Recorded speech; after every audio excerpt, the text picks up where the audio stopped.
Exactly, but none of them believed me. Time itself is a Can we silence. play Banker next time?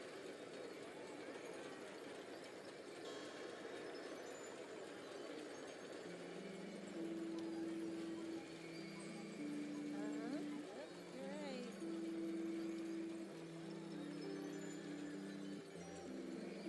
An antique's value is in the eye of the beholder.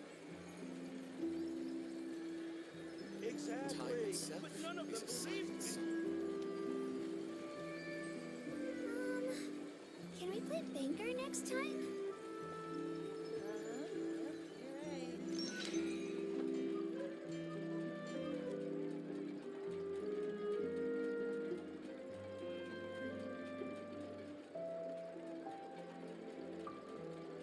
An antique's value is in Time itself is a silent song. Exactly. If you're not sure what to do next, how about I take you on a walk?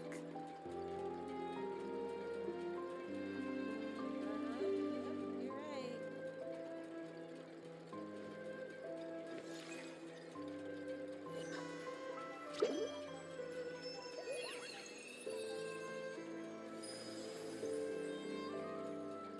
Time itself is a silent song. An antique's value is in the eye of the beholder. Can we play Banker Exactly, next time? but none of them believed me. You're right. What they say is true. You have to see the world for yourself to appreciate how beautiful it is.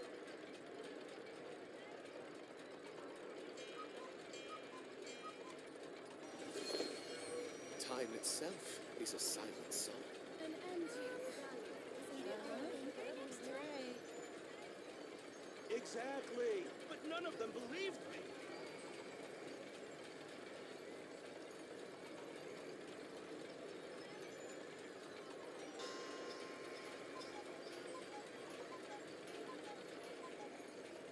Time itself is a silent song.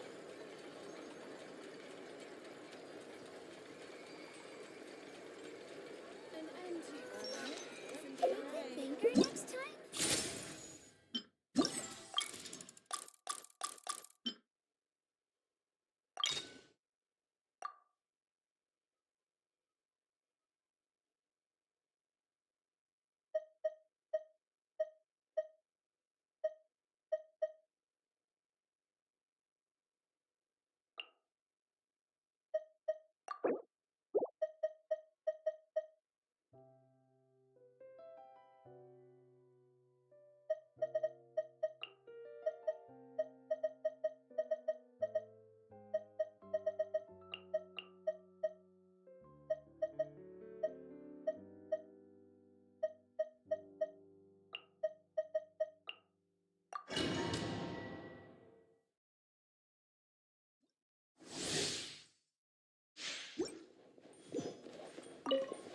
Hold the line! All hail! Wind strider, ship clouds high. The birds Decided by destiny!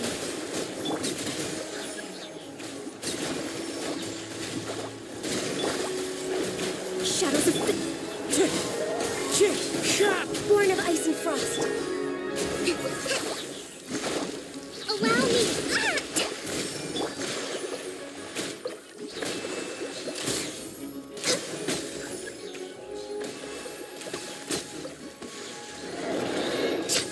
We're awake. No touch.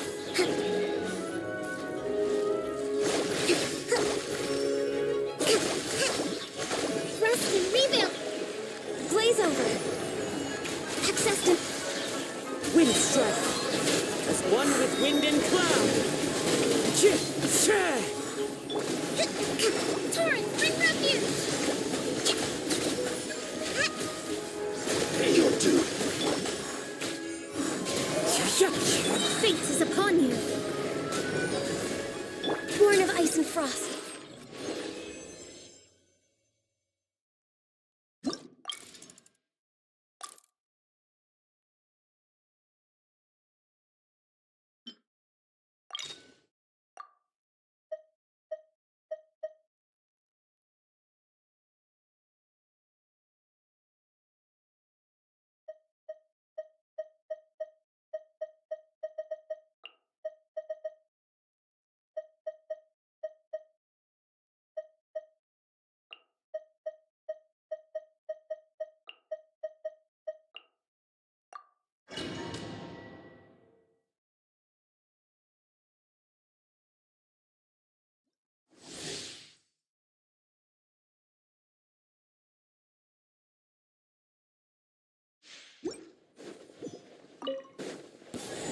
long overdue.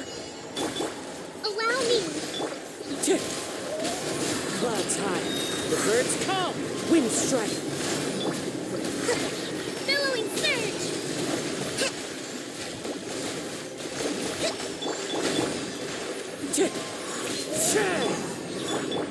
Access denied. Held it. Decided by destiny. Delved into destiny.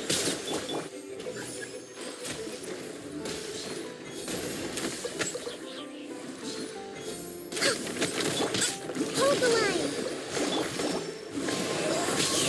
Fallen leaves. Adorn my night. No touching.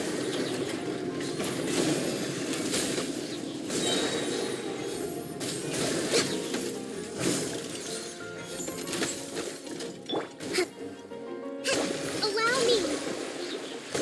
Written in the stars. For Rex Lapis, born of ice and frost. Covenant of the deep.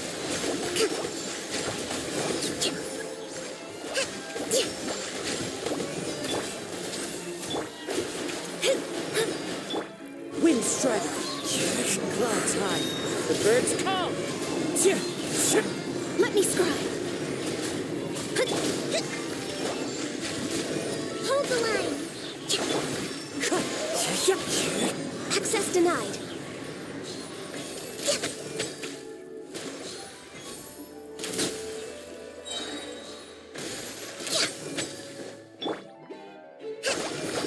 Fate is upon you. Shadows of fate. All hail. Fallen leaves. Adorn my night. Wind strike. Time to go. Rest and rebuild. Born of ice and frost. Let me scribe.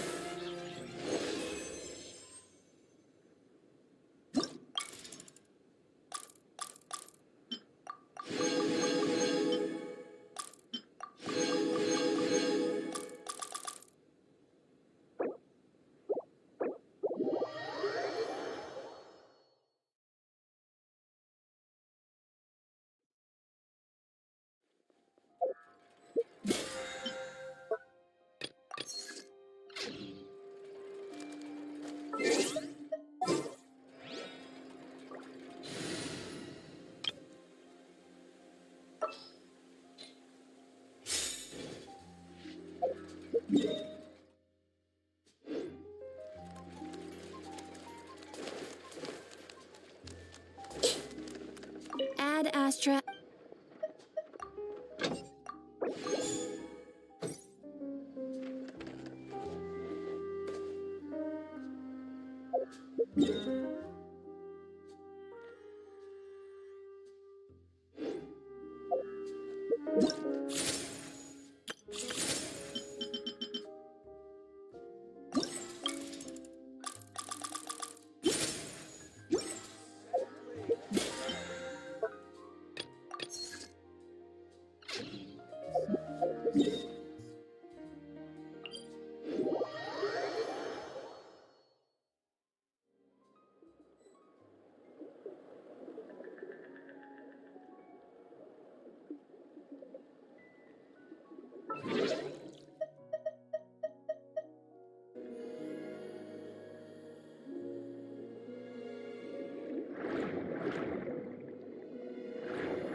La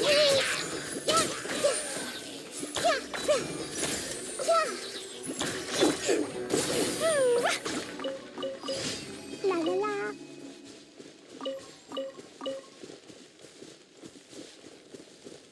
Woo!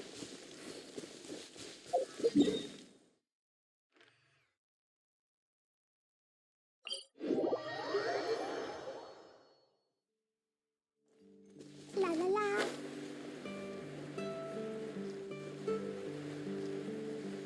Hi-ya!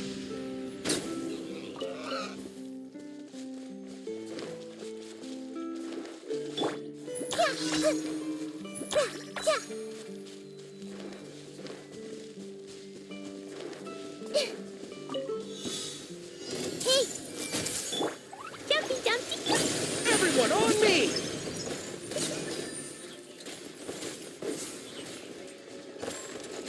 Solid! Yeah!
Ad Astra at. Thank you for complete.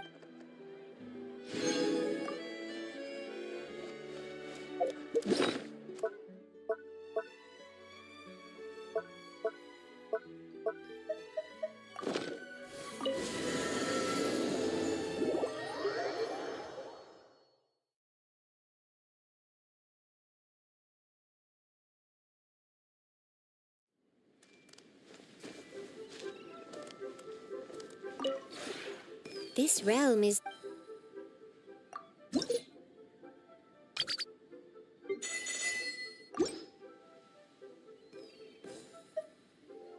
If you ever have.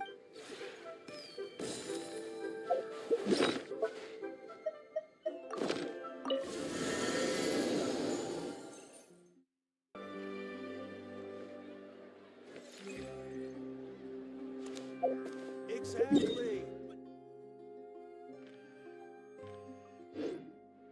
Uh-huh. Yep, you're right.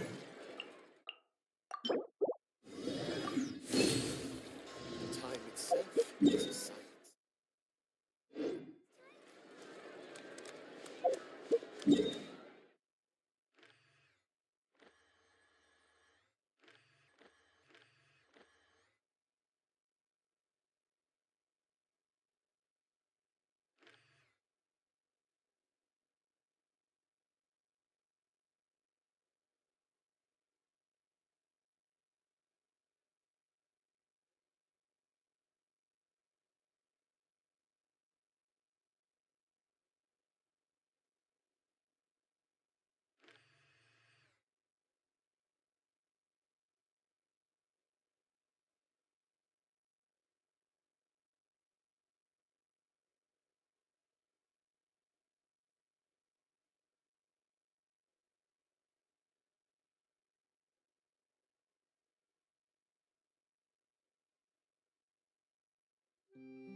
If you're not sure what to do next, how about I take you on a walk?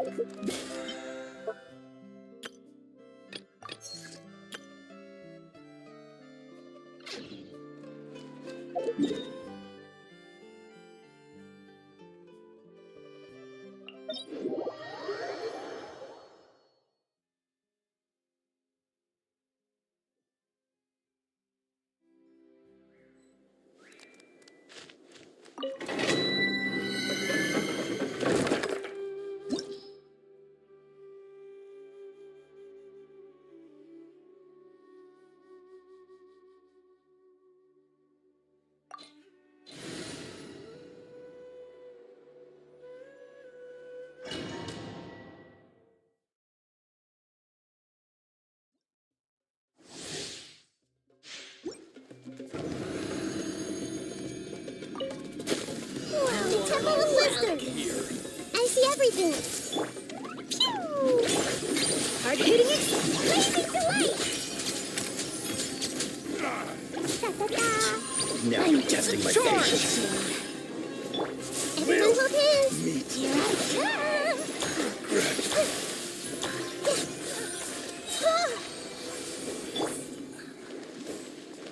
La la la! Woo!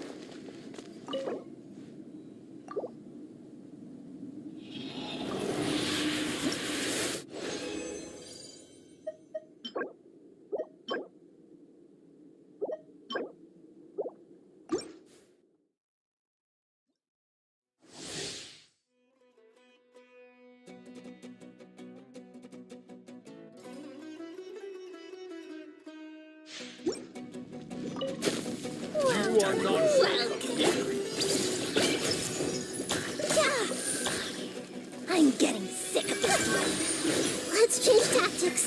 No life lasts forever.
You I are see not everything. welcome here. Fine, fine, go!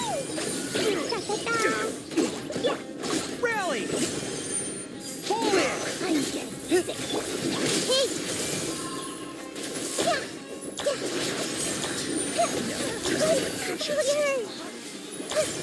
Gotcha.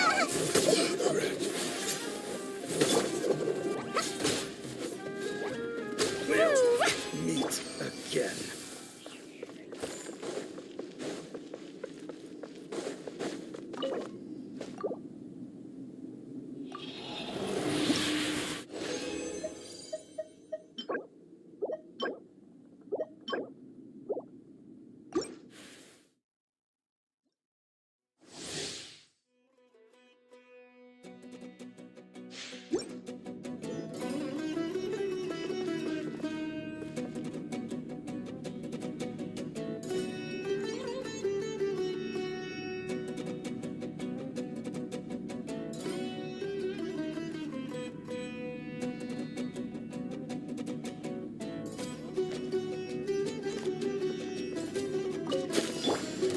Time to go to welcome Everyone hop in!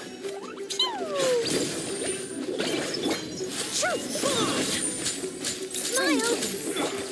Sharing my knowledge! I see everything! Now you're testing my patience. Advance! Regret.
This realm is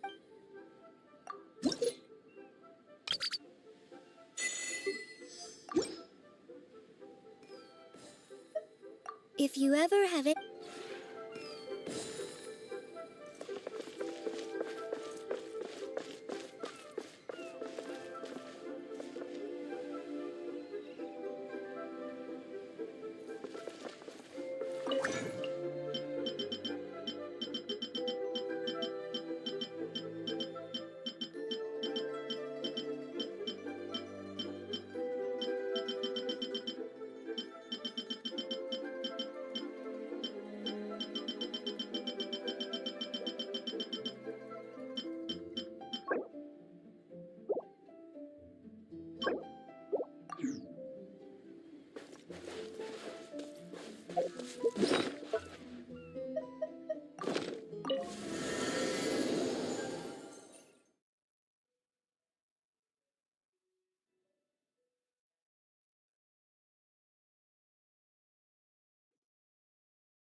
Huh?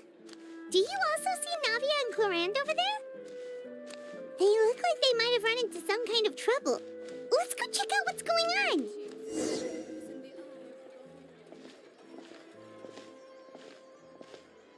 beholder. Still no dice? Not at all. And I've asked pretty much everyone in the court of Fontaine already. Lynette's ears drooped as soon as she heard that we'd have to be out and about for days on end. And Fremine, he hid himself under his helmet as soon as he realized there'd be people around that he didn't know. What about Chiori and Charlotte? I feel like both of them would be more than up to it. I've asked them already, but they're both pretty busy right now. I just gave the members of the Spina a few days off, too, so I don't want to bother them either. This is getting pretty difficult. Navia, Clorand, what's up? Oh, my. Well, if it isn't my dear partners. How are you all doing? Huh. Navia? Huh? Oh, you mean... Yep, this is our chance.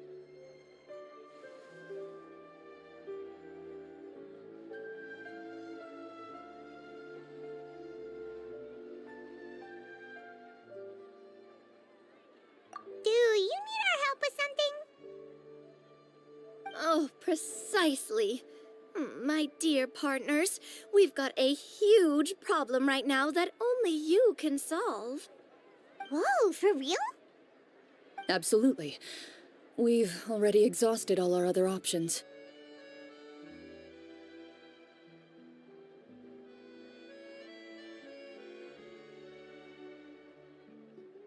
Traveler, Paimon, would you join us and play Marechaussee Hunter Judgment Day? Marechaussee what now? It's a new game script by the Tabletop Troupe, a local roleplay adventure club. Ever heard of the Tabletop Troupe? They put out games that allow you to participate in a story and roleplay characters with your friends. Oh, I've loved their stuff ever since I was a kid. That sounds super interesting. Clorand and I are both veteran members of the club.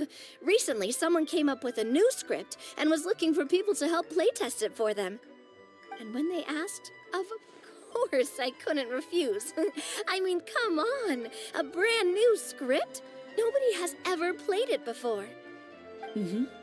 Generally speaking, scripts at that level of development have a lot of issues, but I think this one is pretty solid. The author obviously put a lot of work into the story, and the world building is also quite credible. Whoa, whoa, whoa. I know I was the one that handed you the script, but some of us haven't read it yet. No spoilers, please. Anyway, the script calls for a team of 4. Ah, yes. We're missing one final player right now.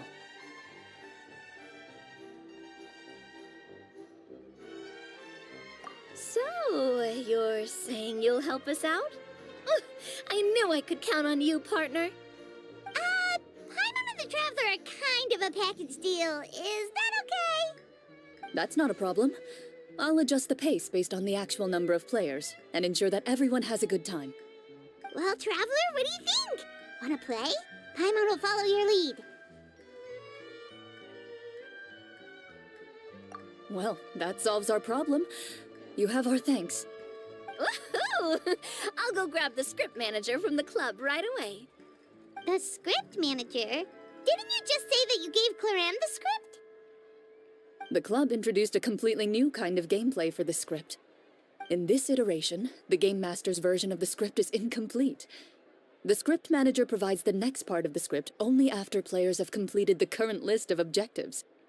On top of that, in order to increase player immersion, the club has created some of the story's sets and scenes in real life. We'll only know where we should go once the script manager reveals the starting location. Wow, you're right. Whoever wrote this script really did put in a lot of work. And it's got a real healthy amount of suspense, right? I mean, even the GM doesn't know how the story will end. I look forward to experiencing it with you all. Why don't you go meet up with the others first? They should all be waiting at Chioria Boutique. I'll come over with the script manager as soon as I find them. Sounds good. Remember to always watch where you're going, and don't rush. You say that like I'm 6 years old or something. Let me think. What kind of character should I play this time? I just hope you'll pick up some useful skills this time. Oh, and stop trying to persuade every animal you come across.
Sorry to keep you waiting.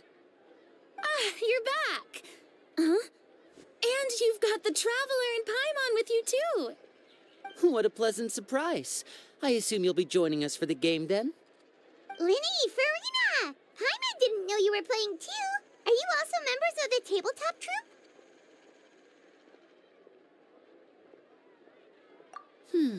I'm more of a casual member, if anything. I haven't taken part in many formal club activities. Lynette Fremine and I play something similar at the Hotel Bouffe Tété sometimes, but I'm usually the GM. Still, I'm sure it'll be fun being a player for the first time. I'm looking forward to it. Well, I'm not a member of the club at all. Clarion simply woke me up first thing this morning, said there was a good script worth experiencing, and asked if I wanted in. If you're interested, I can give you a referral. That should give you a 40% discount on membership fees. I think I'll wait to see how this experience plays out first, especially when it comes to the quality of the script. If it's sufficiently fun, then I'll join. Do you participate in a lot of tabletop troupe activities, Clarion? You could say that. She's actually one of the few senior game masters of the troupe. Ah, right. I knew about that even when she was still my subordinate. It's nothing. Really, just a small hobby of mine. Wow. Paimon's so used to seeing you be all upstanding and intimidating as the champion duelist. It's kind of hard to imagine you role-playing with a bunch of friends. Surely you jest. I would never intentionally make things difficult for my players. I maintain a clear boundary between my professional and personal lives. The me you see at court represents the law and order of Fontaine. I put all personal feelings to the side and grant a fair duel to all who seek to defend their honor. But in my personal life, I'm just an ordinary person. Someone who feels anger and sadness, just like everyone else. Well, you say that, but for all the time I've known you, I don't think I've ever seen you cry. I've seen you get angry, sure, but now I'm wondering whether you were actually mad or if it just looked that way from the outside. I was probably in work mode during those times. Is that so? Well, in any case, I just feel like even in your personal life, you don't get emotional very often. So you want to see me cry? That might be a little difficult. A show of anger, though, that might be something I could accomplish. No, that's not what I meant.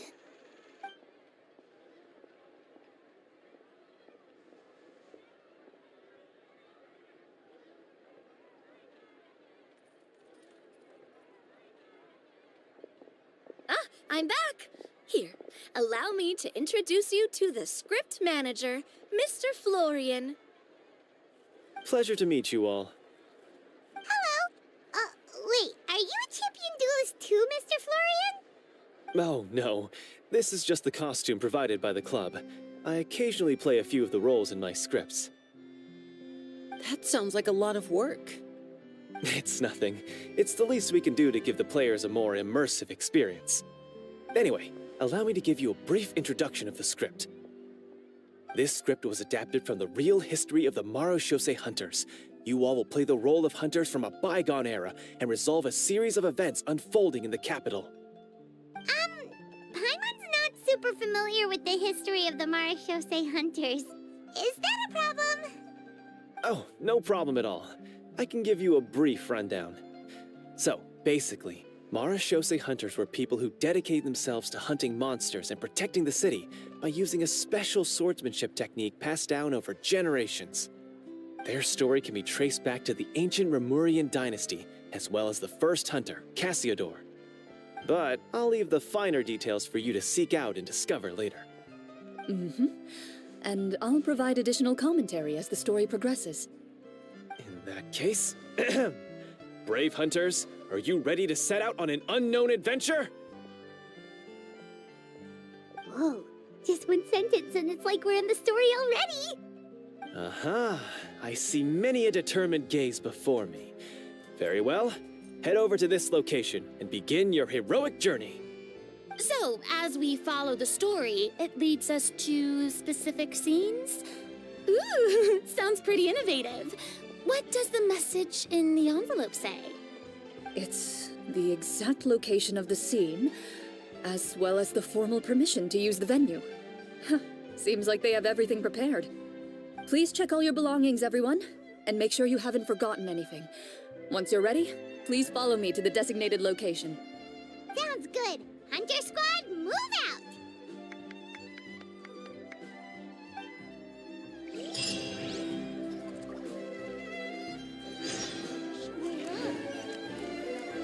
I've already put in my order.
Whoa, they really have thought of everything.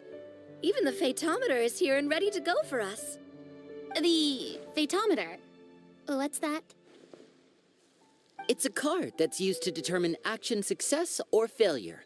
We'll need to use it when we try to use certain skills. And what about all the dessert and tea? Is that for us as well? That's what the message said. Really? That's so nice. It feels just like a tea party with friends. Those snacks have Paimon's name written all over them. I think you might be more of a snack hunter than a Marashose hunter, Paimon. Snack Hunter Paimon reported for duty. If there are delicious snacks to be found, Paimon will track down every last one. The desserts are great. But I'm still looking forward to the story more than anything. Very fair. Then, let us begin. First, please pick up the blank character cards in front of you and write down your name and profession. You can find an abbreviated version of the rules printed on the back of your character card. If you have any questions, feel free to ask me. In this story, everyone is a Marashose hunter. To reflect this, the club has prepared a small badge for everyone. Ooh, nice. As hunters, you have proficiency in swordsmanship and fighting by default, so there's no need to allocate any additional skill points to those areas. Swordsmanship? So there's a fighting part to all of this? Paimon's not sure she can do all that on her own. Maybe Paimon can just stick with you? Why don't you share a character card then? The Traveler will be the Marashose hunter, and you can be her little floating assistant. Kinda like in real life. So, for the name, do I fill it out with the name of my character? Yep, it can be any name you like. You can use your real name too if you want. I do that whenever I get too lazy to think of a new name. Oh, so it would be like experiencing a different life, but still as yourself. That's not a bad idea. In that case, I think I'll continue to use the name Linny then. Next up is the skill sheet. You have a limited amount of skill points that you can use to learn a number of skills. The more points you invest in a particular skill, the easier it will be to pass associated checks. I'll take Persuasion and investigation. Those are must-haves when it comes to missions like these. Oh, those skills sound like they'd be useful for gathering intelligence. Good idea, Navia. Just as expected of a veteran player. So, should we also take those skills then? Not necessarily. Since we're working together as a team, we could leave the negotiations to Navia and use our skill points to pick up other useful skills. For example, I think I'll take stealth and sleight of hand. That will give us more options if we run into any situations we can't negotiate our way out of. Oh, interesting. I wasn't thinking about it like that. I suppose it's not so different from an acting troupe. Everyone has their own role to play. Let me see. I'll take arts and performance.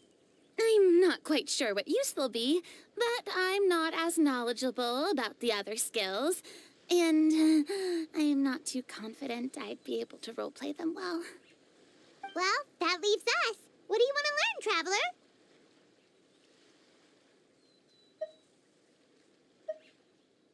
Oh, something that'll help you get a read on other people's thoughts. Sounds useful. Ooh, so you want to help people when they're injured. That's nice of you. So what do you think? Are you sure you want to learn these two skills? Sure, what do you want to learn? Oh, something that'll help you get a read on other people's thoughts. Sounds useful. Ha! Gotta say, this suits you really well. Nothing boosts morale like good food. So what do you think? Are you sure you want to learn these two skills? Sure, what do you want to learn? Ooh, so you want to help people when they're injured. That's nice of you. Oh, something that'll help you get a read on other people's thoughts. Sounds useful. So what do you think? Are you sure you want to learn these two skills?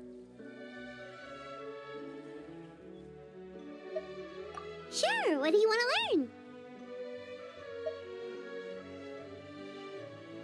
Ooh, so you want to help people when they're injured. Oh, so what do you think? Are you sure you want to learn? Let's see.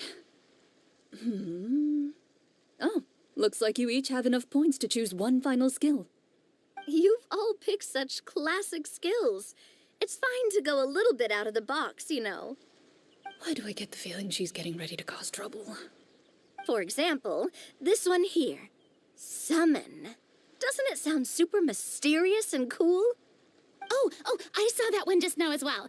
The description says, this skill can be used under certain circumstances to summon characters or creatures that fit the script's world-building rules. The script's world-building rules, huh?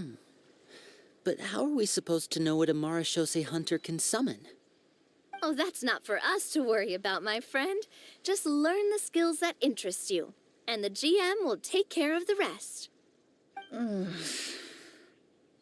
right, you've convinced Paimon. Let's learn summon, then. Paimon can't wait to see what kind of thing shows up. Well, now that everyone's more or less finished creating their characters, we can begin. Since two of our players are doing this for the first time, though, let me ask. Would you like to play on easy mode or authentic mode? What's the difference between the two? Well, in role-playing games, the story sometimes changes based on the decisions of the players and the results of the Fatometer. For example, if you fail a check, that means you cannot use the target skill in that scenario. A critical failure may even result in further negative consequences. If you choose to play in authentic mode, every time you elect to use a skill, you'll need to use the Fatometer to see whether you succeed or fail, and face any consequences that may follow. If you choose easy mode instead, every check will be successful by default, and you won't have to worry about luck playing a factor.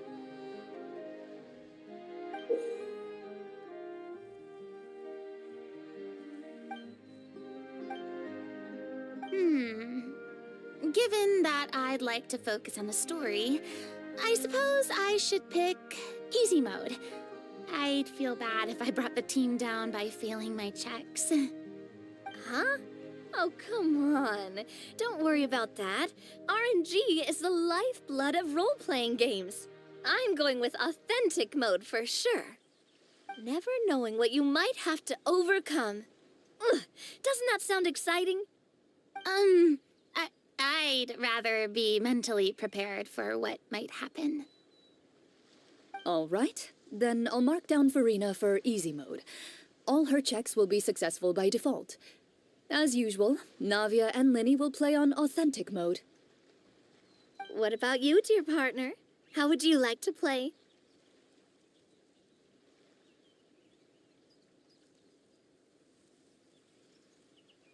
Are you sure? No need to worry about the pesky phaetometer. Pretty good choice if you just want to relax and play the game. Honestly, I don't think Clorand would make things too difficult for us, no matter what the phaetometer says. Isn't that right, Clorand? No promises. That wasn't super reassuring. Well, anyway, enough talk. Let's get started. I want to experience at least a good chunk of the story today. Speaking of the story, why is the beginning scene on a beach? Well, that's because... a long time ago, back when human civilization was still in its infancy, powerful demons and evil sorcerers ruled over the land. They created a host of monsters and sent them to slaughter all humans in existence. Soon, a group of human rebels banded together. With their swords raised, they swore to brave the darkness, and in doing so, subdue each and every monster that sought their destruction.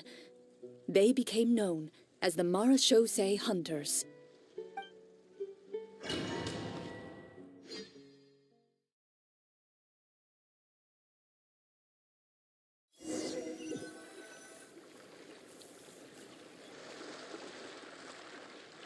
Sometime later, as a member of the Marachose Hunters, you receive a commission.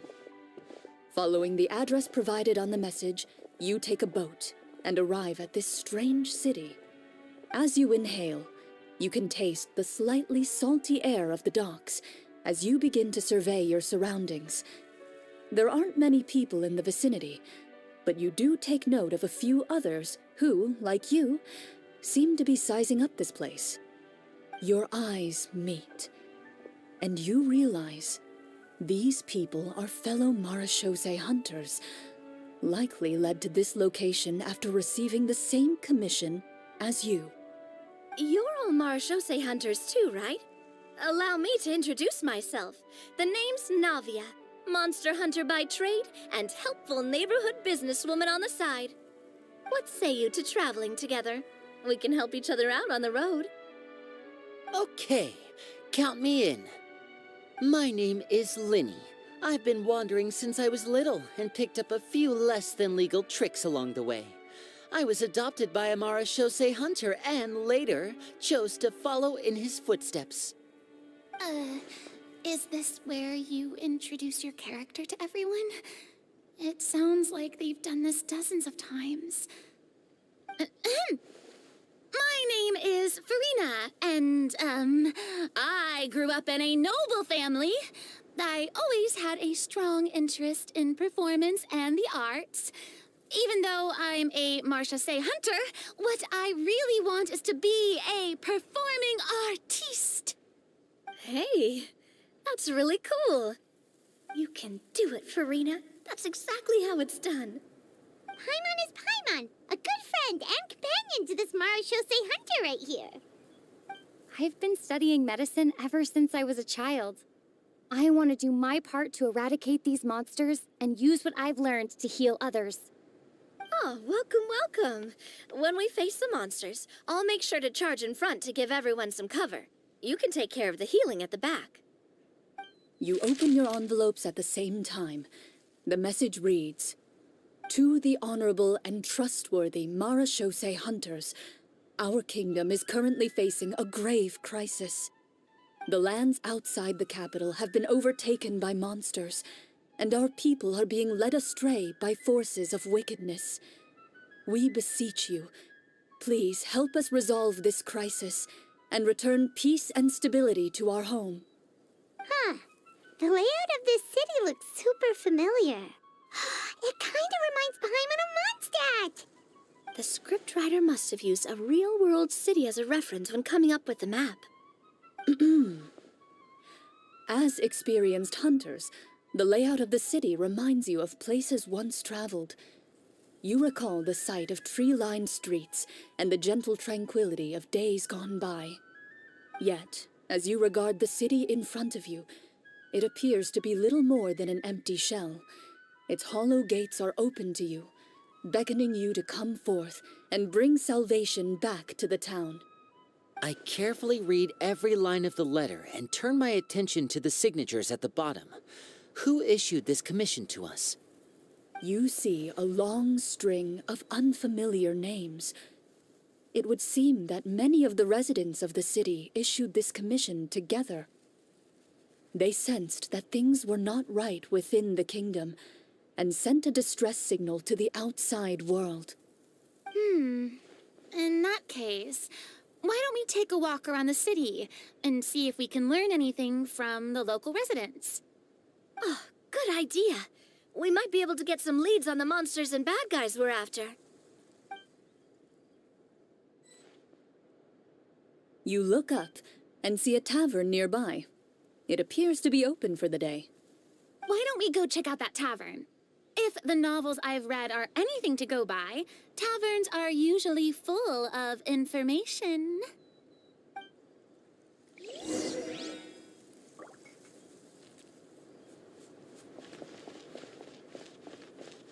As you approach the tavern, you find a plainly dressed woman standing nearby.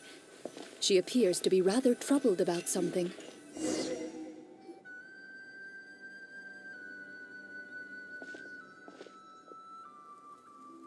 Greetings, friend. Lovely weather we're having today, don't you think? Oh, hello. I suppose you're right.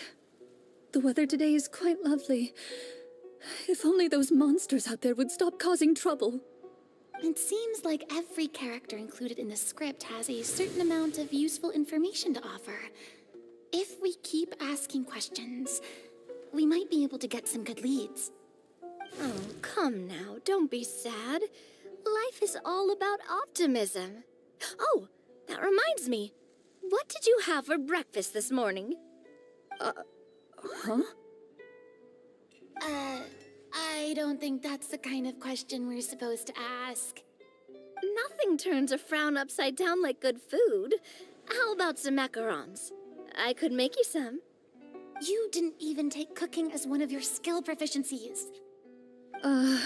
That's not necessary, miss. Excuse me for saying this, but you don't really look like a chef. Besides, I'm not really a fan of sweets. So you're someone who barely smiles and doesn't like sweets.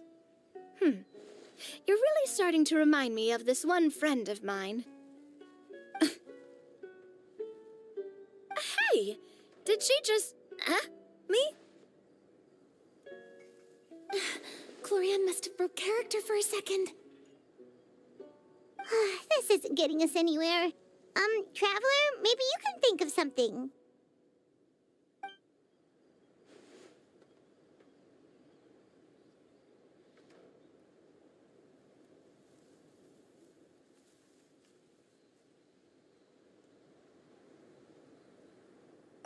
The results of insight checks aren't disclosed to the players, so I'll be the one consulting the fatometer.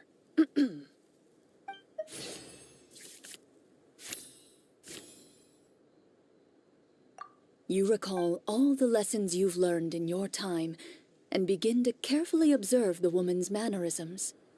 You notice that when she's quiet, she has an empty look in her eyes, as if her thoughts have drifted to a place far, far away.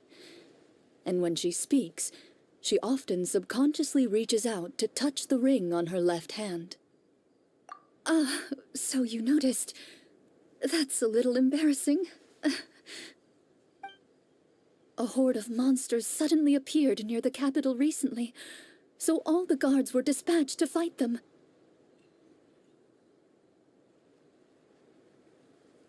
Do you remember when those monsters appeared? I'm not completely sure. All I know is that my husband was dispatched to fight them 3 days ago. Do you know where he was sent? It all happened so fast. When we said our goodbyes, he couldn't even tell me where they were sending him. You have our thanks, friend. We'll find and defeat those monsters as soon as possible. We sincerely hope your husband will be able to return to your side soon. Oh, thank you. Don't worry. We'll find him. Just try to remain optimistic and wait for good news. We don't always get to choose what happens to us. But we do get to choose the little things, like what we eat and how we respond to the things life throws our way. I hope that one day, you too will recognize the power of something as small and inconsequential as a delicious dessert. I'll do my best. You bid farewell to the woman, and continue your journey further into the city.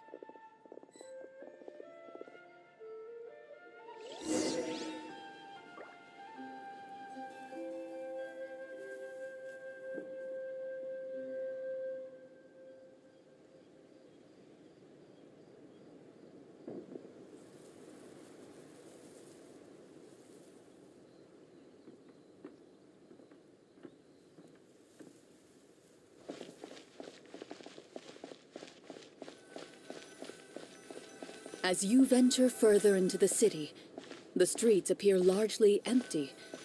An elderly woman walks past. You see her shake her head as she puts away her wrinkled wallet. A nearby merchant folds his arms and gives you a disdainful look.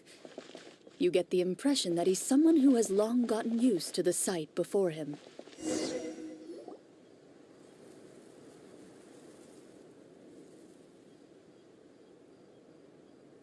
Although he doesn't seem very friendly, merchants are usually a good source of information, right? Pardon me, sir. I'd like to ask a question if I may. That depends. How much are you willing to pay? How about this much? What do you take me for? Some lowly beggar? You can't even buy half an onion with that amount. Surely an onion can't be that expensive, right? What do you know? War's nearly upon us. Everything costs several times what it did before. If you're not gonna buy anything, then scram. Whoa, what a nasty guy. Maybe we shouldn't even bother talking to him. But he still might have information we need. Traveler, can you think of something?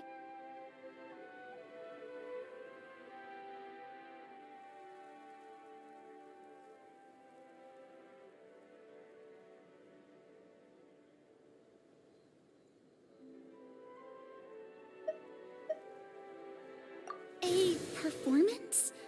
I've never played a role-playing game like this before, but even I can tell that suggestion is pretty far-fetched. Is a performance check really going to help here? All right. Ahem.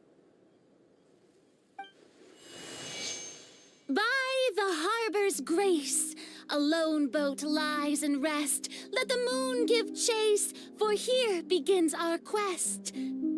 In the dark of shadow, our heroes seek to find where creatures born of evil weave their grand design. Blocked the road does stand, such is our hunter's plight. Yet with sword and courage in hand, they march forth to pierce the night.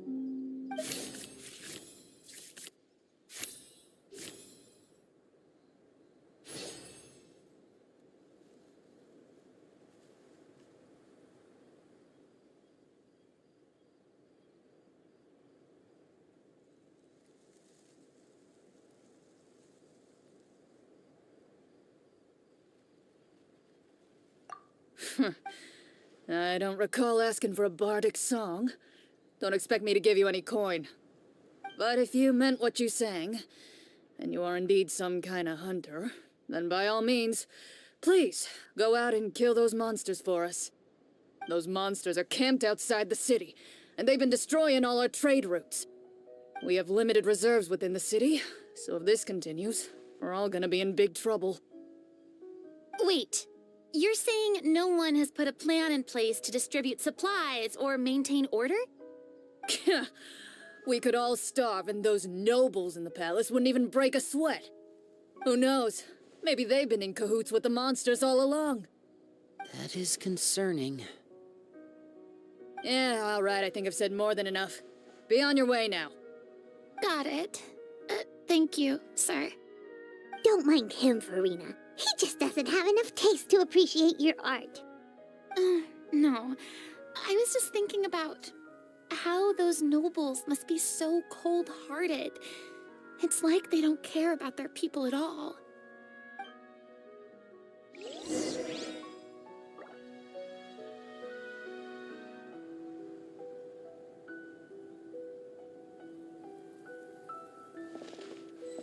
Should we try to go somewhere with more people? Oh, how about the city's... It doesn't seem like there's any information to be gained from the area up ahead. You conclude that this area is best left unexplored at this time.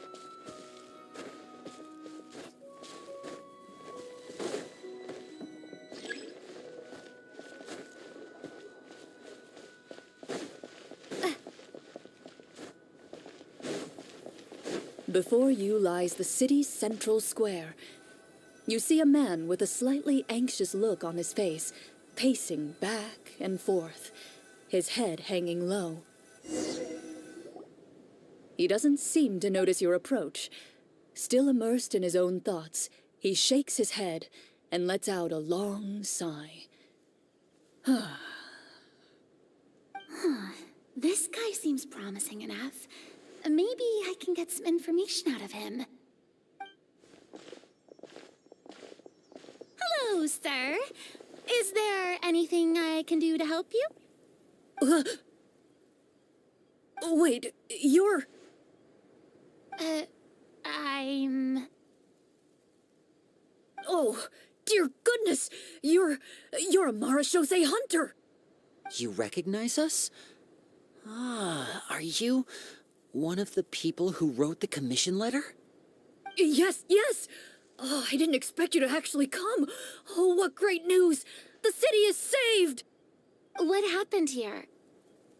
Alas, we once lived comfortable, carefree lives. This city used to be free of monsters. The first Marachose hunter, Casiodor, the Golden Hunter, he was the one who drove them back. However, monsters have once again surrounded the city. Perhaps the seal that kept them at bay has lost its power. Or perhaps an evil sorcerer has been meddling in our affairs. All I know for sure is that their return has stripped the city of any chance at peace. Are there not enough soldiers to drive them out? It's not a question of numbers. The guards simply have no idea how to deal with them. Most people my age have never even seen one of the monsters, much less been trained to fight against them. What's worse, many of us don't even know the history of the Marachose hunters anymore. When I was a child, though, my grandfather would tell me stories about how the Marachose hunters drove back the monsters. So, on the off chance that something might come of it, I decided to reach out to you. To be perfectly honest, I was starting to think all those stories were just tall tales. But now that I've seen you in person, I finally know that it was true! Well, you can rest easy, friend. The righteous and formidable Marachose hunters are on the case. The man is touched by your determination and resolve. His eyes begin to well with tears of relief. Still, if we are going to hunt the monsters, we need to know where to find them. Can you give us any leads? All I know is that the area outside the city is dangerous. I'm afraid I can't point you toward a specific location. Oh, although, if you leave the capital through the main gate and follow the road, you should run into a group of guards. They might know more about where to find the monsters. I see. We'll go look for them then. All right, be careful. Oh, and one last thing. The monsters outside the city are just part of the problem. There are evil sorcerers inside the city as well, so be on your guard. They're actively working with the monsters, and have corrupted the court ministers with malicious magic. They're the reason why, even inside the city, everything has been a giant mess. Even one of our kindest ministers has turned into a boorish and unreasonable figure, interested in nothing but enacting laws that exploit the people. Who knows how much longer we'll be able to go on like this. Talk about being stuck between a rock and a hard place. I feel bad for him. Maybe we should try to cheer him up?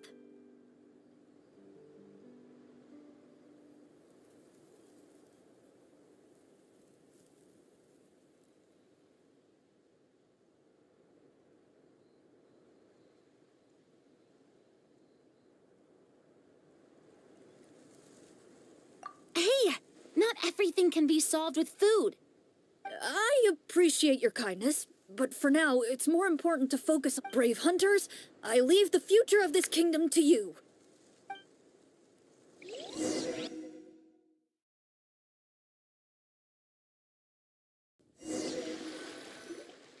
If I understood correctly, there are currently 2 problems in the kingdom that need solving, right? Exactly. We need to defeat the monsters outside the city and take down the evil sorcerer stirring up trouble from within. But which problem should we tackle first? Well, this seems like a good moment for a break. Take some time and discuss what you want to do. Let me know when you've made your decision. I really didn't expect the people in the city to keep us at arm's length like that. I totally thought the hunters would be treated like heroes. Well, Clarence said the script took cues from the real history of Fontaine, right? Maybe the real-life Marashosei hunters were also treated like that. I wouldn't say it's a perfect representation of history, but there are definitely some similarities. Would you like to hear more about it? Sure. As long as it doesn't spoil anything in the script. You've brought up bits and pieces of the hunter's history before, but it was all in passing. Paimon wants to know too! The hunters were super powerful, right? Were they all from a special line of supernatural beings or something? Kind of like the yokai in Inazuma? No. All Marashosei hunters were ordinary mortal fighters. The only thing that set them apart were the special sword techniques passed down over the centuries. Huh? So you mean anyone could become a Marashosei hunter? In theory, yes. All you would need to do is survive the rigorous training and master the swordsmanship techniques required to fight the monsters. Still, most people dropped out at the early stages, and others called it quits the minute they saw a monster in person. To become a hunter, you must be strong in both body and mind. What kind of monsters did the hunters fight exactly? Oh, and the evil sorcerer the script mentions. Did they exist in real life too? The land of Fontaine once played host to an ancient dynasty known as Remuria. After that dynasty fell, monsters began to appear, intent on obstructing humans from establishing a new social order. One of the ancient sorcerers of Remuria used his power to assemble a formidable army of golems. He sought to use that force to establish himself as king. Now, wait a second. Don't tell me that guy was the inspiration for the evil sorcerer in the script. We still haven't found any in-game information on him yet. So, why don't you talk about someone else for now? Well, I wasn't planning on going into anything you might be able to find out in the game.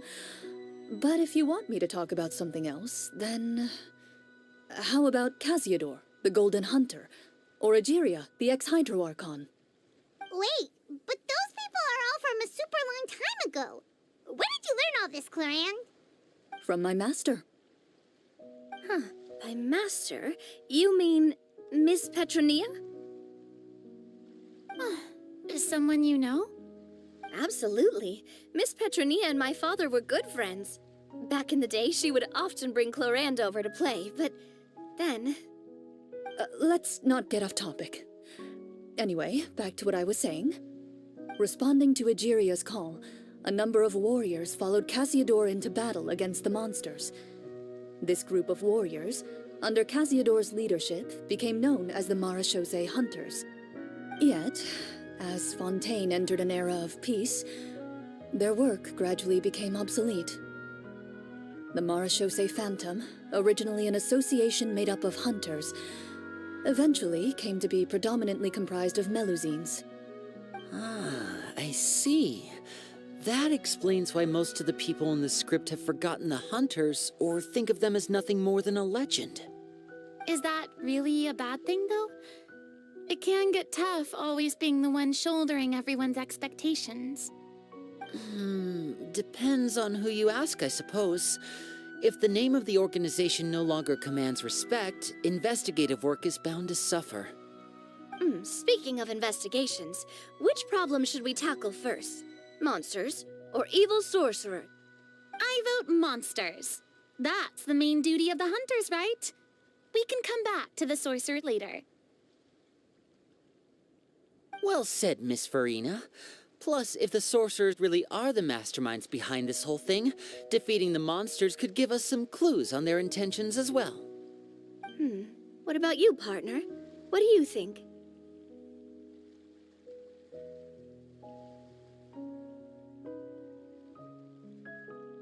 It's decided then. All right. After some discussion, you decide to turn around and head out of the city.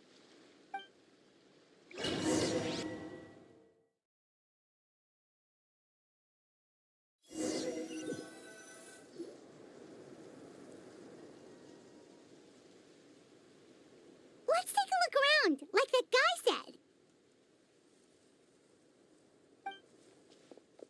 You there! Outsiders, halt! Who's there? An armored man approaches you. He has a tall, muscular build and a determined expression in his eyes. Just one look, and you can tell he's fought in his fair share of battles. Although he's trying his best to conceal his current state, his uneven gait and the sweat dripping down his forehead make it obvious that he's been wounded and is in serious pain. I'm the captain of the guard. I saw you sneaking around the city earlier, so I'll only ask this once. State your purpose, or it's off to the dungeons for the lot of you. Wow, it's been a while since someone's been this suspicious of us. I said talk, not whisper between yourselves. Have you ever heard of the Marechaussee Hunters? Marechaussee Hunters? Ha! That fairy tale, you mean? What, you expect me to believe you're one of them?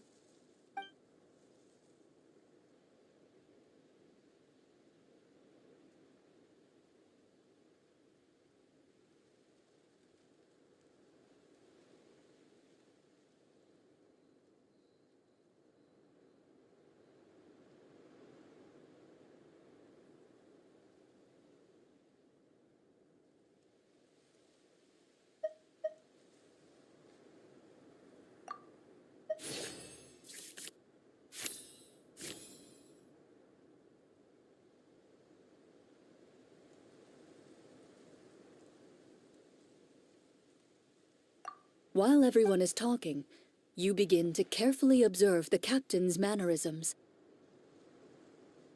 Every so often, you see him glance toward a particular direction, with a pained expression on his face, as if an invisible thread is tying him to an unknown place.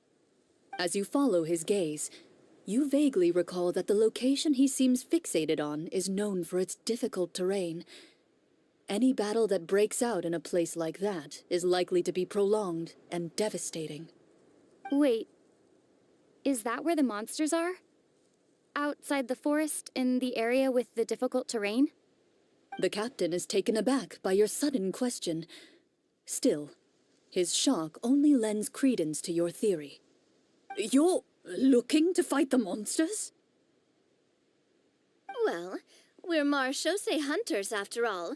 You could say that's basically our job. He shakes his head and continues to regard you with skepticism. In the end, he decides to inform you of the locations where the monsters have appeared. Those monsters aren't easy to deal with, but if you insist on going, I won't stop you either. I just hope all the guards will be able to come back to their families alive. I wish you the best of luck.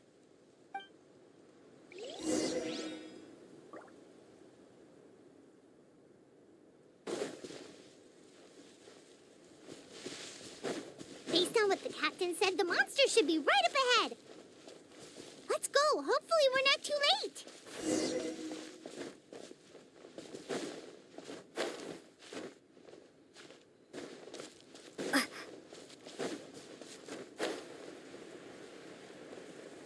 As you approach the battlefield, you see numerous people lying by the side of the road. They appear to be dressed like guards. Their faces are filled with desperation and terror. Some are screaming and cursing in vain, as if still trying to banish the monstrosities they saw from their minds.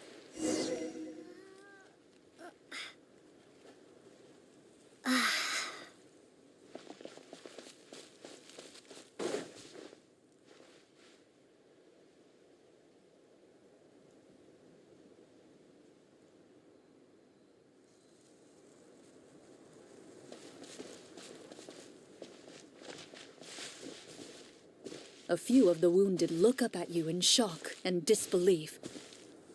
Quick, leave this place. Turn around and don't look back, they yell.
This is the place he mentioned, right? You see broken iron swords scattered all around you, and downed trees riddled with terrifying claw marks. All the signs point to one thing. A truly devastating battle just took place here. Be on your guard, everyone. The monsters might still be around. Before you can finish your sentence, you hear rustling sounds from the surrounding bushes. The monsters have emerged. They close in on you without fear. You get the impression that, in their bloodthirsty eyes, you're just another meal for them to devour. A little help here! This thing wants to eat Paimon! Your battle round begins now.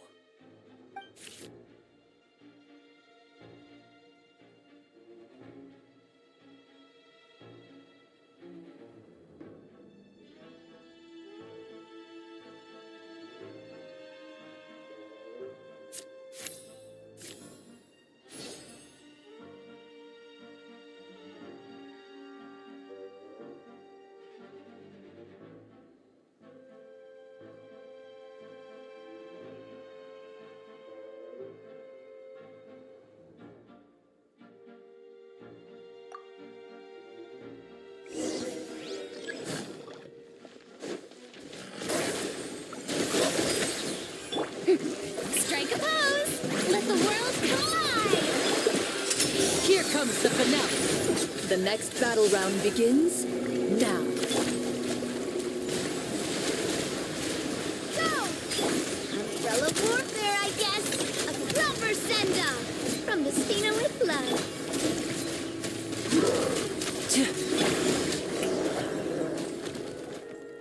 The monsters let out a terrifying roar of anger and resentment before dissipating into thin air. Ugh, thank goodness it's over. We're lucky the Marashose Hunter class came with all those preset skill points. Otherwise, we would have been in some real trouble. I never knew the photometer even determines the amount of damage you inflict. If you get unlucky, isn't it just game over right then and there? That's part of the fun. The uncertainty of fate is what gives these games their appeal. Just as you begin to celebrate your victory, a suspicious lump on the ground catches your attention. A suspicious lump? Wait, could it be the thing that appears after every battle? I walk up to it, crouch down, and begin to carefully examine it. I've still got my right glove on, so it should be fine for me to touch it, right? As you investigate the mound, you discover that the exposed portion appears to be made of wood. It was previously obscured by the large form of the monsters. With the monsters gone, the small protrusion now awaits your discovery, poking out of the ground like a shy flower bud. Whoa, it's a treasure chest!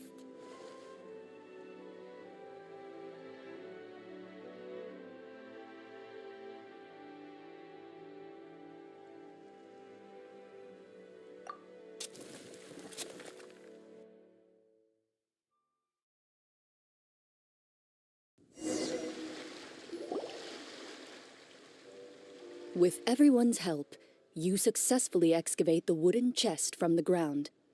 Even without opening it, you can tell from the mora and jewels scattered around the chest that it must contain quite the fortune. Makes sense. We worked hard for this. Let's open it and we can share what's inside. I can understand your excitement, Paimon, but think about it. Doesn't it seem like there are people out there who need this treasure more than us? Yeah. Think about all the people suffering in the capital. Or all those guards who got hurt fighting the monsters. Wouldn't it be better if we gave the treasure to them? Wait, is that how it works? Paimon thought since we were the ones to dig it up, we could just take it for ourselves. Well, let's put it this way. Any decision you make during a role-playing game can impact the future course of the story. But would the people really believe us? It's hard enough for us to prove we're Marashose hunters. What if they think we procured the treasure illegally? They might get even more suspicious of us. That's definitely something we should consider. Maybe we can come up with an explanation in advance. Well, if donating it could cause that much trouble, why don't we use it to buy some gear and fill up on good food? Then we'll be ready to fight even more bad guys. Looks like you're facing a difficult choice once again. Well, it's getting late. Why don't we call it a day for now? Wow, where did the time go? I'm not sure if it's because I'm having so much fun with you all or because the story is particularly enticing, but I feel like I could almost keep going. Here, here. Ooh, how about we play through the night? I'm not sure I'll have enough energy for that. Yeah, that won't work for me either. Lynette will give me an earful if I get home too late.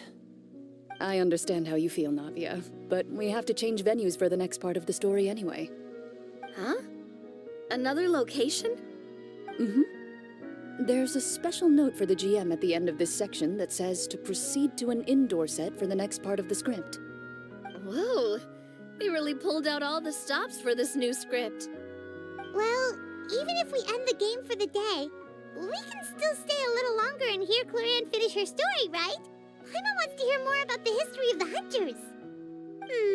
Something tells me you just want to finish the free desserts before we break for the day. That's just a coincidence, okay? Besides, to Paimon, not finishing free food feels even worse than having to buy her own. And anyway, Paimon really does want to hear more about Clarion's master. Well...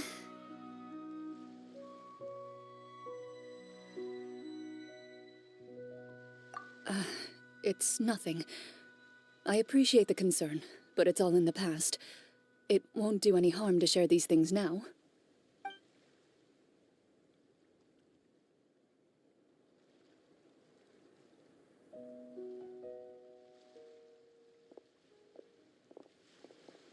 My earliest memories are of living with Master.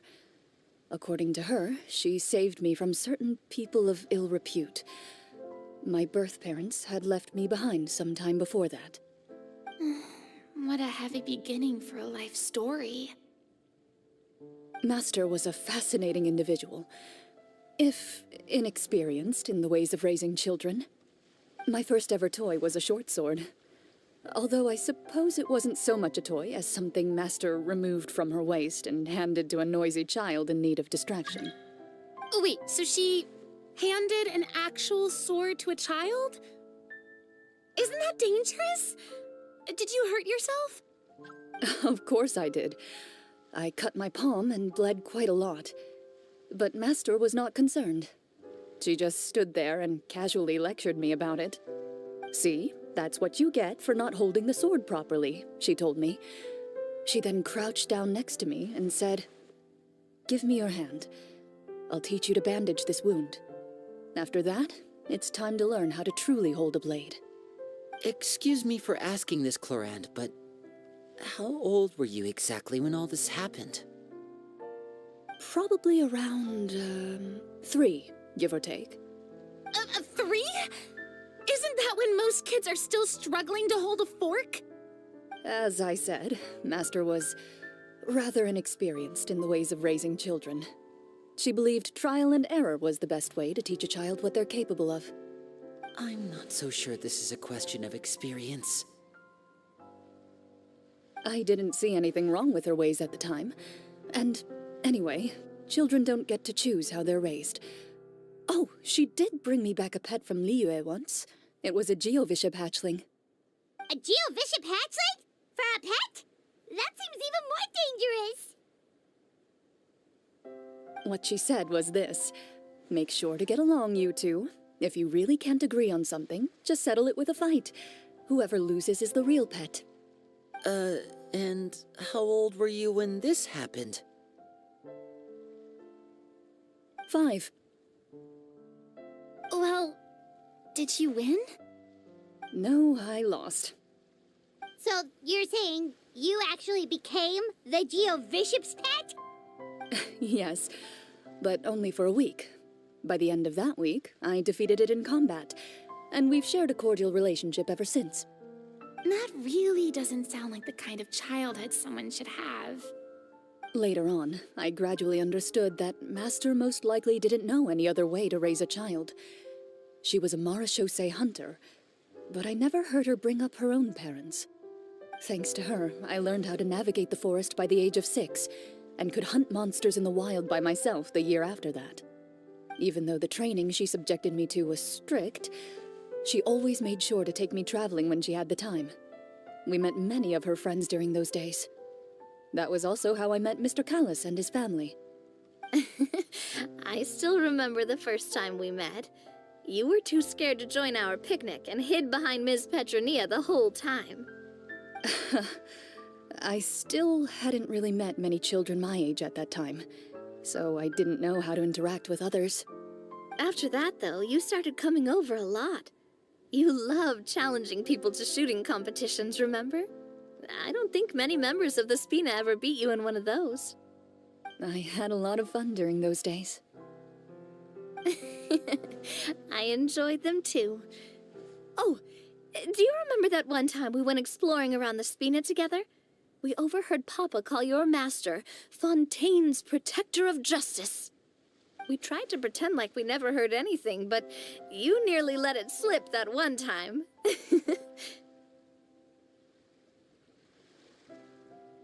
Protector of Justice? Oh, wait, you mean that vigilante hero from 20 years ago? The one who is always active at night? Yep, that would be her. She often would put on a black cloak and go out at night. I never knew where she went or what she was doing. Until, like Navia said, we overheard the truth from Mr. Callis that night. 20 years ago, huh? I still remember the guards leaving all kinds of witness reports about her on Nervalette's desk. My apologies. Oh, there's no need to apologize. You had nothing to do with it. And anyway, everything she did was for a good cause. Although, calling herself the protector of order was a bit much, especially when she deliberately operated outside the law. Huh? When did the Protector of Justice become the Protector of Order? Oh, she had a bunch of code names. I heard she would just come up with a name on the spot whenever she was asked.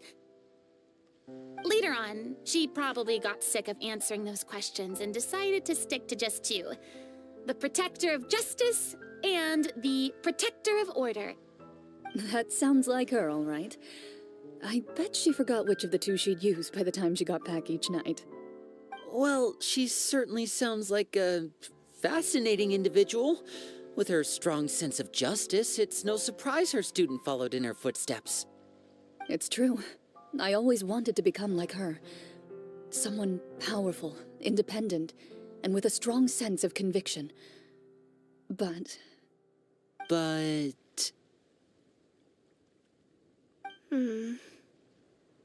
She suddenly disappeared the night I turned 10 years old. Disappeared? What happened? I have no idea. She didn't even leave a note. I was never able to find out where she went. That night, I was celebrating my birthday at Navia's house, but Master never came to pick me up. When I returned home on my own, it was to an empty house. When she still didn't appear after a few days, I went to Mr. Callis's house to ask about her whereabouts, but he only shook his head. Papa probably didn't know either. I know he sent a few people to investigate the matter in secret, but they never found any credible leads. Don't worry, I understand. To be perfectly honest, given Master's personality and way of doing things, it all made a lot of sense. If I had to guess, I'd say she probably used it as an opportunity to force me to become independent. Just like how, when a litter of kittens reaches a certain age, the mother willingly leaves them behind. Were you upset, Clorand?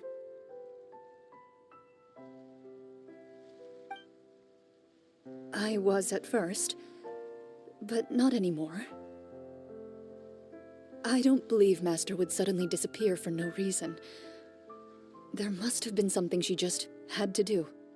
Well, despite everything, you still managed to follow in her footsteps and become the greatest champion duelist in all of Fontaine. You're practically a living symbol of law and justice. I suspect my position would be far too by the books for her. Master always did whatever she pleased. But you're right. I suppose I do take after her in some ways. Who knew Clorand had such an interesting past? I never had the chance to ask her about it before. I wonder... if Clorand's master were the champion duelist back then, would that duel against Mr. Callis have gone differently? Oh no. Judging by the atmosphere, Clorand and Navia are probably thinking something similar. The mood just got super awkward all of a sudden. Well, anyway... Would you look at the time? It's getting dark, so we should probably call it a day for real this time. If we keep talking like this, we really will be here all night. I had a great time today, Miss Clorand. Thank you for being our GM. Anytime. The script was good, but I've got to say, your childhood stories were even better. Hey, you should tell us more about that fight against the Geo-Bishop sometime. Maybe your master was onto something. You could be right. What does she mean, onto something? I certainly don't know any 5-year-olds who want to fight a bishop in their spare time. Guess I'll head back as well. I need to save my energy if I want to continue enjoying the story tomorrow. You're that excited to hear about my fight with the bishop? I was talking about the script.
Let's go meet up with the group.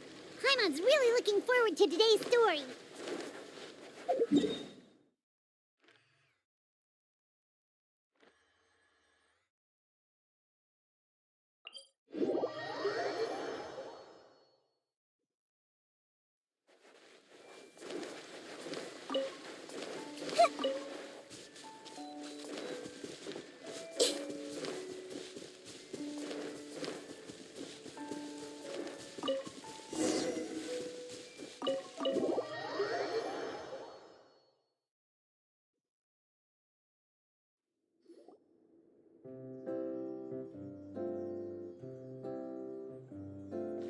Looks like everyone's here.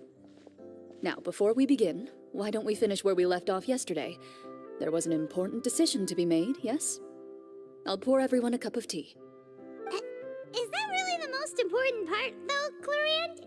Paimon's more concerned about our current surroundings. Heavy walls, cold railings, dim lights. This is obviously supposed to be a prison. I admire the work put into the set. Still, it's obvious the scriptwriter has never paid a visit to the fortress of Meripede. So the set is going to be a part of the script? Unfortunately, that is something I can neither confirm nor deny. Anyone think Clorand's smile is starting to look kinda scary? Well, whatever happens, we'll just have to push on. But first, we should really figure out what to do with this treasure. If we're worried about arousing suspicion because of our identity, why don't we give ourselves a different name, just like Clorand's master did? Yeah, it might be better to keep a low profile. As long as we're helping people, it doesn't matter who we are or what we're called. Staring at me won't get you anywhere. Or did you want some more tea?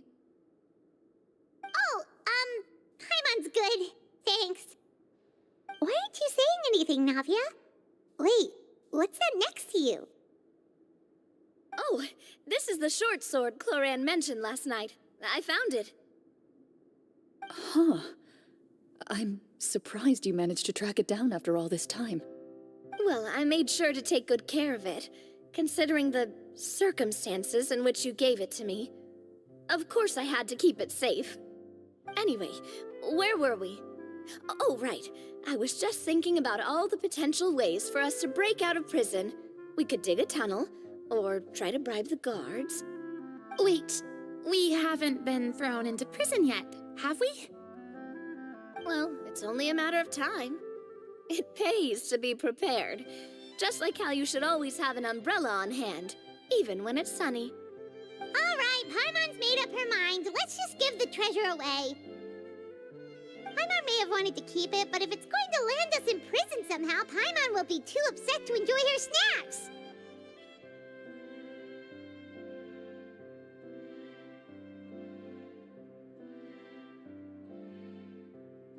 So, you've reached an agreement? All right then, we can continue with the story. Oh, and we'll collect all the scattered pieces of treasure on the ground as well. All right. You collect the treasure and make your way back to the capital with your bag of loot in hand.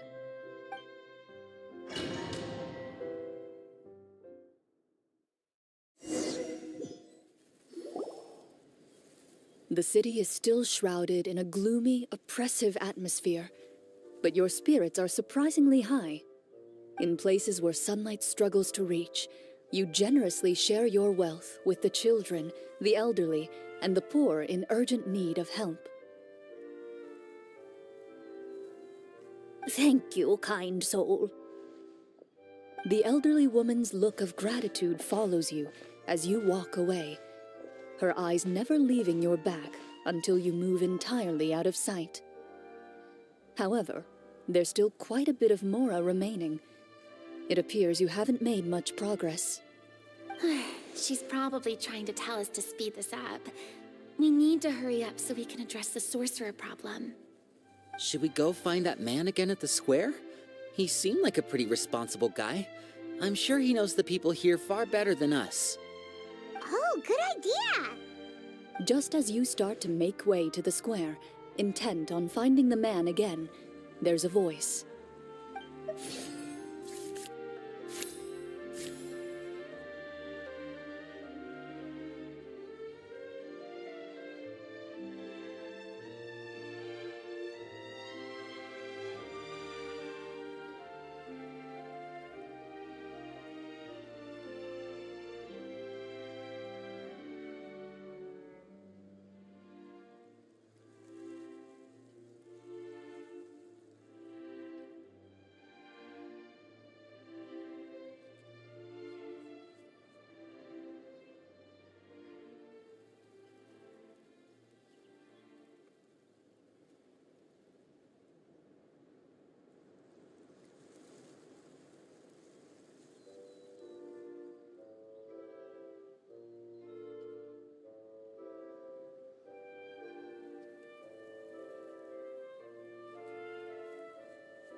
Please wait, distinguished guests. Several strange guards suddenly call out to you. They run forward to meet you and proceed to politely pay their respects. Greetings, gentlemen. Are we being invited for afternoon tea? Surely you jest, my lady. That would not be our place. It is His Excellency the King who requests to meet with you. Please come with us.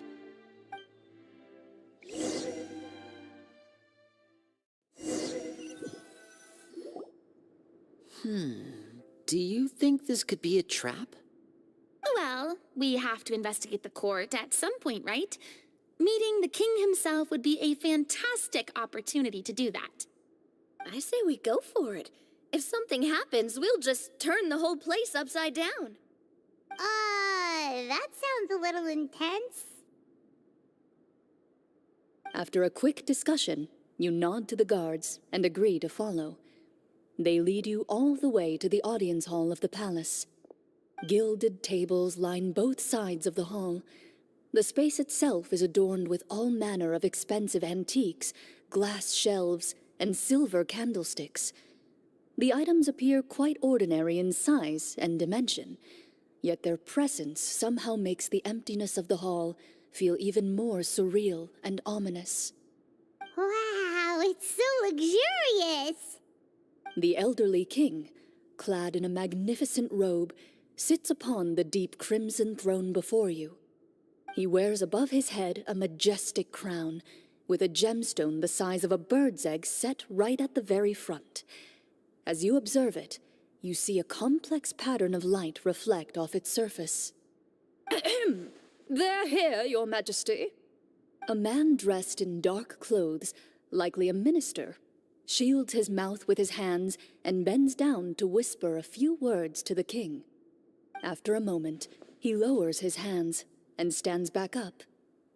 His gaze shifts to fixate on your group, but he does not move from his place at the king's side. The king does not appear entirely aware of his surroundings. The man by his side, though. We should keep a close eye on him. The king remains still and says nothing. The minister is the one who speaks. Esteemed guests, allow me to thank you for coming to our faraway kingdom. Unfortunately, His Majesty the King finds himself quite exhausted from work. So please allow me, his Prime Minister, to welcome you in his stead.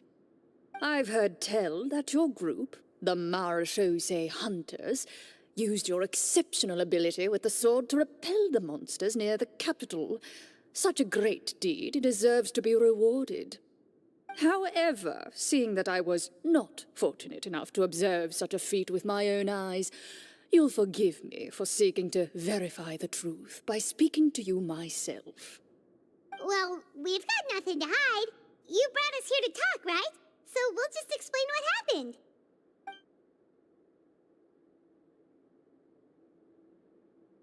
The golem's blades were so powerful, they could cut down trees in a single swipe. It took a lot of effort to defeat them, even for trained swordsmen like us. Well, there was enough details, right? Believe us now? Your account does indeed match those of the survivors. Since you were the ones who defeated the monsters, that must mean you are also in possession of the treasure they stole?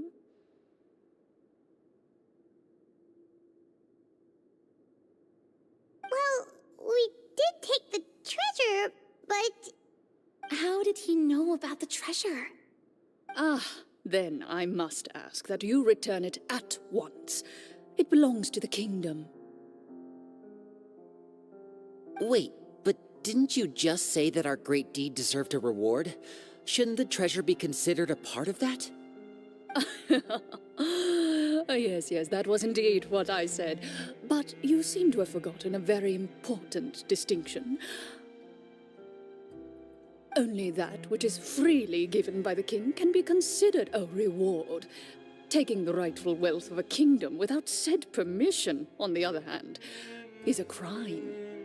But that's completely unreasonable. Yeah, that makes no sense! If it weren't for us, the treasure would still be buried underground somewhere! Maybe so, yet the fact remains. You tried to dispose of the treasure without reporting it to the court and without receiving permission, yes? What, no answer?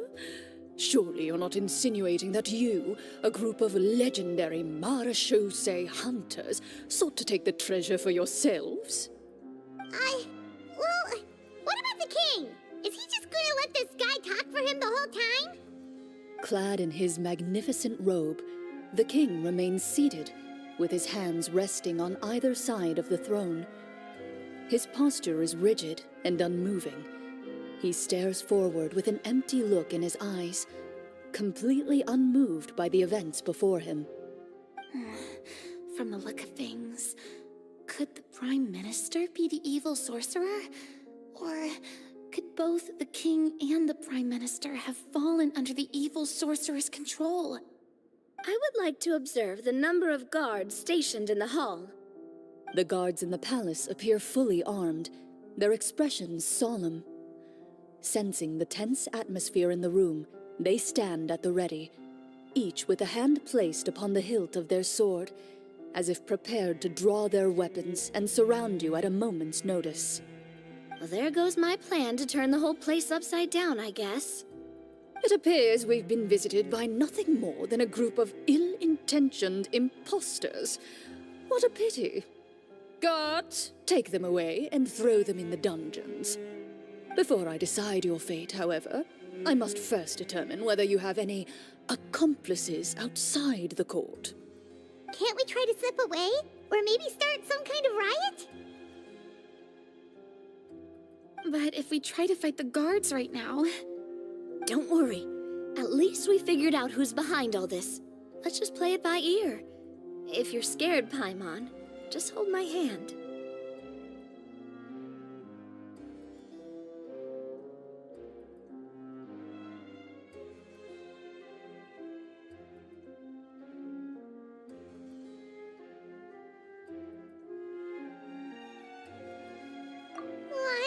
guys?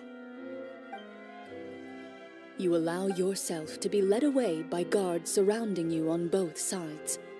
It's only when you begin to feel drops of water falling from the dungeon ceiling and smell the stench of death and decay all around you that you finally realize you've stepped into a completely different world.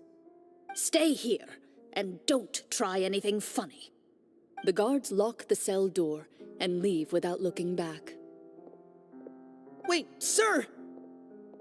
Your voice echoes through the dark hall, but the only response you receive is the sound of water dripping from the ceiling. No! What should we do now? Carve out a new path of fate with our own two hands, of course. I draw my weapon. You reach toward your waist, but find nothing there. You now recall that your weapons were confiscated before the guards locked you in the cell. The bag of treasure along with them. What about that knife I hid in my boot? When did you hide it in there? When I was thinking about digging a tunnel. Rejected. You failed to inform the GM of this course of action. Moreover, the guards would have conducted a thorough search before throwing you in prison. And the keys to the cell aren't anywhere to be seen? Correct. You don't even feel a lock hole on the cell door. Oh, well, there goes all our plans. Indeed. Huh? Why are you the one saying indeed? Because that statement holds true for me as well. This is where the script ends. What? But that's a terrible ending! Generally speaking, this should be the point where the scriptwriter gives the players some kind of hint, or gives the GM some kind of code for how to move forward. I mean, maybe they just really wanted us to be immersed in the feeling of being in prison? Like, they'll only show us the way out once we've grown truly and utterly desperate? That is a possibility. If only there were desserts and tea in real prison. Oh, wait, guess it's kind of how the Fortress of Meripede works if you're lucky. Oh, before I forget, Navia, the short sword you had with you earlier. I took a closer look, and the craftsmanship doesn't appear to resemble anything from this era. If I remember correctly, that style was last in vogue several hundred years ago. Wait, Cloran said that sword used to belong to her master, right? Does that mean her master has been alive that long? I doubt it. The way she went about things often made her seem childish more than anything. I'd say the sword was most likely an heirloom passed down over time. Hang on. A precious heirloom passed down to you by your master. And you gave it to me just like that? You weren't worried I might lose it? Master left many things to me when she disappeared. There was the sword, an old key, and a good amount of junk she probably just didn't want to take with her. I gave you the sword back then, because I didn't want our friendship to end. Wait, when did this happen exactly? After the duel. Between Mr. Callis and myself. Before that, Clorand would have meals with us and even stay over at the Spina some days. She was on great terms with Papa as well. After the duel, though, there was a period of time where we simply didn't know how to face each other. She entrusted this sword to me, and never came back. We were both sad, and conflicted, and totally overthinking everything as a result. Whenever I looked at this sword, I couldn't help but wonder if Miss Petronia had never introduced us to each other at that picnic. Maybe part of the sadness I was feeling could have been avoided. Back then, it felt like I hadn't just lost a father, but a close friend as well. No one can change the past. The most important thing is that you two found your way back to each other and can enjoy things like this together. Yep, you're right. I'm sorry, you two. I didn't mean to bring up any sad memories. Think nothing of it. No one here is at fault.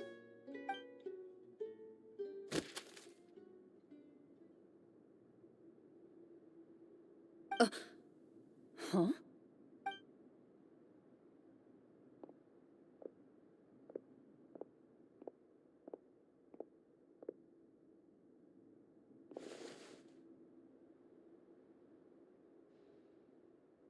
Oh, looks like the next part of our script is here. Perfect timing. The situation was really starting to get desperate. And not just because of the prison thing.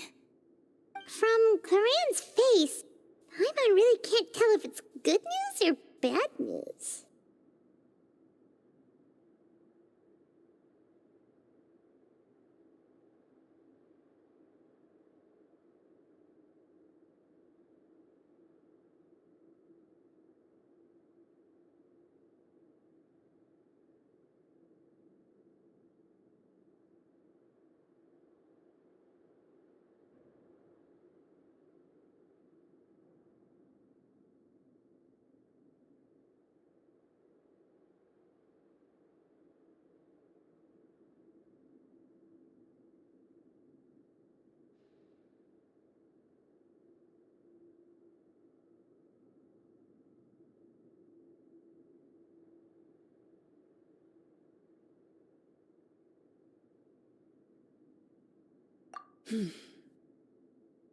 Water continues to drip from the ceiling.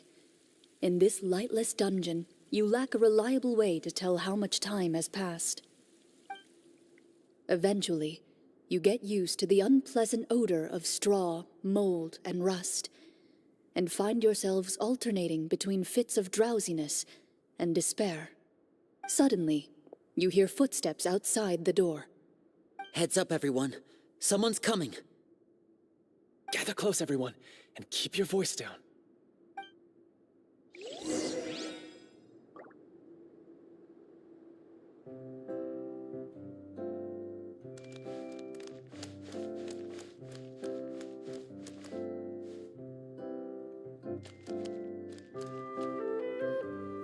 Who are you? I work as a guard in these dungeons, but my true identity is the same as your own. I'm also a Marashose hunter. Huh? Shh! I've already sent away the other guards, but if we make too much noise...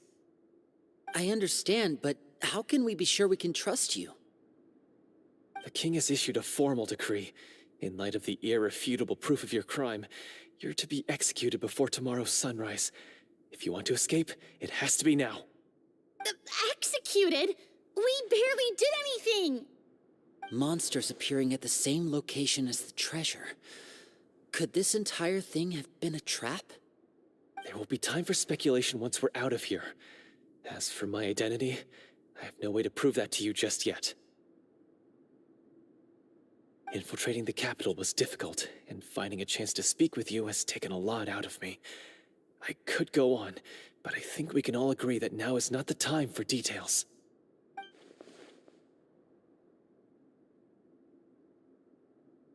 Have you seen our weapons anywhere, sir?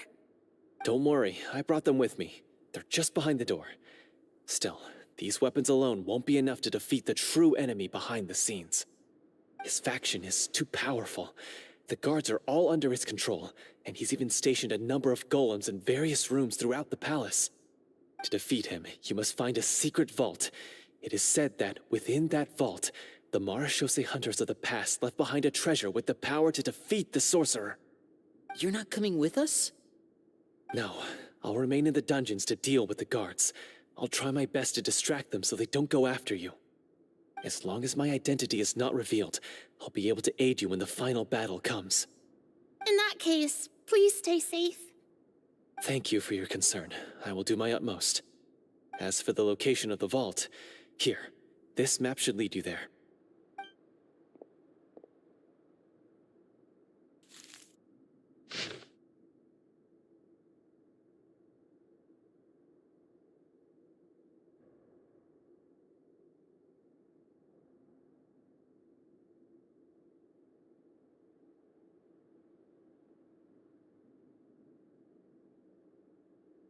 Got it.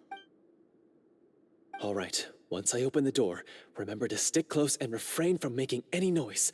I'll lead you out of here as quickly as possible. You now have the chance to restore the honor and legacy of the Mara Shosei Hunters.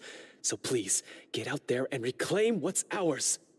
And be sure to exercise caution. With the help of the guard, you successfully escape the dungeons.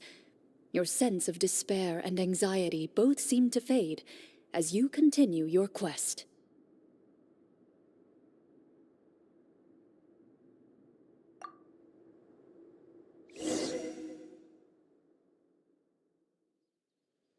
Wait, we didn't get to use our skills at all while we were in prison.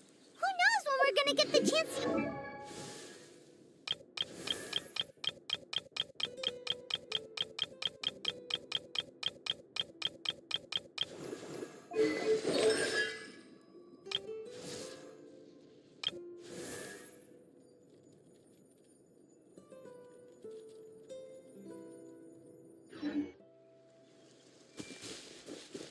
That is a pity, but we can only continue to move forward.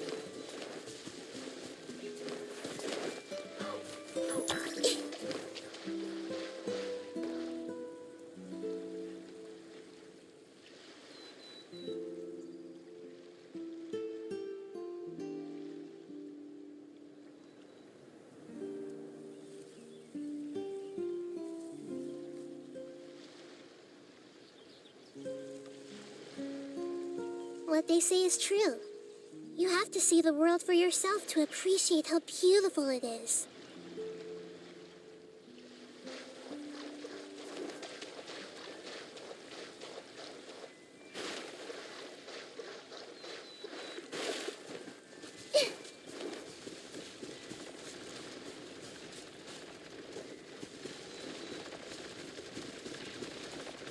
Everyone hold hands!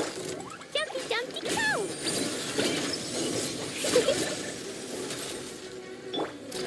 For Rex Lapis! Access denied.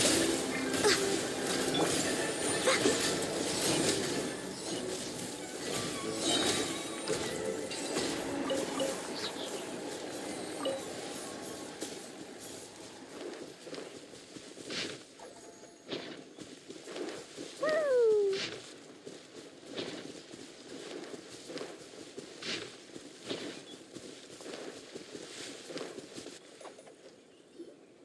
This should be the place marked on the map.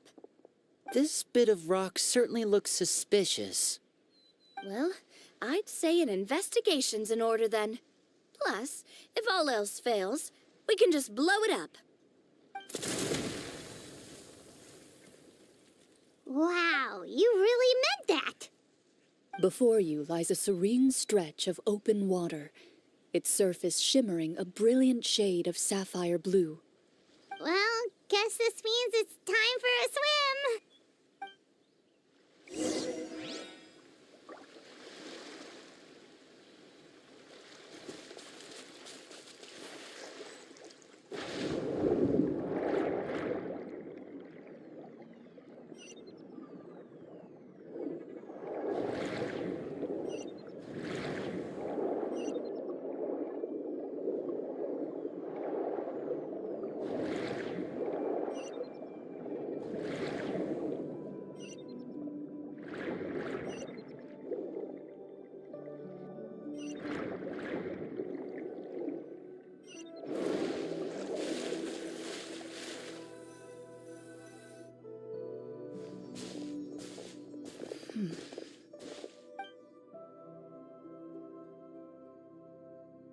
What's the matter? It's nothing. As you step into the cave, you find yourself in an eerily quiet space. Before you lies a narrow passageway that appears to trail off endlessly into the distance.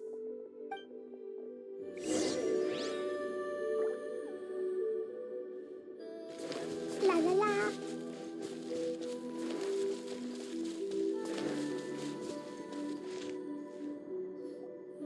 Wow, this must be where the treasure is hidden.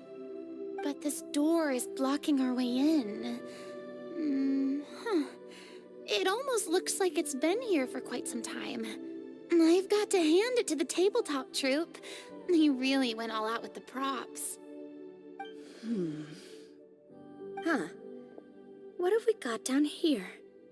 A kind of mechanism connected to the door? Ah, it looks like we might have to arrange it into a certain pattern. A pattern on a stone door. That's something Master mentioned before. Is something wrong, Clarant? After a long, difficult journey, you finally arrive at the location indicated by your map.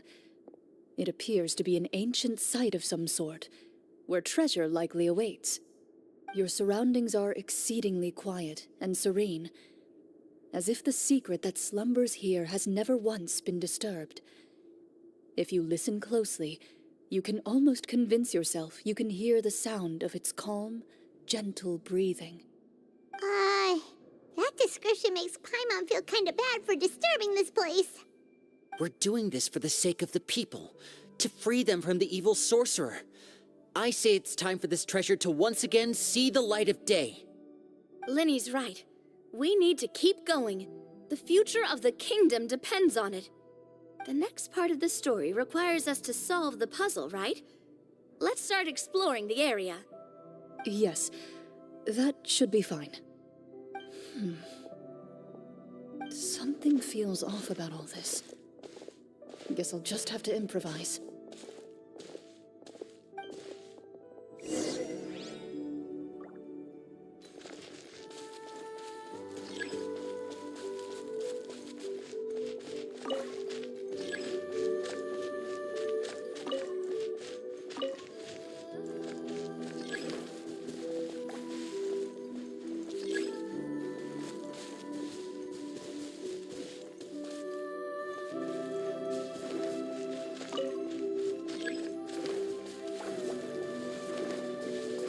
I found something! Found something here, too.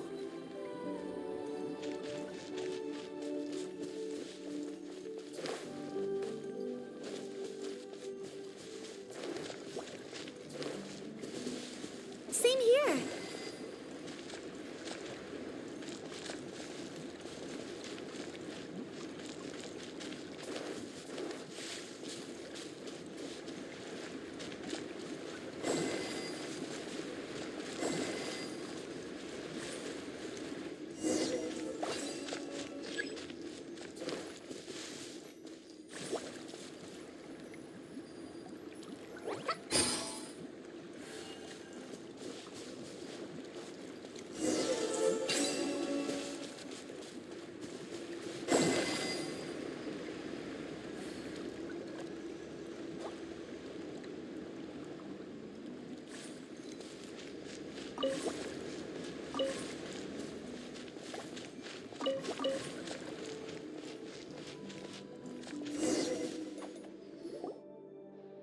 It worked!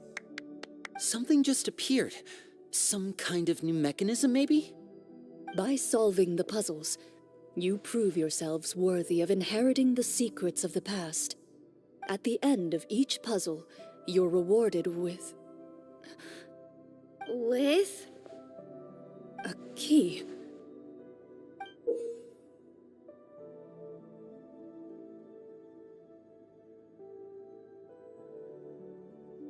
Oh, it must be the key to the big door. Huh? This is one of the Marechaussee Hunter keys that are passed down from generation to generation. It looks just like the one Master passed down to me. It is said that 4 keys in total are required to form the final, complete key. And it seems like we just collected 3 of them. That must mean... Huh? What's wrong? You hear a few strange noises. Suddenly, all the torches in the ruin go out at once. Huh? What's going on? Did we fall into another trap? For the sake of immersion, please close your eyes, everyone. Without the torches, the space is now completely dark. and you cannot see anything.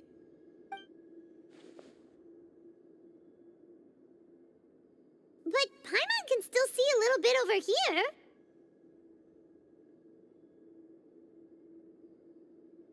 Oh, right. Sorry. Suddenly, you hear the sound of footsteps pierce through the darkness. There's someone else here? Oh, this is so unsettling. I can't see anything. I've been discovered then. Wait, that voice, it's... You recognize the voice as belonging to the guard who led you to this place. It appears he now covets the treasure for himself, and has come to stake his claim. Oh, so this is just part of the script. Then I can probably relax. Well, if we can't see anything, that means we can't fight to the fullest of our abilities. Should we retreat for now? Judging by the way he's holding his sword, he must be a real Marashose hunter. But this isn't part of the script. Retreat? That's not the hunter way. If it's dark for us, then it's dark for him. We choose to fight. Your choice is noted. Please keep your eyes closed until I tell you the torches have been relit. This battle will be in the dark. You got it. Well then, let us begin.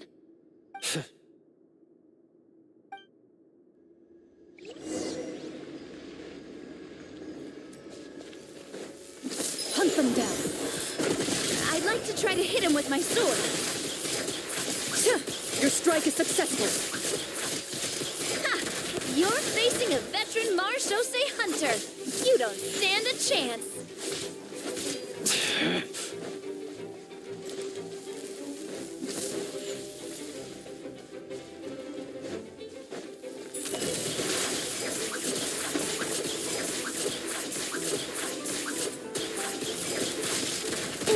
Is he still standing? Goodness, he sure has a lot. Is it over? Can we open our eyes now? The enemy is strong and relentless, but the battle is nearing its end. The torches have not been relit. What about now? Final strike. Ha!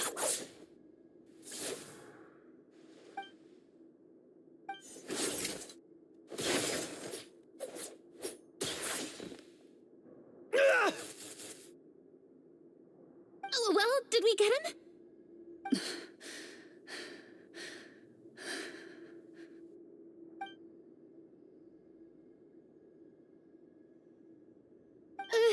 Glorian?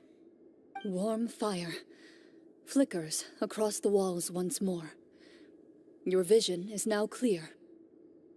In an impressive display of courage, the four of you successfully defeat the uninvited guest. That look in his eyes. It's like he became an entirely different person as soon as I defeated him. Huh? Mr. Florian? Oh, wait. We're supposed to be role-playing. I should stay in character. Speak your name, guard. Why did you lead us here just to betray us? Is this treasure really more important to you than bringing peace to the kingdom? What kingdom? What peace? Those were nothing but lies! I, Florian, am a true Marashose hunter, descended from hunters of ages past. So he's also using his real name. Or, wait, was that the name of his character from the very beginning? Then I'm even more confused. If you truly are a Marashose hunter, shouldn't you want to help us just like you said before? Shouldn't we fight together for the sake of the people? What do you know? In this day and age, there's no glory to be had as a Marashose hunter. What's that supposed to mean? My skills were passed down to me by my father. We lived a life of obscurity in the remote wilderness. Still, he devoted everything he had to being a Marashose hunter.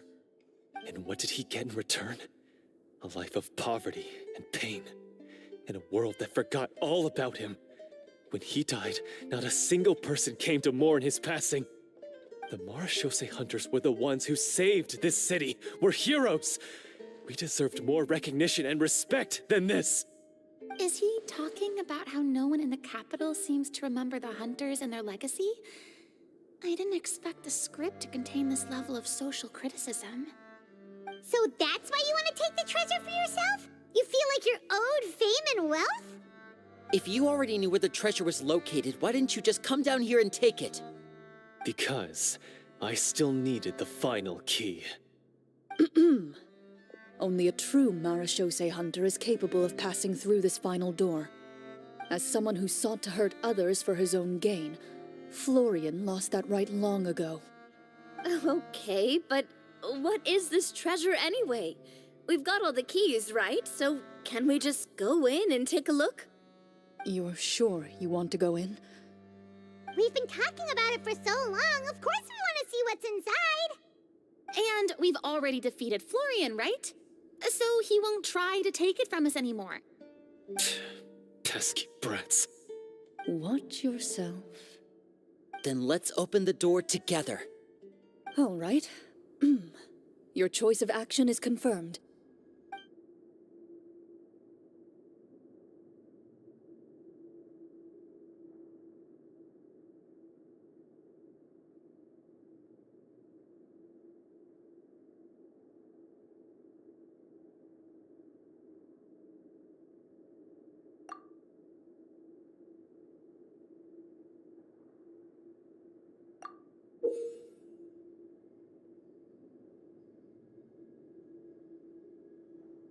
Before you, the door to the treasure, sealed and undisturbed for more than 100 years, finally swings open.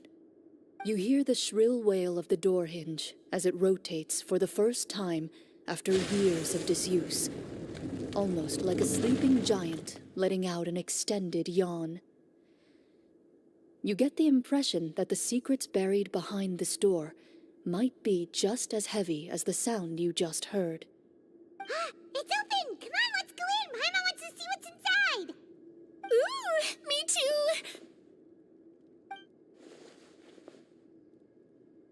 Ugh, uncovering hidden treasure is the most exciting part of adventuring. What do we have here? Uh-huh. A stone tablet? And some shabby weapons? You call this a treasure vault? Looks more like an abandoned warehouse. Maybe the troupe ran out of budget at the end? They provided a super immersive experience at the beginning only to drop the ball at the most important part. They could have at least filled this place with cardboard Mora or something. Wait, I get it now. Paimon, this is the real Marashose hunter treasure. Huh? This is it? The Marashose hunter treasure is just a stone slab and some broken swords? I can't believe it. I refuse to believe it!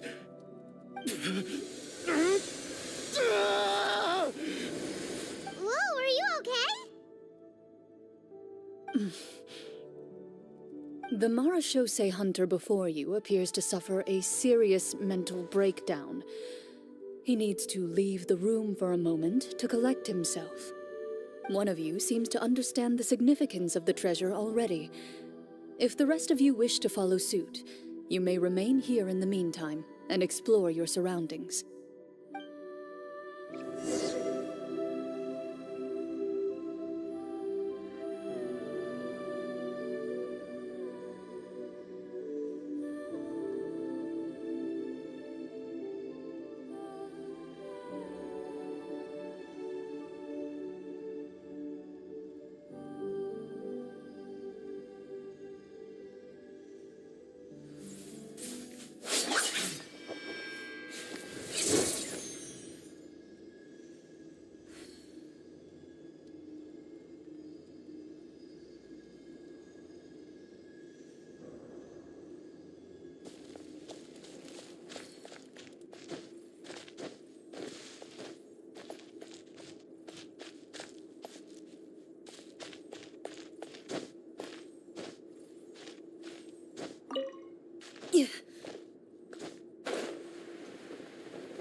What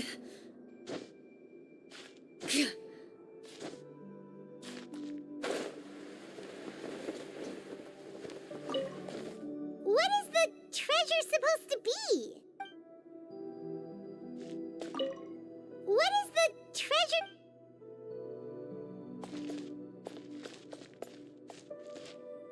The old and broken.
So, how are you doing? Feeling any better? What just happened? Do you remember how you got here? Or what happened to your body just now? I remember now. I brought you here because I wanted to... The explosives in the cave! You mean these? Huh? How did you... I could tell something was off the moment I stepped into this cave, so I kept an eye out. I've already dismantled the whole thing. So the strongest champion duelist in all of Fontaine saved the day once again. Guess I shouldn't be surprised. It would seem your skills as a Marashose hunter are as sharp as ever. I deserve some answers, don't you think? Tell me why you wanted to lure me here. Everything you said earlier sounded like the truth. Luckily, your monologue was dramatic enough to convince my friends you were just role-playing. I don't know. I just always felt like there was something in my heart that didn't belong to me. Something agitated and angry. Who knows? Maybe it was my own anger all along. I could never really tell. The feelings about my father and the other Marashose hunters are real. It just wasn't fair. I was angry, bitter that no one remembered them or praised their accomplishments. I don't know when it started, but at some point, my anger came to completely consume me. At that point, I remembered the legend my father used to tell me. The one about the treasure. But if the treasure was all you cared about, why plant all those explosives? Wouldn't they just destroy the treasure and bury you along with it? I can't remember. My head is a mess. It felt like there was this voice telling me to eliminate the hunters, but now it's gone. From your description, I suspect you were dealing with a devorator. Devorator? Oh, your master... your father, I mean. Never talked about it? It was a kind of monster that was active several centuries ago. No, I've heard of it. I'm just not sure why you suddenly... Wait, it can't be. The seal! The seal? My family has served as Marashose hunters for many generations.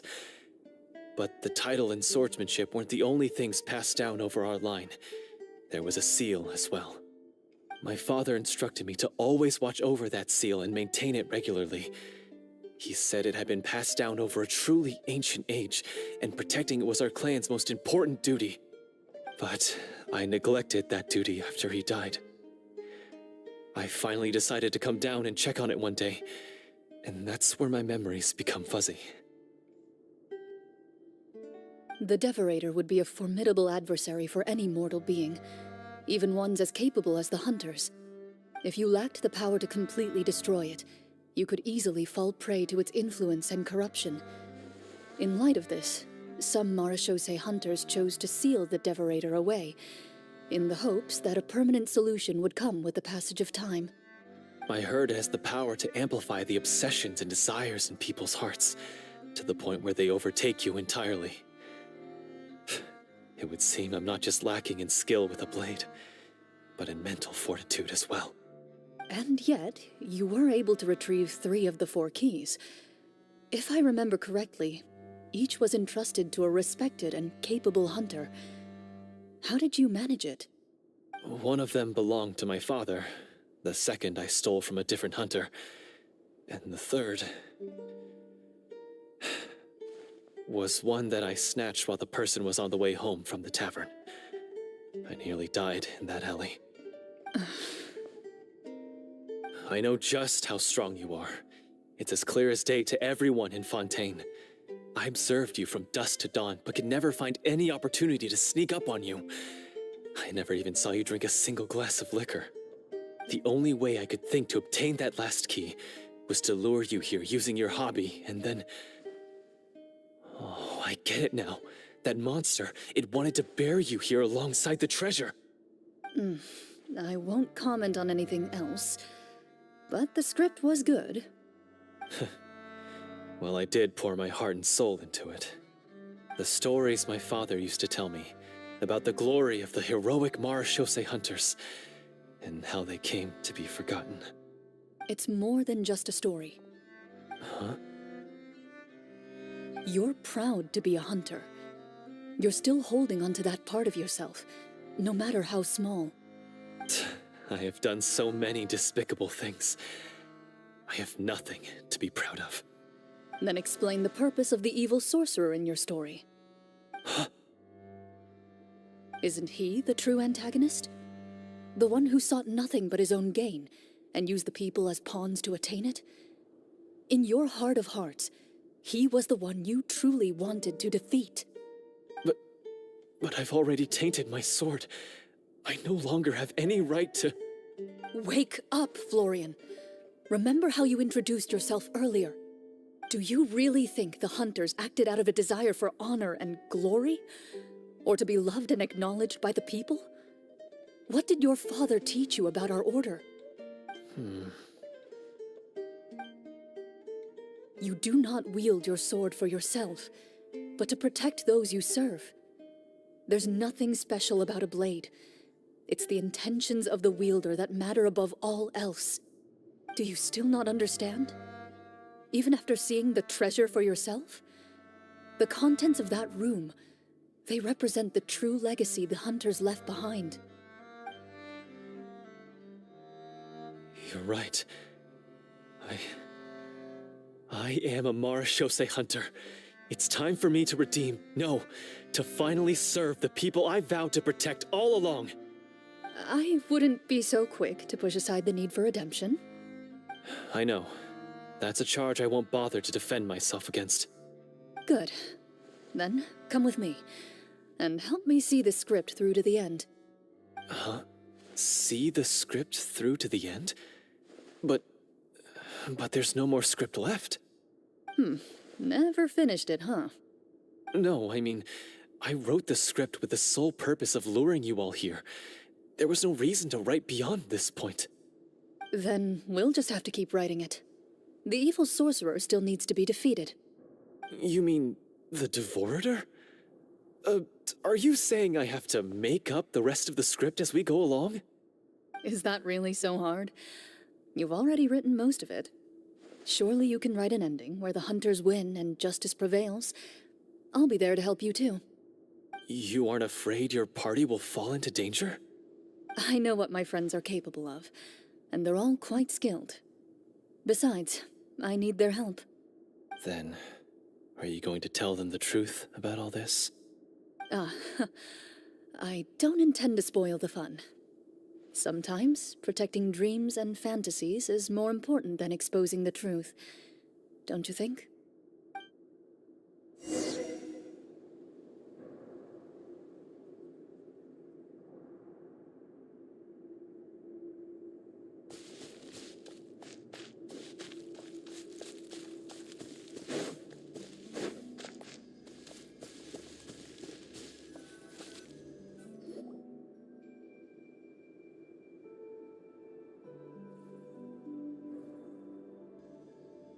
They're back!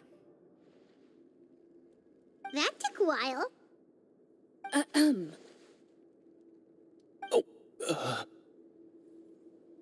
Ahem! My fellow Marashose hunters, please forgive me, for I have sinned. Tone it down. Sorry. After crossing swords with you and witnessing your courage in battle, I've rediscovered my true self and regained my pride as a Marashose hunter. Oh, do I smell a redemption arc? I confess, I was brainwashed by the evil sorcerer. He asked me to lure you here so he could bury you in this cave. That little... Wait, you're saying all of that wasn't you, but the evil sorcerer? That's right. He's adept at manipulating the hearts and minds of the people. I fell under his influence because I did not possess a strong enough sense of will. Huh. And how are you going to prove that you're a changed man? We're not going to fall for the same trap twice. To be perfectly honest, I only came to my senses after seeing the treasure. It reminded me of my father's past teachings. The treasure was actually... The names of all the Marashose hunters from ages past and their weapons? Wait, you already know? Of course. Don't underestimate a veteran role player's exploration skills. Oh, wait, I mean Marashose hunter Navia's exploration skills. We just finished reading through the content of the stone tablet. That tablet recorded the lives of some fascinating people. For example, this Marashose hunter called Est. She inherited the responsibilities of the Golden Hunter and passed judgment on many people. But in private, she had a very easygoing personality. Her favorite pastime was singing and dancing with her friends, and she was said to have a beautiful voice. So, she was just like you. Oh, you really think so? Well, when you put it that way, I suppose I also have a few things in common with this Walter. Working as an executioner, he supposedly used a countless number of tricks to confound his enemies in battle. Oh, if only I could have seen the feats of magic he pulled off back then. Their lives were all so exciting. You could write so many cool books about their accomplishments. How could they have all been forgotten? Because they chose to be. To hunt monsters that only appear in the shadows, you must also operate in the dark. To be a Marashose hunter is to willingly give up on wealth and fame. Then this stone tablet must have been left behind by their companions. That's right. Few Marashose hunters ever revealed their identity to the public. They always protected the city from the shadows. The only time they spoke of their accomplishments would be at night, when they gathered with their fellow hunters in front of the bonfire to share stories of the monsters slain by their hand. So, this tablet was created not so that the hunters would be remembered by the people, but so that they would be remembered by each other. No wonder this place was so well hidden. You regard the stone tablet in solemn silence. The names of your comrades etched onto its surface serve as a reminder that you are never truly alone. The tablet proves that, although a hunter walks a shrouded path, it is not a solitary one. There will always be those who walk beside you, a fact that remains as true today as in ages long past. Their legacies shall continue to be passed down from generation to generation, as everlasting as the stone onto which their names are carved. Father, you once told me that I should seek out the treasure if I ever became lost. So this is what you wanted me to find.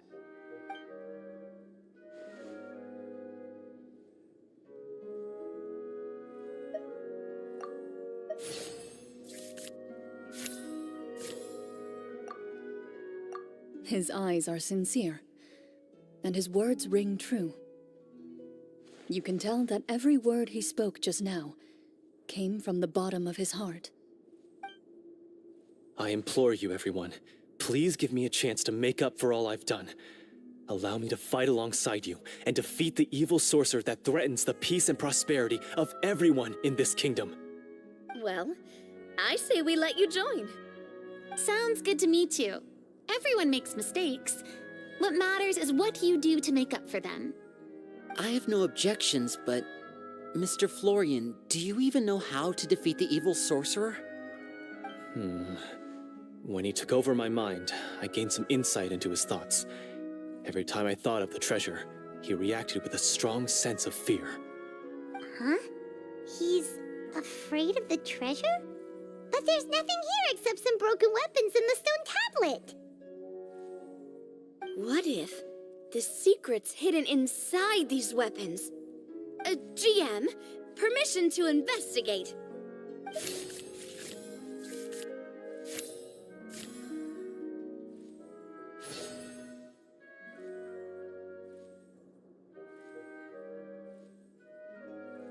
At first glance, the weapons appear absolutely ordinary.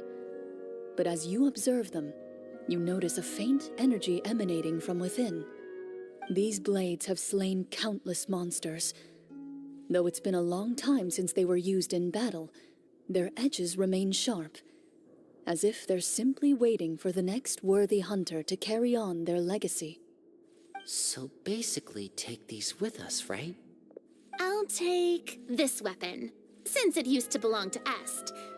Maybe it'll find comfort in being held by someone who appreciates the arts. Good idea. I'll take Mr. Walter's bow then, from one archer magician to another.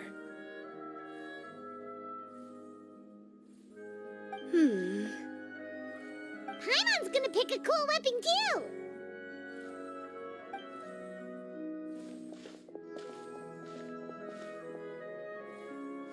As you grip your weapons, you can almost feel the will of past hunters coursing through your being. It's a feeling of courage, determination, a silent vow passed down from generation to generation that says, eradicate the monsters, no matter the cost.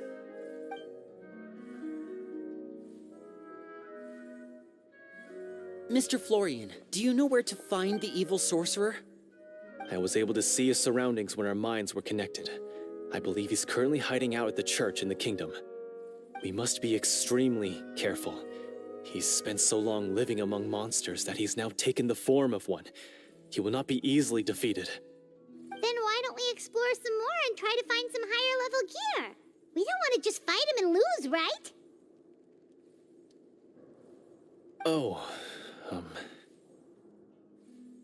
No, we have to strike now. He was greatly weakened when I managed to break out of his control. If we let him rest, he might have time to escape. I agree with Mr. Florian. We've got to act while we have the advantage. Don't forget, the people of the capital are counting on us. Yeah, now that we've got a plan, there's no point in waiting. The longer this drags on, the worse it will be for everybody. Yes, that's what's called...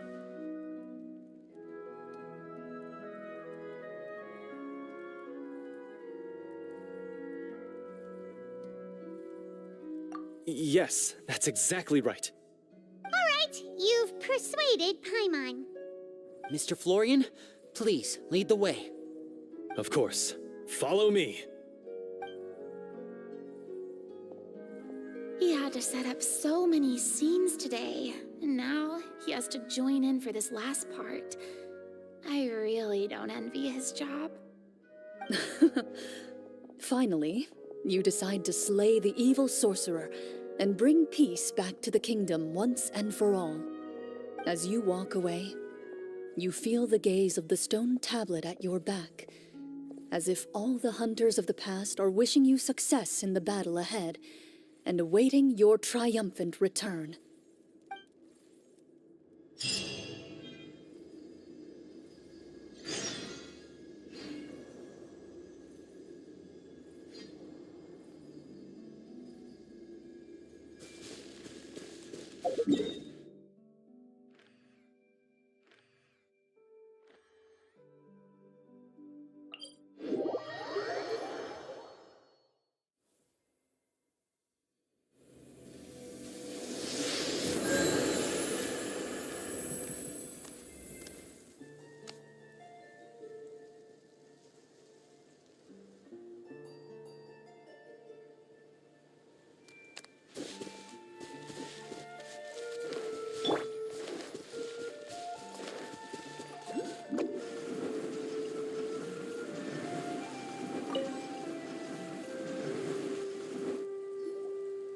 Finally, you arrive at the church Florian described.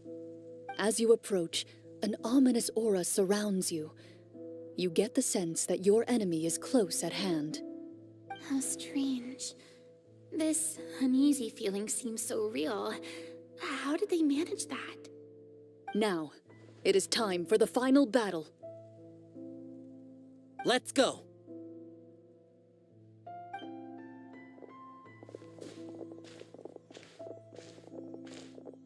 Florian, wait. What's wrong? I think you should wait outside. You've already been corrupted by the Devorator once. It could easily re-enter your mind and take control of your body. I don't think it's a good idea for you to be this close. If it corrupts you again, it's possible you might take on a new form entirely. That's exactly why I have to go. Why I should be at the very front. You mean... Yes. I intend to lure it into my body. That's too risky. If things get out of hand, I might have to kill you. Do you understand how dangerous this is? I understand, but if I do this, you'll have a clear and visible target. The Devorator will have a hard time passing up a chance to enter a body it knows how to control. You won't have to worry about any of your friends being taken over. You're not like me, Miss Clorand. You're a just and powerful Marechaussee hunter. The monster broke free due to my error. It's only right that I shoulder the responsibility for its destruction. This is... something that I have to do. Consider it a duel to restore my honor. My only request is that you give it your all.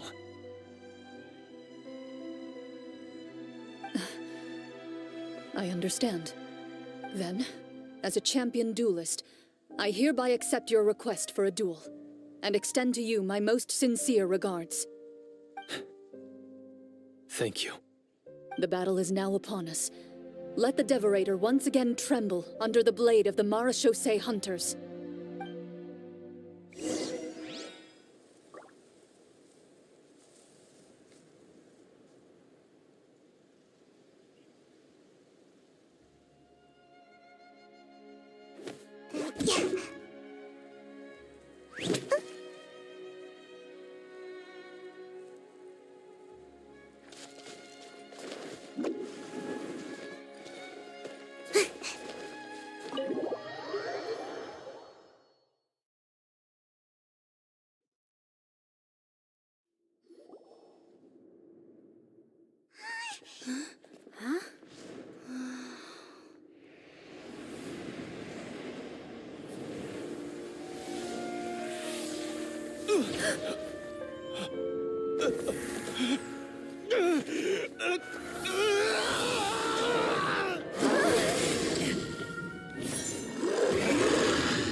Why is nothing working?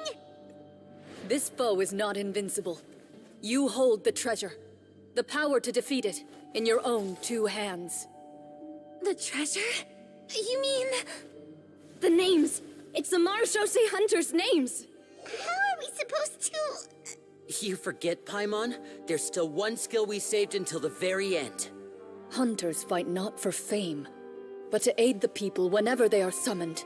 Walter the Marashose Hunter, master of 1,000 tricks, executioner of the Phantom Hunters, I call for aid! Est, the Marashose Hunter, inheritor of Cassiodor's will, judge of the Shadow Hunters. Answer my call!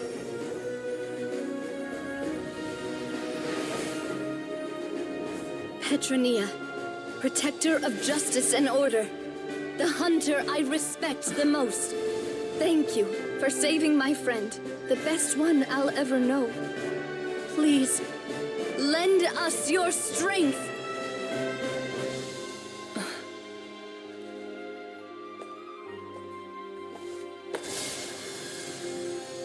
We have come to answer your summons.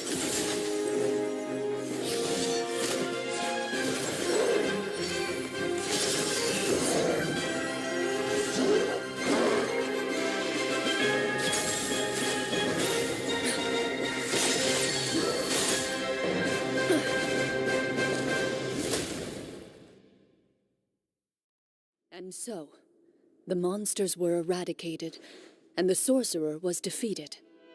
Peace soon returned to the capital. Those in the court, manipulated by the sorcerer, also recognized the errors of their ways. Some remembered the names of the heroes who saved their kingdom, but others simply continued their lives none the wiser. Such is the story of the Marashose Hunters. They pursue the phantoms in the darkness and exterminate all who pose a threat.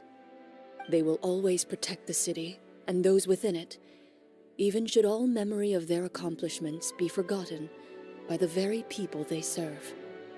I am assuming we've finally reached the end of the script. Yes, you've reached one of the better endings. It's a pretty solid story overall. I thought it was just an ordinary adventure at first, but the further we got into it, the more impressed I became with the production and the plot. That final battle especially! All the effects were super realistic. Oh, right. Yeah, totally. That's a really good point.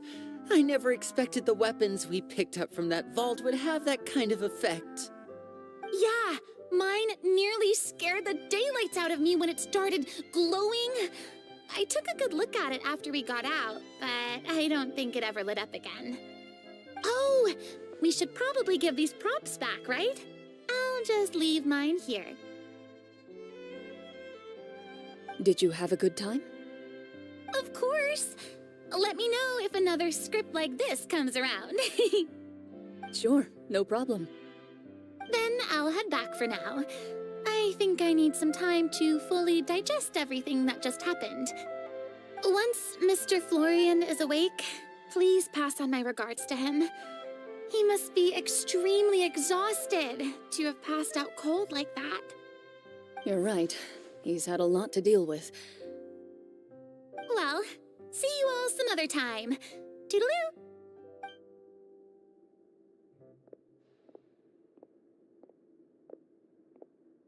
Okay, so, can I ask now?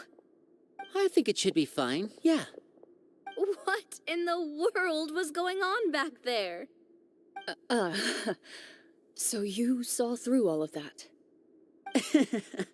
That time in the cave when you told us to close our eyes, it'd be weirder if we didn't notice anything. I was dying of curiosity the entire time. I mean, you did a pretty bang-up job of pretending nothing had gone wrong. Farina actually looked like she thought all of it was planned. Guess none of us wanted to be the one to break the illusion. What are you all talking about? Oh, wait. Don't tell me you never... Ugh, this is all my fault. It's not too late to cover your ears. Here, partner, I'll do it for you. A bit late for that, don't you think? You're saying everything that happened back there wasn't actually part of the script? It's probably more accurate to say this was never a real scripted story to begin with. What? So loud. My head. Hey, you! Get up right now and explain yourself! No shaking, please! Oh, my head.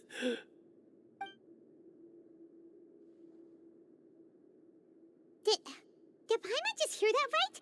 You guys made up that whole last part on the spot? It's not nice to lie to people, but Paimon's got to admit, that was a really good story, Florian. Oh, and nice improvisation, Florian! Yeah, it was like watching a magician improvise a spectacular magic trick after forgetting an important prop. If Paimon knew something was wrong with that vault, she would have floated straight in the opposite direction. Everything was under control. As if you've ever described a situation as being out of control. I'm pretty sure any situation you consider to be easy to handle would scare a reasonable person half to death. Guess I'm just used to it. You must run into a lot of unexpected situations then. That explains why you're so good at coming up with things on the spot. As for you, Florian... I know there's no excuse for what I did. I'll turn myself into the guards at once, confess my crimes, and accept any punishment that comes my way. I would say you've already suffered more than enough. What? You may have been blinded by fame and fortune in the beginning, but your actions during the final battle had proven you to be a true Marechaussee hunter. You'll be far more used to the city above ground than below. Your job as a hunter is more important. But... Of course, you'll still need to take the keys and pay a personal visit to the 2 hunters you wronged. Prepare to accept any terms they give you as well. Yes, of course. As far as I'm concerned, though, your showing in the duel was enough to prove your honor. Then I'll do exactly as you said. I'll go return those 2 keys right now. Thank you so much, everyone. I'll do my best to prove myself worthy of the second chance you've given me. I swear this on my name and honor as a Marechaussee hunter. Until we meet again, everyone.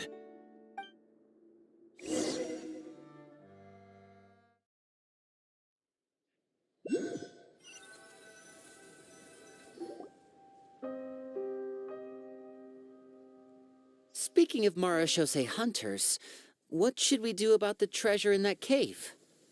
Leave it be. Are you sure? We could show it to people, make it so that the hunters are remembered. Don't you want that? No. Every name on that tablet made the same choice. All hunters know what the path entails. I am no exception. My identity as a Marechaussee hunter is not something I need people to remember. I wish only to be recognized as a champion duelist. Nothing more. That's certainly very different from the path of a magician. Still, I admire your decision. Wait, I just remembered something. If there were no special effects involved, why did our weapons begin to glow during the battle? That's because the Marechaussee hunters of ages past would often imbue their weapons with special enchantments to suppress the monsters. Whenever a monster was nearby, their weapons would start to glow.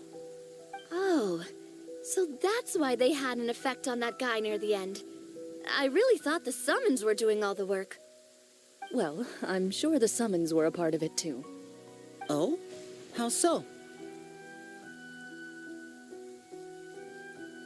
This particular devorator probably hailed from the same era as the hunters we saw in the room. The names you recited all belonged to the bravest hunters. Countless monsters fell to their blades. That's likely why the devorator visibly reacted when you said them out loud. So the names held the power all along. Navia, everything you said during your summon. Huh? Oh, I meant what I said. I mean, it was true to my character, so yeah, I'm glad you heard it. Just don't make me repeat myself. It's embarrassing. I really appreciated those words. All right.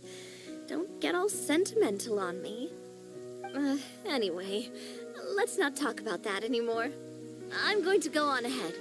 Don't fall too far behind now. She ran off. I should probably head back as well. This story was truly incredible. I might have to spend the whole night telling my siblings all about it.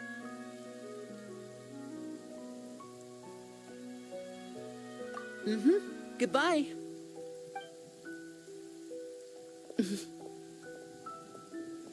Traveler, should your name and deeds be forgotten, what do you think the significance of your journey will be?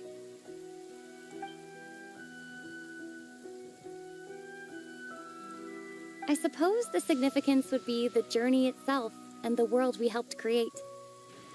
There's still value in the time I shared with everyone here, in the things we were able to accomplish, even if no one remembers them. A great answer. I'll remember it.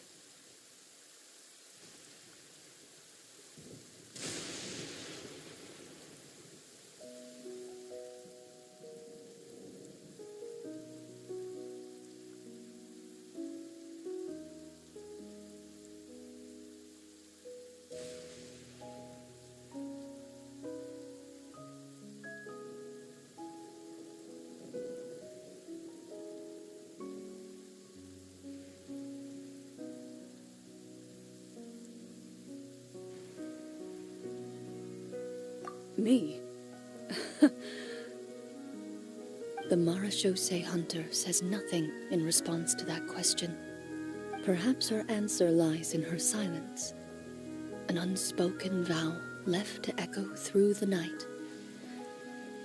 The path she walks needs no explanation.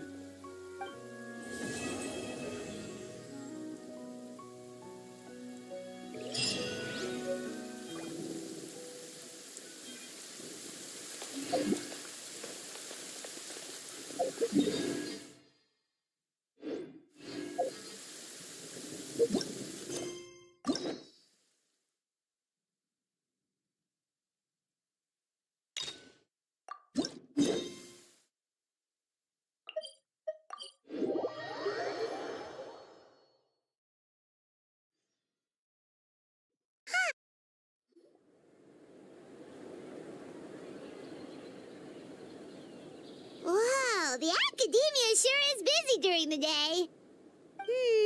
But where should we go looking for people that we know? Traveler, Paimon. Sino! It's been so long since we last saw you!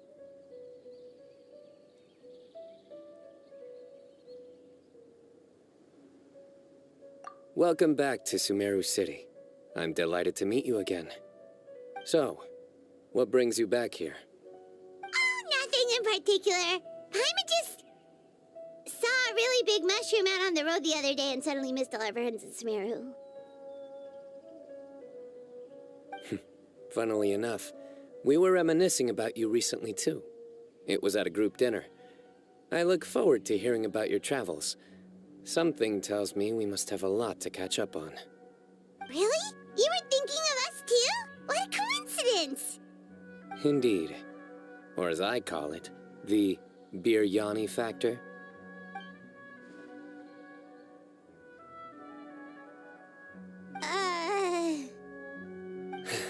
You really want me to say the rest?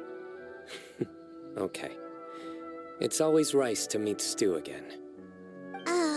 Darn, he said it.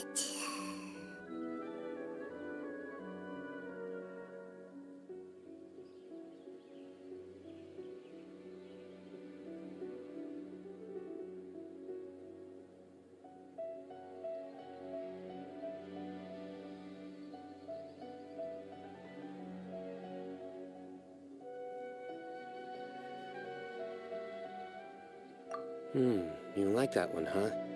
You must if you remember it after all this time. Admit the truth. You have long been in awe of my razor-sharp wit. All right. Here's your 500 Mora.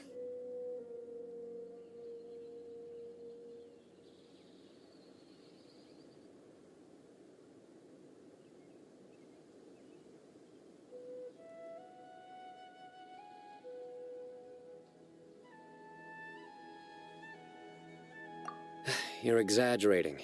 It's only 500 Mora. Hey, 500 Mora is still a lot of snacks to Paimon. All right. I'll treat you to some desserts later. Anyway, I'm actually investigating a case right now. My mind is focused on work, which is why I didn't complete the joke at first. A case? What happened? Nothing major. But after finding out who was involved, I decided, on reflection, to handle this one myself. Need any help? We only came here to hang out, so we've got the time. You may as well take us with you, and then when you're done, we can, Such enthusiasm. Are you worried I'll forget about treating you to some sweets if you're not around to remind me? What? No! All right, was it really that obvious? Obvious enough. Still, it's a fine idea. You are the heroes of Sumeru. It makes perfect sense to work together. All right, follow me.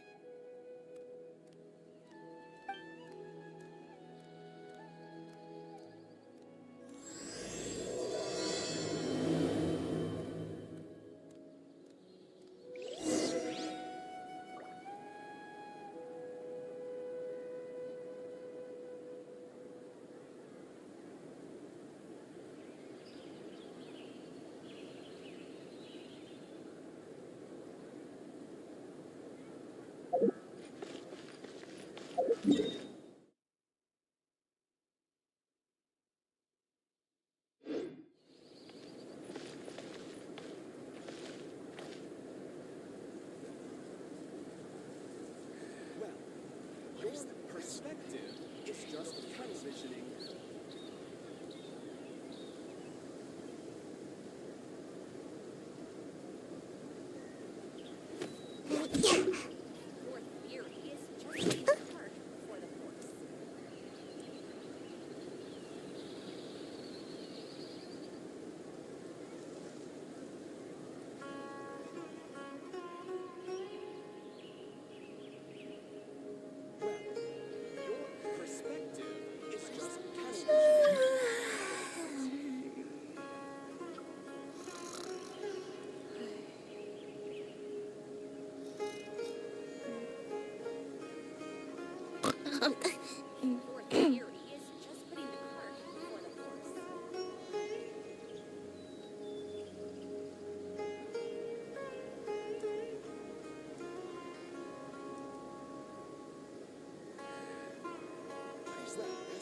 Your perspective is just tunnel visioning.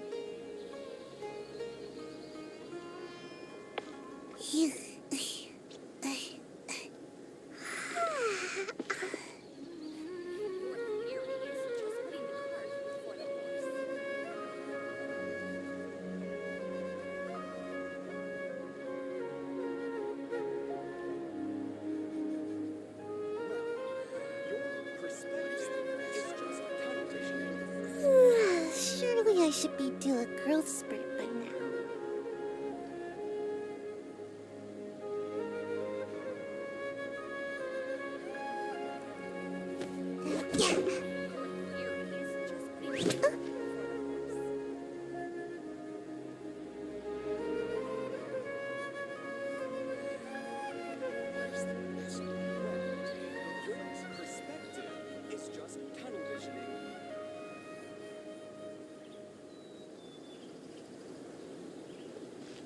Make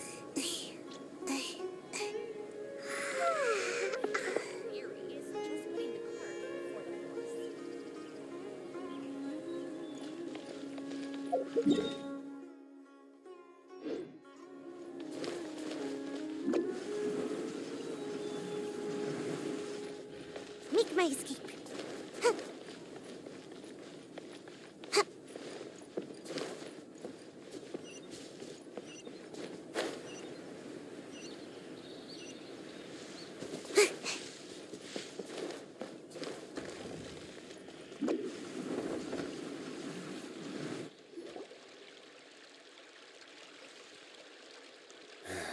Do you see him?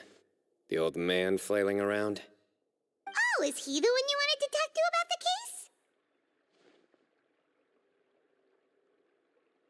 case? Correct. His name is Cyrus, a former Spontamod sage. He taught both me and Lisa. Huh? Sino's teacher is in trouble? It's ridiculous. I'm just an old man who enjoys a spot of gardening, shopping, and wine. What sort of person targets an old retiree?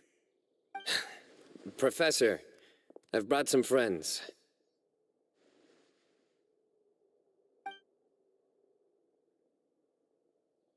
Ah, Sino. Now who do we have here? Hold on, let me think. A flying fairy dressed in white? A youth who does not seem to hail from this land? My goodness. You must be the legendary traveler in Paimon. I've heard all about what you've done for Sumeru. Wow, looks like we're really famous. I've told him about you before. You are my friends, after all. That's right. Let me summarize the situation. A couple of days ago, Professor Cyrus suddenly received a threat letter. A threat letter? Exactly. Who sends a threat letter to an old man like me, for goodness sake? This is the letter in question. Cyrus, I have uncovered your secret. If you wish to prevent it from going public, leave 10 million mora at the back door of the cafe. Secondly, don't come looking for me. You'll never find me.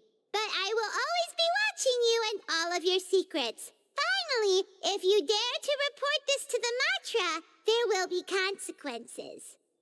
Wow, they sure didn't mince their words. Clearly, this person must be desperate for Mora. 10 million mora, what a joke. I'm just a single retiree with nothing to my name beyond the tomatoes in my garden. Where do people think I'm hiding 10 million mora, huh? In my tomatoes? There were no witnesses, so currently the letter is all we've got. So, Traveler, Paimon, let's put our heads together. Paimon's ready too! All right, take a look. Do you see anything suspicious?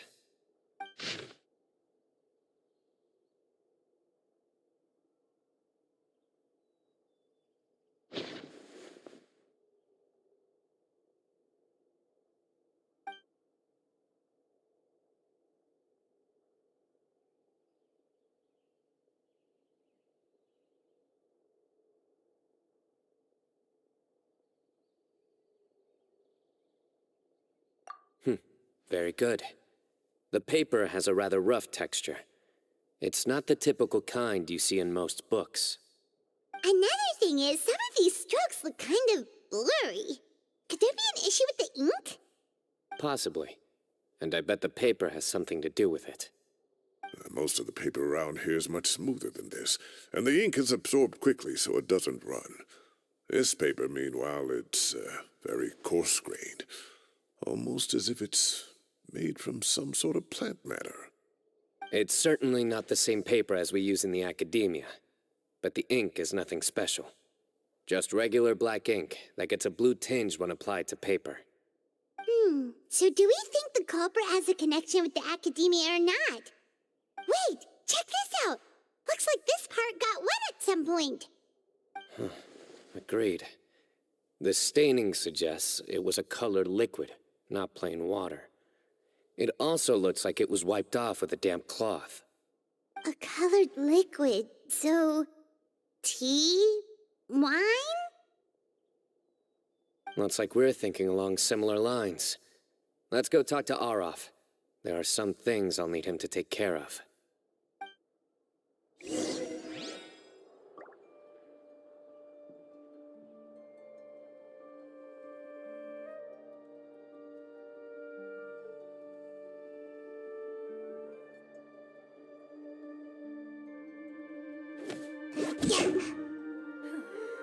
Is it possible to install a vision on a mechanical frame?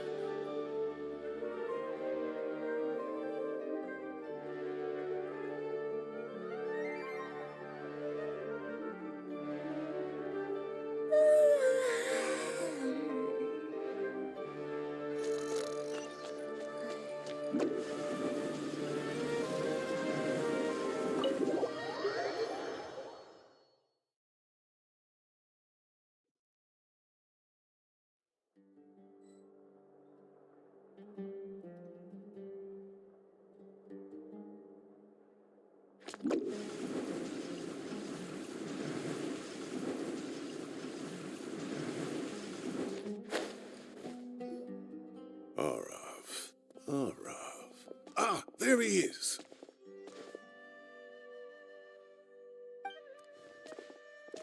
Mahamatra Sino. Sir Cyrus. Ah, and the Traveler and Paimon. It's been a while.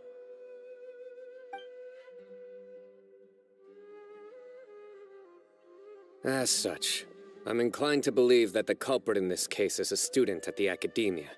Somebody young and strapped for cash. Oh, one last thing. I'd start your investigation by taking a look at the cafes in the city. Oh, of course! You think the culprit spilled their coffee on the ladder, huh? They do look like coffee stains to me.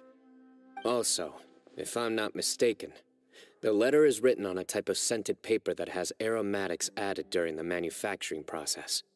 The kind often provided as writing material for customers in cafes and taverns. Ah, of course. Yes, like they sell in the gift shops. I remember now. Zaha Hadid bought some a while back. She said she was going to use it as wrapping paper for a vase. Understood. I'll assemble a team to investigate the points of interest immediately. You have my gratitude. One last thing. Send some Matra to guard the entrances and exits of Sumeru City. And change into plain clothes. Don't let them see you coming. Will do.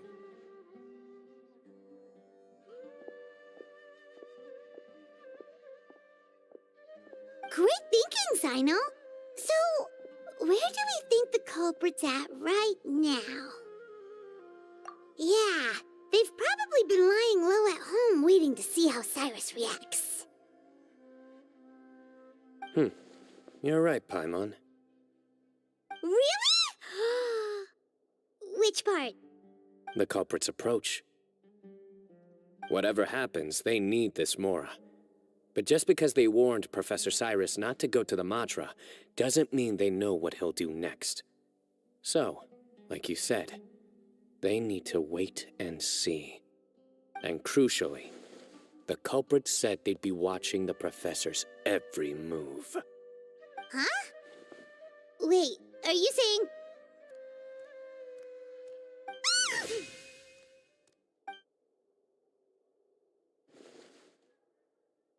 Found you!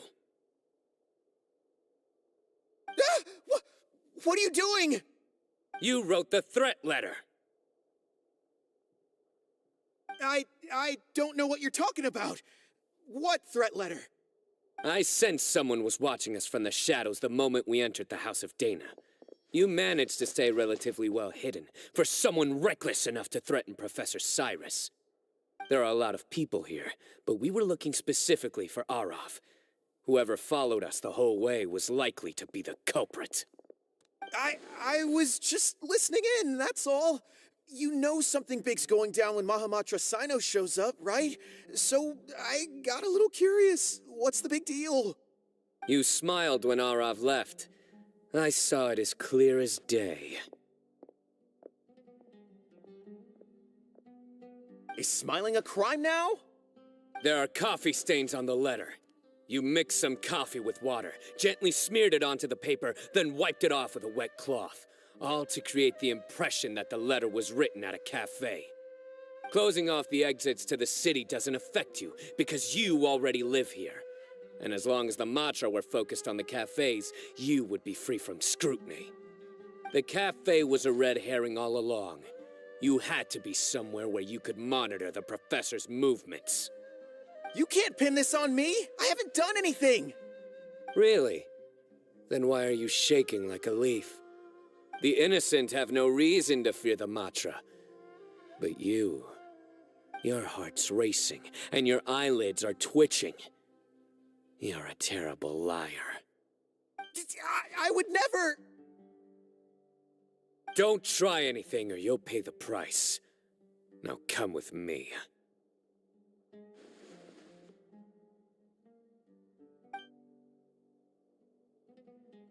Well, that was over quickly. Sino already caught the guy. You're telling me. 1 minute I go out for a quick smoke, the next minute I see Arav already on his way back to meet up with Sino. Looked like a young guy, too. Couldn't have been much more than 30. But after what he's done, I'm afraid he's ruined his whole future. Everyone, it's all over. Gosh, that was so fast! The culprit's name is Uraka, a 16-year-old student in the Rataoish Darshan. Huh? 16? Cyrus thought he looked 30-something! We checked his records. He's 16, a third-year student. But he looks so old. Yeah, seriously. Foolish child. He's too young for the criminal life. What the devil drove him down this path? We questioned the culprit regarding his motives. Oh, just spit it out. Nothing can surprise me at this point. Very well. It's our understanding that Araka is a mediocre student who has been underperforming in his classes. He started taking extra tutoring to improve his grades, but developed a gambling habit around the same time and lost a lot of mora. Down on his luck, he went to the tavern for a drink and overheard some people chatting about Sir Cyrus's comfortable retirement. They mentioned that he's always arguing about his tomato plants with some old woman on the street. Some old woman on the street?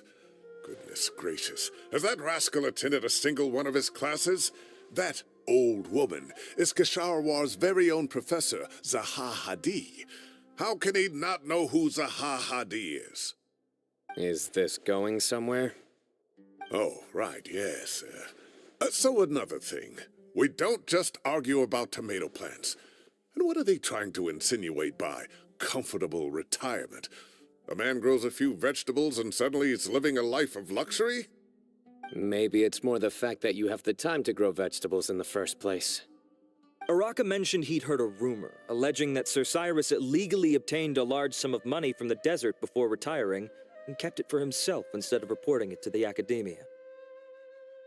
Araka believes this money to be the reason why Sir Cyrus hasn't kept up with any academic research or other projects since his retirement. And given your advanced age, he thought you'd be an easy target to blackmail. Oh, Araka. I'm at a loss for words. I'm so angry I don't know where to start. People make up rumors all the time. I am quite confident that Professor Cyrus has never embezzled a mora in his life. Arav, you'll have to find some excuse to interrogate Araka again later. I need you to deliver a few firm fistfuls to him on my behalf. I completely understand how you feel, Sir Cyrus, but I'm afraid that course of action goes against the Matra's principles. Professor, there's no need to be childish about this. Oh, come on. I was clearly joking. Okay. Where does this go from here? The academia will determine the appropriate disciplinary action against the student. And as for the individuals spreading rumors about the professor's obsession with tomatoes and some old woman on the street, There could be a slander case here. The Matra will continue to investigate. Who said I'm obsessed with some old woman on the street? Mind your wording or you'll start a whole new rumor. You seem confused. Oh, don't you understand? Uraka is just a young boy who made a very rash and very stupid decision based on some groundless rumor he heard. Besides, I didn't actually hand over any Mora to him. The whole thing sounds a lot worse than it is. All it costs me is a little reputational damage. That's all. Please rest assured, Professor, that the Academia will issue a fair and reasonable punishment. Yes, I have no doubt about that. But as a former educator, I'd still like to have a serious conversation with the boy's parents. Their family lives in the city, yes? Correct. We looked into the family. Both parents are merchants, and they're often away on business. They've never taken much of an active role in their children's lives. Oh, what a mess. You don't have to seal the evidence away yet, do you? I'd like to have that letter back for the time being, if possible. I need something concrete for when I talk to the family tonight. We have to show them how serious this situation is. The relevant authorities have already reviewed the evidence and are now discussing Uraka's punishment. You can hold on to the letter for now. Just make sure to return it within a couple of days. Oh, so you'll be able to close the case in 2 days? Give or take. Cases like this are quick to resolve. Very good. Well, thank you for all your help. Perhaps we can all go for a meal together. Oh, my treat, of course. My apologies, Sir Cyrus, but I have a prior commitment. Enjoy the meal, everyone. Ah, I see. Well, that's a pity. But Sino, you have to come. You found the culprit at record speed, and I owe you for that. Ah, and isn't Tainari in town at the moment? Bring him along, too. Wait, you mean Tainari's in the city? He is. Tainari's master, Sir Nephis, called him and Kale to the Academia to help out on a project. They should be at Nephis's office at this hour. Though I must say, I'm surprised you're extending an invitation to Tainari. Did you do something to offend Sir Nephis? Don't be outrageous. Nephis offends me all the time. It's never the other way around. Anyway, hurry up and fetch Tainari. I'll head over to the tavern with the Traveler and Paimon. See you there. Go on now. Don't keep us waiting.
Make my escape.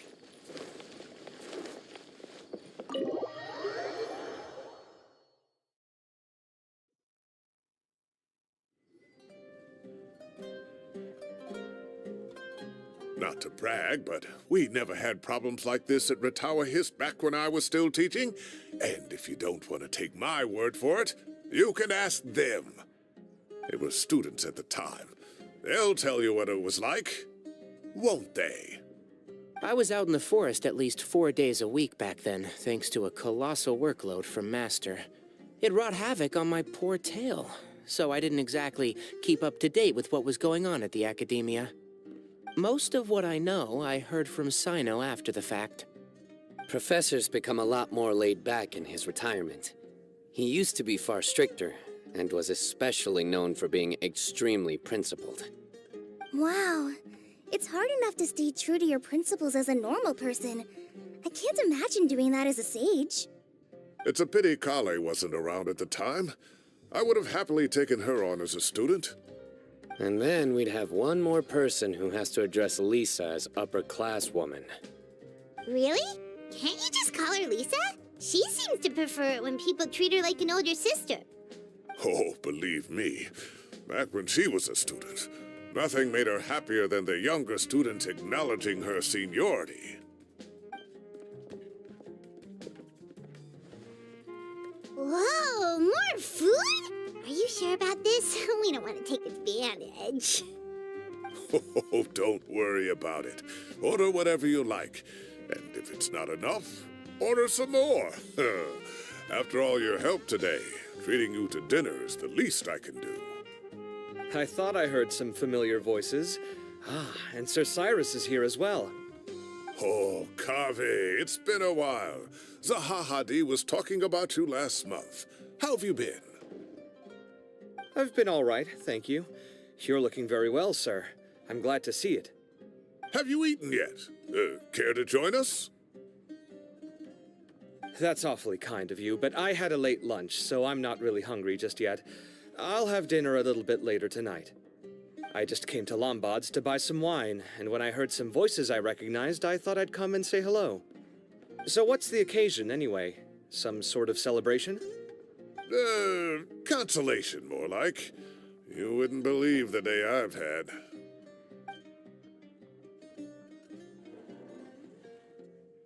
Sounds like things have really gone downhill since I was there. My whole time as a student, I've never heard of anything remotely like that. I can't believe how young the guy is. What are his parents going to think? Young people are always more susceptible to making rash and ill-advised decisions. Their minds are still developing. It's just an unfortunate fact of life. But still, this boy has some nerve. Just look at what he wrote. Oh, it makes my blood boil. Wow, yeah. Jeez. I will always be watching you and all of your secrets. And then he just followed you into the house of Dana? If this were my son, he'd get the scolding of a lifetime. Oh. Luckily, I'm also an extremely principled person. Kave! Your order's ready, sir! Coming. I'll have to get going. Have a nice evening, everyone. I'll catch you all another time. Okay, bye-bye! Here I am. The coffee beans are in here, too. Yep, it's all there. I'll stop babbling away now. Let's eat before the food gets cold.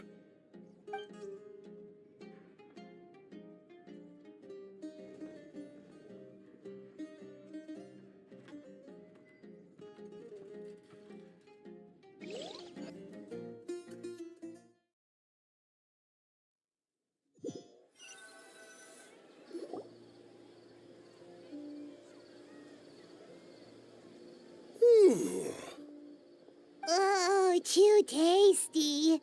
Paimon's belly is about to explode. Oh, mine too. I'll have to walk home to burn some of it off. Thanks for dinner, Sir Cyrus. Master Tainari and I will bring you some homemade herbal tea next time. It'll do wonders for your sleep. Well, I look forward to that. In fact, could I trouble you to bring a little extra for the other old folks on my street? I'll be the envy of the neighborhood. No problem at all. I'll pack some up and bring it over.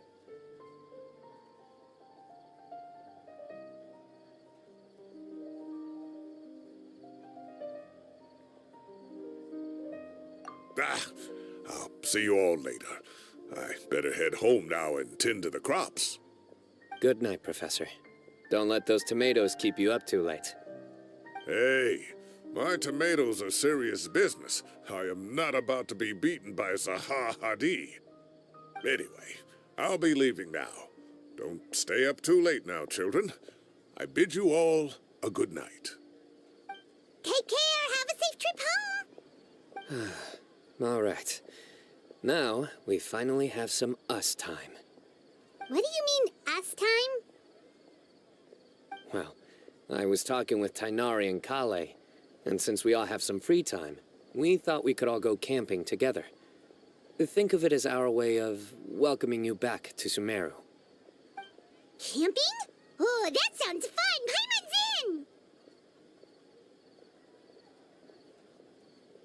in! Right? It's been so long since we did something fun together. I can't wait.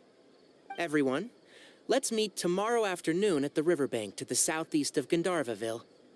No need to bring anything. We've already packed everything for the trip. Just bring your delightful selves and prepare to have some fun. You got it. We'll be there. Great. Then we'll see you tomorrow.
Seems like I should have chimed a set off. Let's head to the southeast of Gandharvaville and meet up with the others.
the tents already!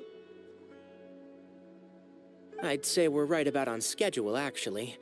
We were aiming to have them set up before you arrived.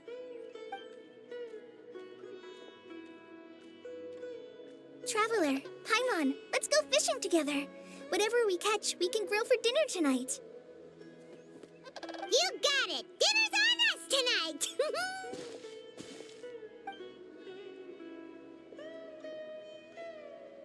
I hope I can contribute too.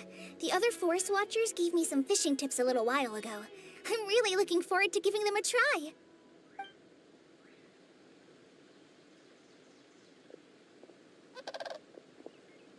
I saw some very appetizing mushrooms in the area, so I gathered a few for us. I'll leave them here along with some fresh fruit.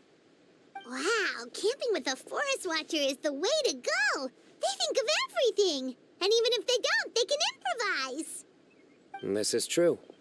I don't think I've ever had a single rough day in this forest. So, how has everything been going for you? Well, there's been some high points and low points, but we've had some unforgettable experiences along the way. I see. Oh, in that case, you should try a valberry. I bought some from the market this morning. A valuable suggestion. Just don't bury your feelings using food. All I wanted was to recommend something bittersweet. Oh, I have a sudden craving for fruit tea. I'm gonna go fetch some stuff. Bye!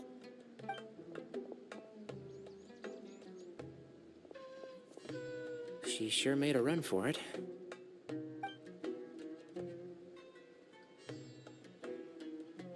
Unbelievable! She made a run for it! So Kale chose the path of tactical retreat. Could it be she foresaw what shall soon come to pass?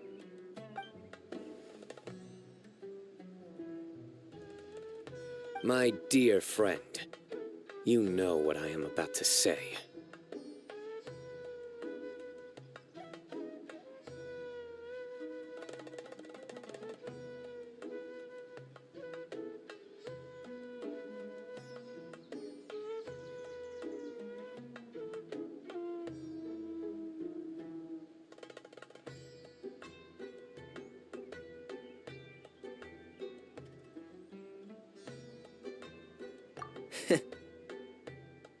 Excellent. A kindred spirit. A great warrior can sense when a duel is nigh. But it looks like we'll get told off if we start playing now. Let's enjoy the nature for a while longer.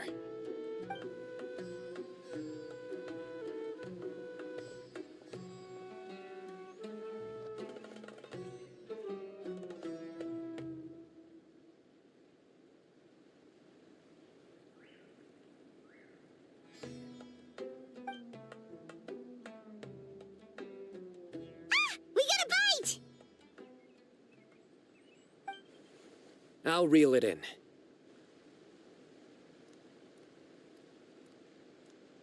Firewood, spices, snacks, and drinks. Everything's ready. Once Kale gets back, we can light up the fire and start grilling.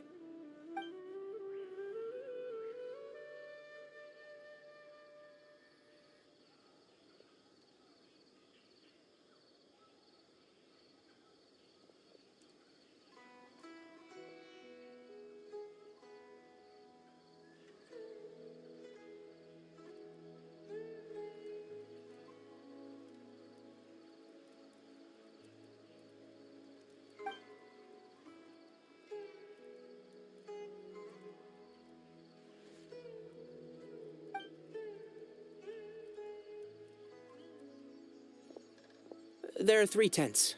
Which one do you two want to take? How about the one on the left? Well, Paimon just thinks the ambiance here is a little better. True. But it's also the closest to the water. If there are any sleepwalking fungi around tonight, they might stumble into your tent. Well, that's no good. Take my weapon. You can use it to bar the entrance. anyone would think you were sealing the gates to King Deshret's mausoleum. Excellent. Then this tent will be an impenetrable fortress. I'm back! How's your appetites? Ready for the barbecue? Always.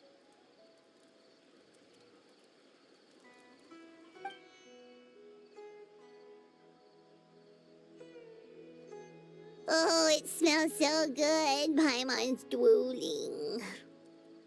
Someone sure is desperate to eat. I think it's time to add the seasoning. How do you like your skewers? Well done? Medium? Rare? Wait, what? Isn't that just for steaks? Hey, if it works for steak, maybe it works for other things too. Medium well for me. Okay, these are about ready now then. It'll be a few more minutes for anyone who wants theirs well done.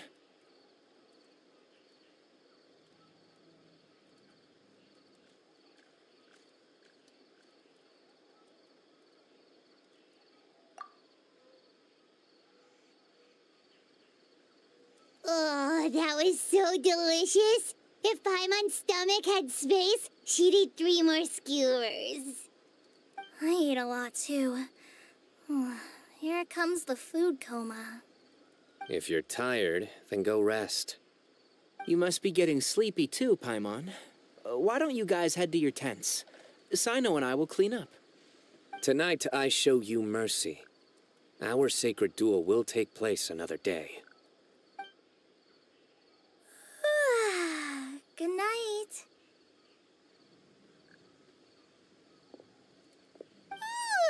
Paimon's struggling to keep her eyes open. Oh, don't forget this. The Staff of the Scarlet Sands. Wait, you were actually being serious about that? It's a very powerful weapon. Try it. Paimon can't even lift that thing. Fair enough. You sure you don't want it? Yeah, Paimon's sure. We'll be fine. And even if we do get an uninvited guest in the night, Paimon will be here to take care of the traveler.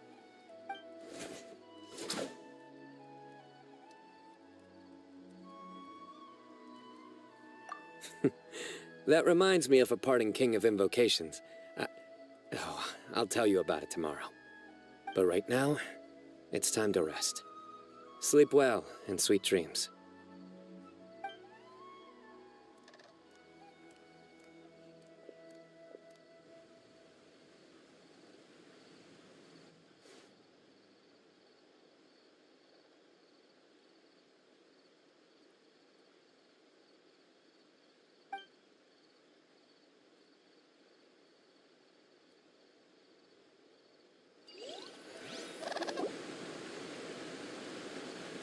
I think they should all be here. Traveler? Paimon? Are you in there? Could you come outside for a sec? Look at this.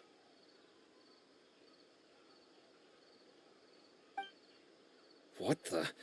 What's this sword doing here? Is it supposed to keep out intruders? Evidently. What? Who is it?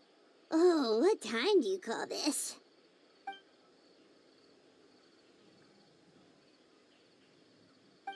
Paimon's gonna take out the sword. Yeah!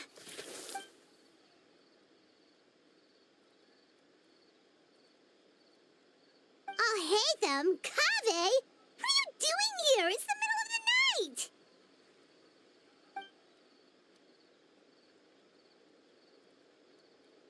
Sorry to wake you up at this hour of the night, but we've got a situation on our hands. Let's get dressed and talk about it outside.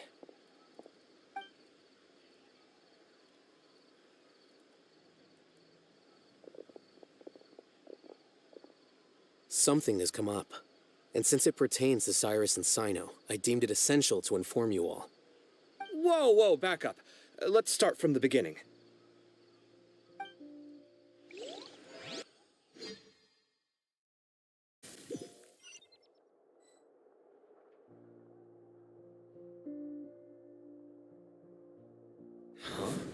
Where'd the wine cups go? I could have sworn I left them here after I washed them. Ah, there they are. I'll have a cup too.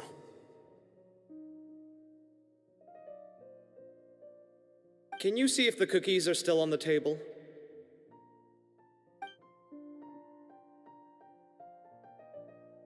They are, and so are the fruits. Oh, this is so bland. I should have gotten a few bottles of what Sino's group was drinking last night. Do tell. What were they drinking? Oh, right, I forgot to mention. So, I ran into Cyrus yesterday evening when I went to the tavern to pick up some things. He was hosting a dinner for Sino, Tainari, Kale, and the Traveler and Paimon. Anyway, they got a bottle of Lombard's new vintage for the table. At least, I think that's what it was. It looked pretty good. Sounds like they're all tangled up in this. You know what it's about, right? 16-year-old kid tried to extort Cyrus. He was asking for 10 million mora. I heard some people talking about it on the streets, yes. Didn't take them long to catch the culprit. The sages are probably dealing with the case by now. I wonder what Sir Nephis and the others will make of it. Oh, Cyrus showed me the extortion letter, too. It was crudely written, but the paper had this beautiful pattern on it that I've never seen before.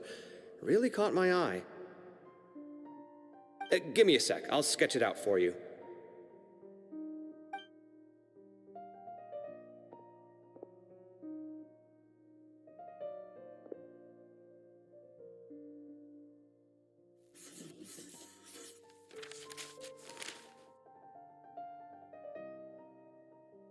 Okay, done.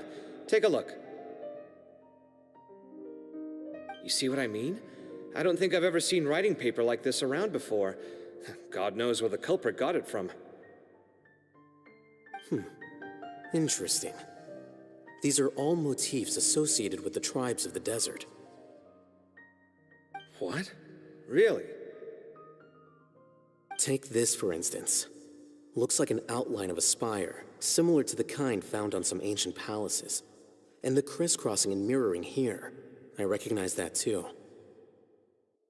It bears a striking resemblance to an ancient emblem, one that hasn't been used in a very long time. Whose emblem is it? It's the emblem of the Temple of Silence.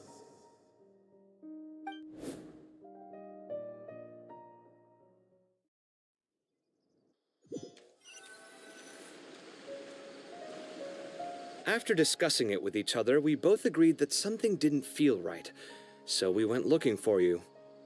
This was a long way to come from the city. Alhaitham figured you were probably with Tainari, so Gandharvaville was our first stop, but the Forest Watchers told us that you'd gone camping.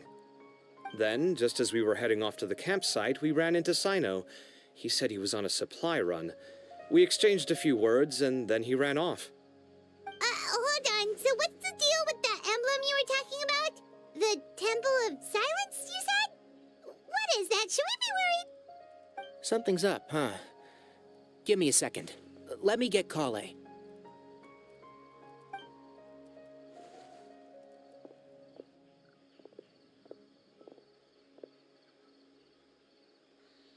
So you've never heard of the Temple of Silence? Well, to put it simply, it's an organization that has existed in Sumeru for over 1,000 years. These days, you can find a Temple of Silence office in the academia. Theoretically, it's responsible for the custody and disposal of information and documents not fit for public dissemination. At least, that's what they tell the outside world. In truth, it's essentially a vestigial institution nowadays. There's an office with their name on it, but it's functionally obsolete. Historically speaking, the original Temple of Silence is said to have been established by Hermanubis, one of the 7 pillars of King Deshret and the greatest of all sages. Most of the organization's members hailed from the desert. By contrast, none of the Academia Temple's current members are from the desert region, nor do they use any symbols connected with the desert folk. So the Temple of Silence at the Academia is just a fake? Wow. It's possible. The real question is, why? My guess is they're covering something up. So, how do you know all this? Sounds like some pretty top secret stuff. Did you forget? He did a stint as acting Grand Sage, and kept the pay raise even after he resigned. Oh, yeah! Paimon did totally forget about that. So you took the chance to read all the top secret documents while you were acting Grand Sage, huh? If you're asking me whether I familiarized myself with the documentation in my office, I would respond that that's a perfectly normal part of any job. So much about this doesn't make sense. Why did the emblem of the Temple of Silence appear on a threat letter from an academia student to Cyrus? The student's only 16, and doesn't have any family ties to the desert. So where could he have seen that emblem, or gotten the paper? You said you ran into Sino, yes? Did you tell him what you've just told us? Yep. He ran off as soon as he heard what we said. Given that Cyrus is involved, he's probably halfway through solving the case by now. Still, we should try to catch up with him.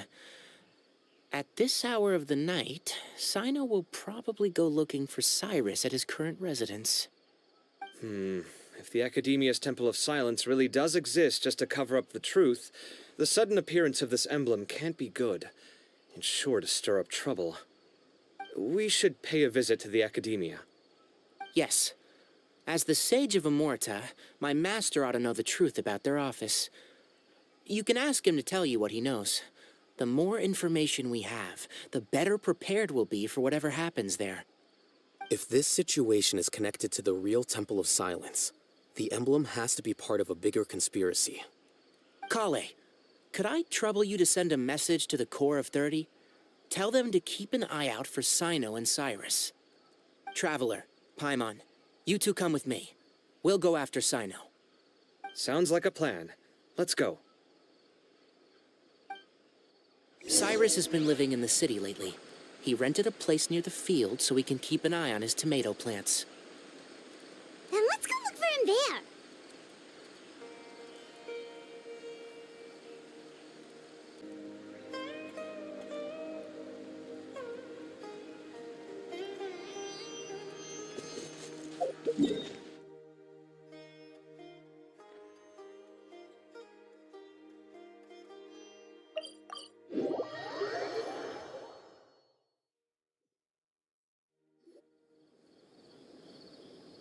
Here we are.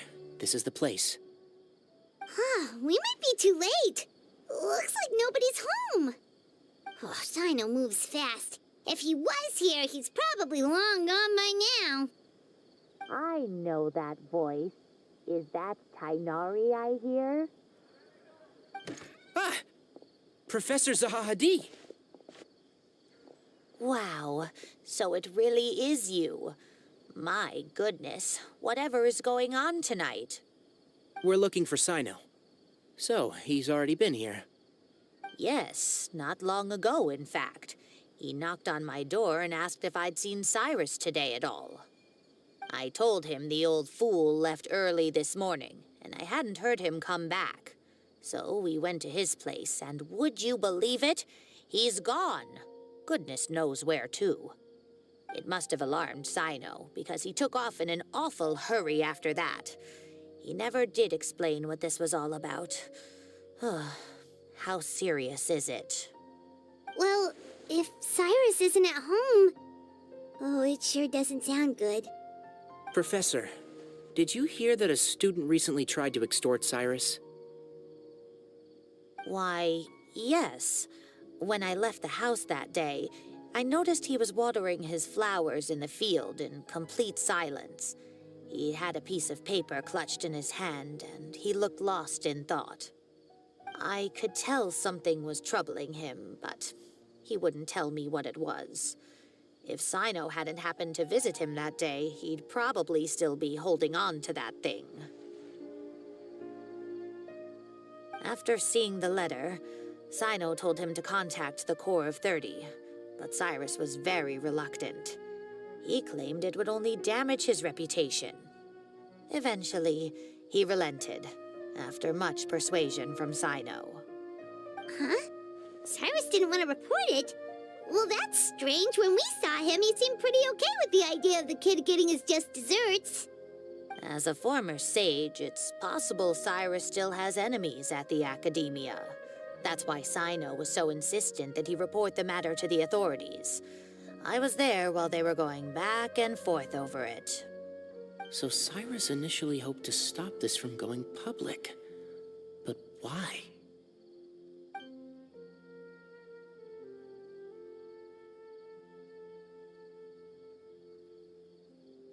Oh dear, what on earth has that old fool gotten himself wrapped up in?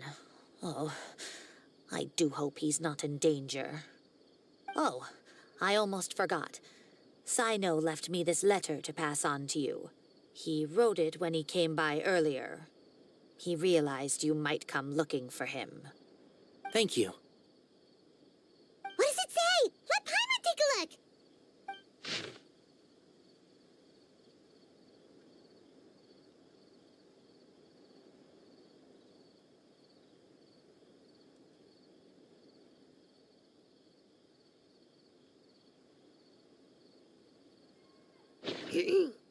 My friends, this is a rather complicated state of affair. Unfortunately, I cannot disclose more than that. I ask you to understand and accept that I had to act alone at this stage. Don't come after me. Yep, that sounds like Sino. Thank you, Professor. Please do not worry. We will do all we can to protect both Sino and Cyrus. Traveler, Paimon, let's head to the Academia and regroup.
What if Tavatis drowned?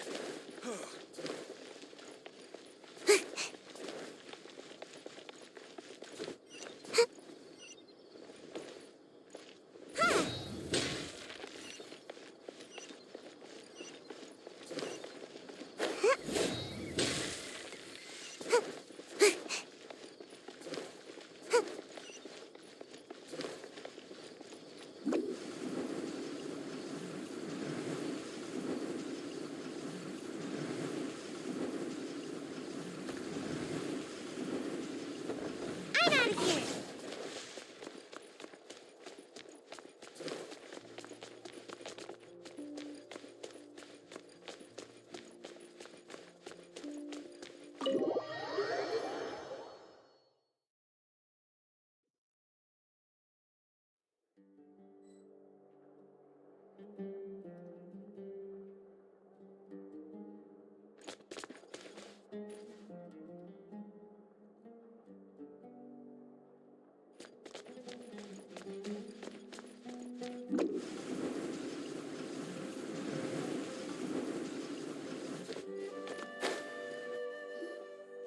You're here?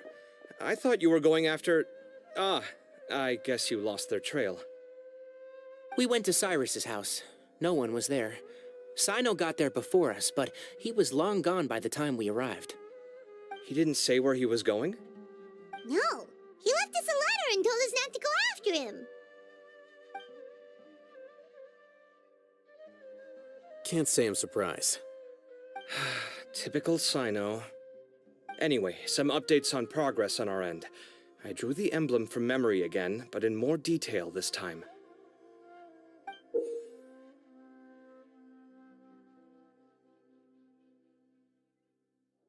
I checked some ancient texts for a similar design.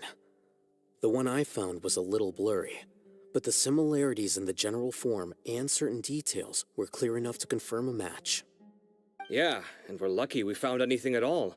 It turns out the emblem was all but lost to history. We scoured the entire Academia collection, and that book was the only one with a record of the motif. Meanwhile, Arav managed to get Uraka to disclose his source. The one who told him about Cyrus's embezzled funds was a young man from the desert. According to Uraka, he had a striking presence and was well educated. Apparently, the two met in the tavern over a game of cards. The guy claimed to be in the city for business as part of a merchant caravan. Uraka was intrigued when he heard what his new acquaintance had to say, and brought up the idea of extorting Cyrus for Mora. The guy encouraged him to go ahead with it, then handed him some pen and paper to write the letter. I see. So it could be that this person planted the paper intentionally. So, how do we find this guy? Did Uraka say where he is? He doesn't know. He claims not to have seen him since that day in the tavern. The man gave him some tips on how to carry out the extortion, but from then on, Uraka was acting alone. Nephis and Arav have gone to meet the Core of 30 and review the city's entry and exit records. Also, Nephis admitted that the Temple of Silence in the Academia is just a facade. The true Temple of Silence once came to the rainforest to establish a collaboration with the Academia, but as time went by, the sages gradually became corrupt and foolish. The Temple of Silence felt that they could no longer trust the Academia and ended the partnership. They retreated back to the desert about 400 years ago. Ever since its inception, the Temple of Silence has been the guardians of King Deshret's civilization and belief system. They traveled throughout Sumeru, sequestering and guarding any wisdom that posed a threat to the people's livelihoods. At its roots, it was a legitimate and reputable organization whose purpose was to guide people towards the right path. The Academia of the day knew that the split would damage their reputation if it became a matter of public knowledge. And so, they set up a dummy organization of their own to conceal the truth. Not only that, but they managed to keep up the charade for hundreds of years! So how did Cyrus become acquainted with the true Temple of Silence if they left centuries ago? I'll bet that's the question that bothered Sino. Probably why he went after him in such a rush. Whoever is behind this, getting Uraka to extort Cyrus was only the first step of the plan. Their true goal in doing so was for Cyrus to see the emblem on the letter. He must have recognized it right away. That'll be why he didn't want to involve the authorities. He probably hoped to take care of the whole thing by himself. Unfortunately for him, Sino had other plans. Since the desert is where the Temple of Silence originated, that is in all likelihood where Cyrus went. I have to go after him. Really? Are you sure that's a good idea, with how you respond to the heat? Why don't we send someone else? I should be fine, as long as I bring plenty of water. Besides, I just can't shake this ominous feeling that if we don't catch up to them soon... Everyone, I have news from the Core of 30. Master! Oh, so that's Nafis, Tainari's master? Oh, we're finally getting to meet him in person! It's a pleasure to meet you, Traveler in Paimon. Several independent eyewitnesses have reported seeing Cyrus and Mahamatra Sino leaving the city at different times. Both were heading in the direction of Caravan Rebat. I was going to suggest that you join forces with the Core of 30 in this case. However, as I'm sure you've already heard from Al-Haytham and Kaveh, the Temple of Silence is involved. The Academia has made a number of decisions throughout history that I am ashamed to talk about. It may well be that no better choice was available to them, but those actions are nonetheless a stain on our legacy. I won't attempt to make you understand the Academia's perspective. Now is the time for action. I understand where you're coming from, Master. But I'm afraid the situation might be more complicated than we thought. I think we need to keep a low profile, or risk making things worse. Good point. If Cyrus is involved with the other side, or worse, if he's fallen into their hands, and...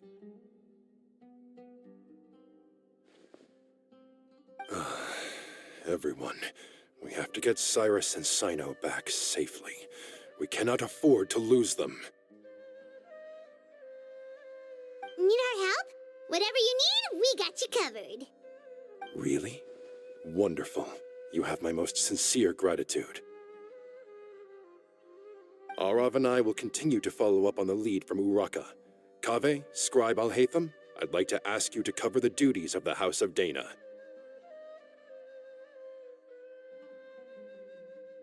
Tainari, you are planning to go into the desert, correct?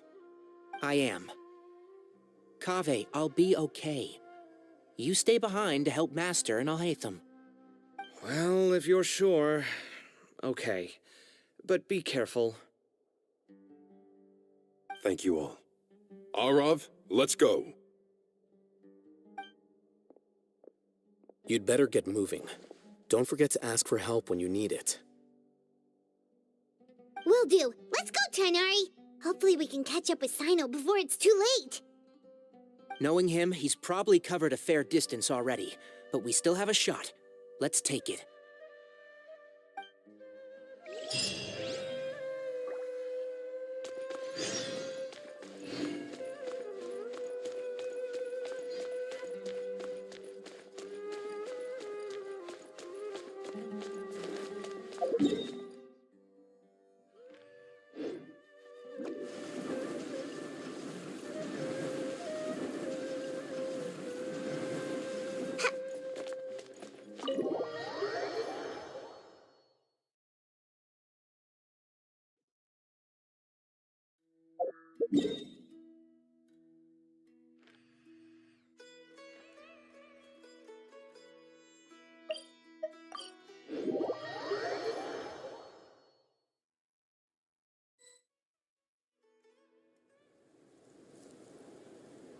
Okay, we made it to Caravan Ribat.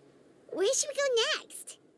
Maybe we should ask the nearby guards if they've seen anything. Hold on. Look over there. Is that Dia? You sure you want to brave the desert alone? I mean, it's your choice at the end of the day, but still. It's not my first time. I'll be fine. Cyno. If you're really going to go through with this, then at least take our advice. When you're packing for your trip, budget for 5 days more than you plan to spend out there. Makes sense. Okay, I'll go get ready. Thought we might find you here. You're trying to retrace Cyrus's steps, aren't you? Didn't I tell you not to come after me? I thought I had a good lead on you. Well, sorry, but we never agreed to that. Why would you go off on your own like this? Nothing personal. It's just a complex situation. And I'd rather not involve anyone else if I can help it. Takes a special kind of person to get Cyno chasing them all the way out to Caravan Ribat. But why so coy today, huh? You only gave us his age and description. Why can't you reveal his name? Is he Sumeru's most wanted or something? Oh, also, hey guys, it's been a while. Dia and Candace! So nice to see you. Actually, seeing all of our friends is the whole reason we're here. You're looking well. Glad to see it.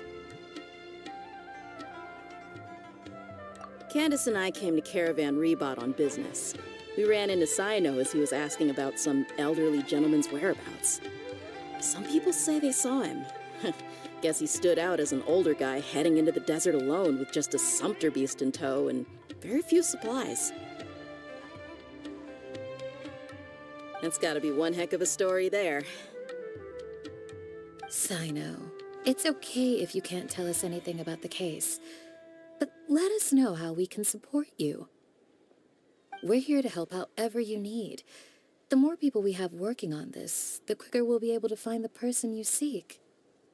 No, it's not that simple. If I'm right, he'll be doing everything he can to avoid us. We spoke with Zaha Hadid.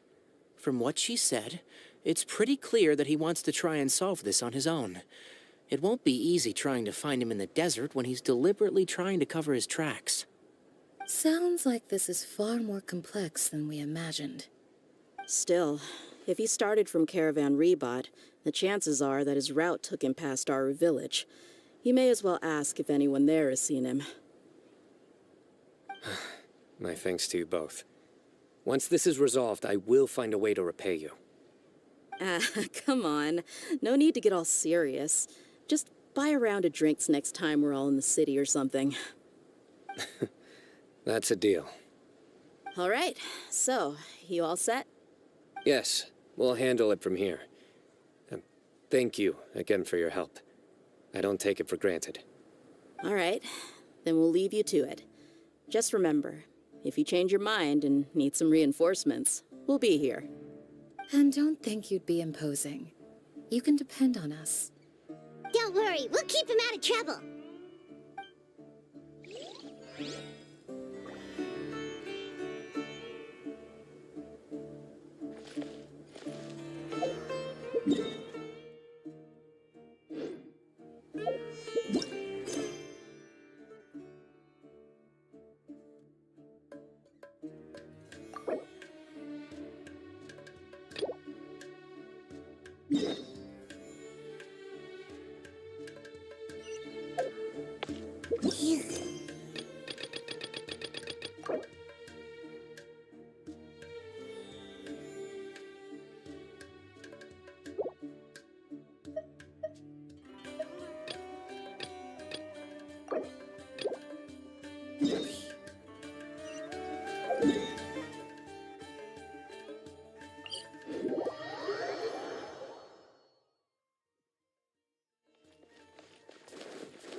Hold on.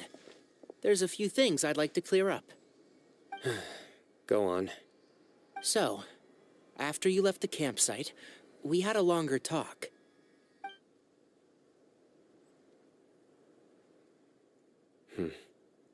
Clearly, we've only scratched the surface of the Temple of Silence question.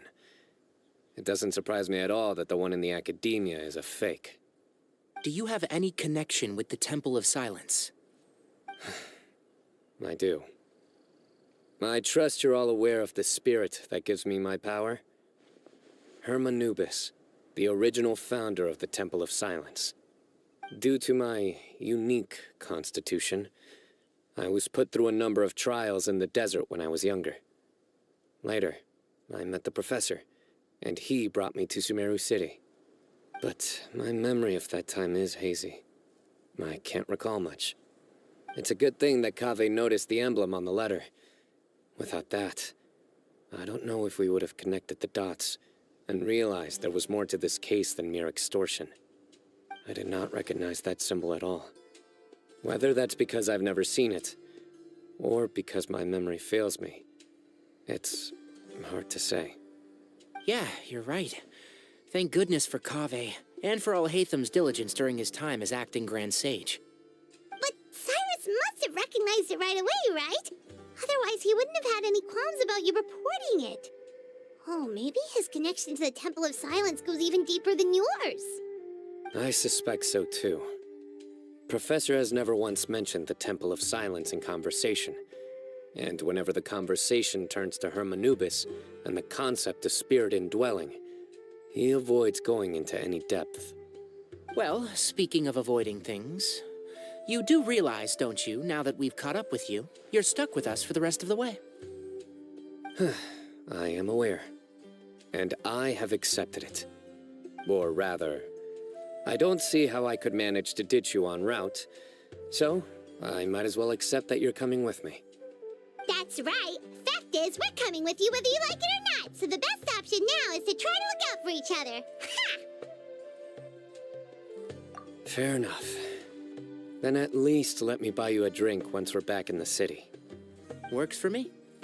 All right, off we go. Let's start by seeing what the guards here can tell us.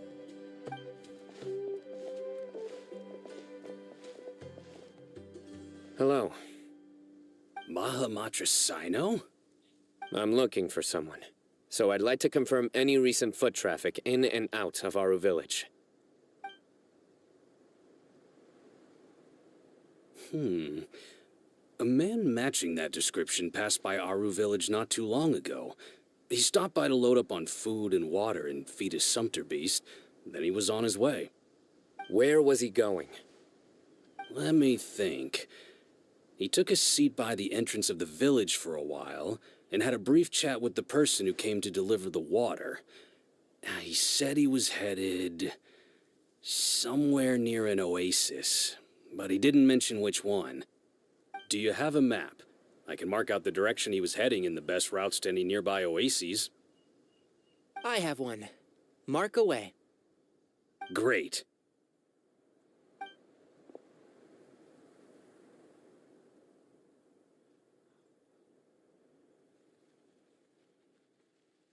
There you go. Thank you so much. You were a great help. You've got a really good memory. Ah, you're quite welcome. Just doing my job. Best of luck. I hope you find him soon.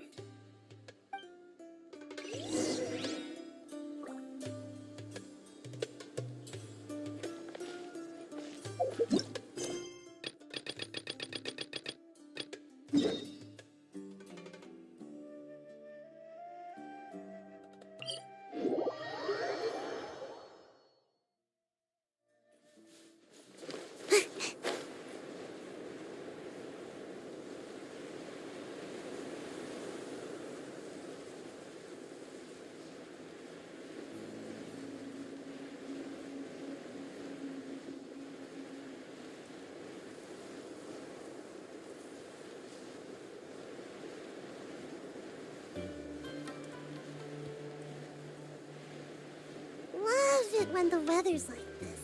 Just makes you wanna...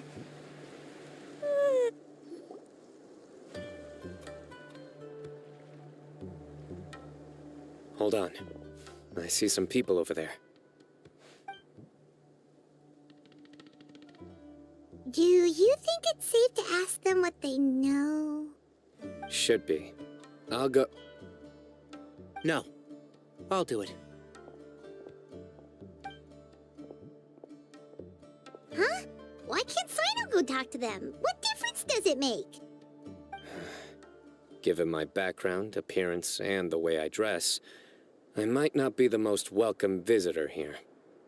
Just in case, it's probably better to let a more neutral party handle things.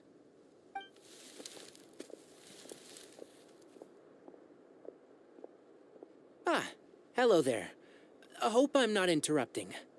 My friend and I are looking for an elderly man who's gone missing around these parts. Any chance I could ask you a couple of questions? Oh, a missing person, huh? Sure. What do you want to know? I'm just wondering if you've seen him. Let me give you the details.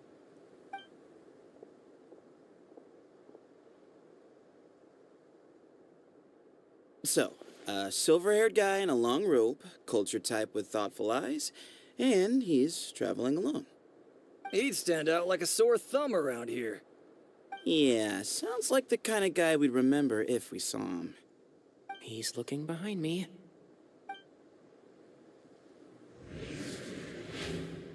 Uh-oh. That guy's looking our way. Your friend over there stands out a lot, too.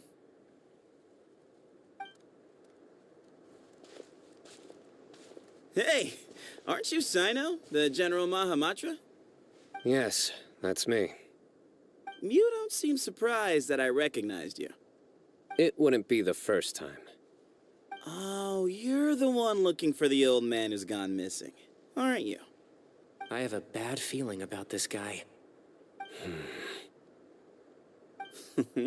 Someone's on edge. You don't trust me much, do you? No need to hide it. I understand why you're wary of us. Still, you came to us asking for help. Do you want it or not? I thought you were a group of merchants. Seems I was mistaken. Your henchmen don't look like much, but something tells me they put up a better fight than most mercenaries. Hey, hear that, guys? You're my henchmen now. Suits me, as long as I get paid for it. Just cut to the chase already. I'm running out of patience. All right. Come with me. All of you.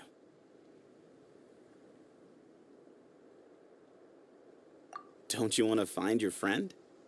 A silver-haired, long-robed, culture type with thoughtful eyes? Sounds like there's a whole other side to Cyrus I didn't know about. So you know where he is? Just follow me. I'll take you to him.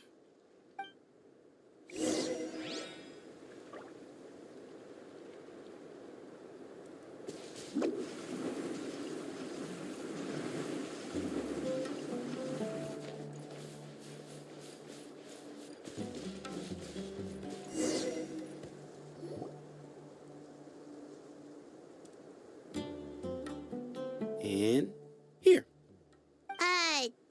What? Where are you looking? There's nothing here. Please step back. Whoa, something's coming out of the ground! What is this enormous building doing here?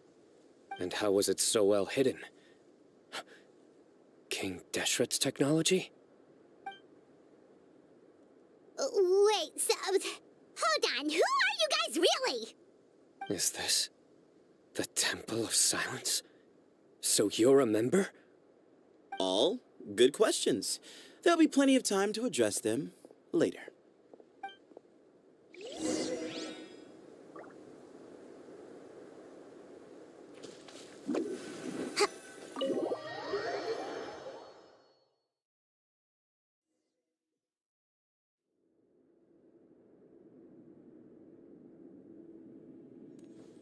This is not what Paimon was expecting to find in the desert, especially not hidden right next to an oasis.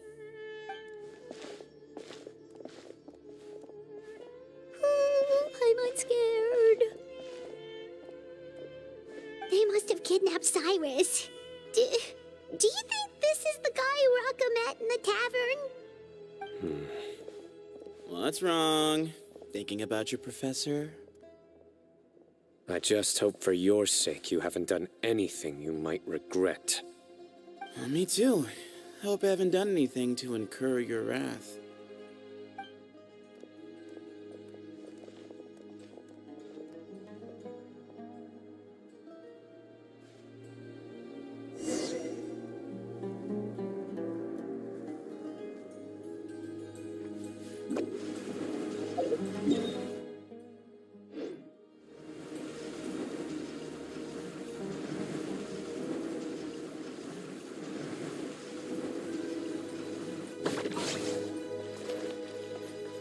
my escape.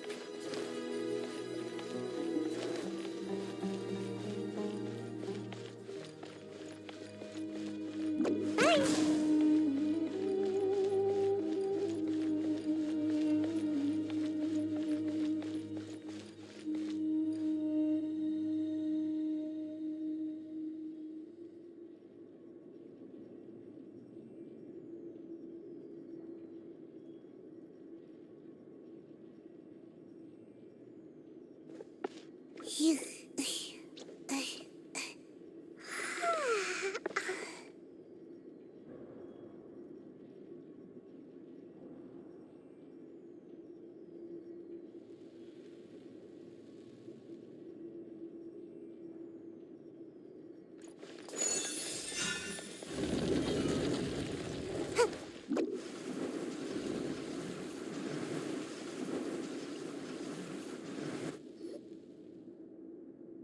All right, you can wait here for now. I'll inform our leader that you've arrived at the Temple of Silence. Sit tight until he comes to greet you.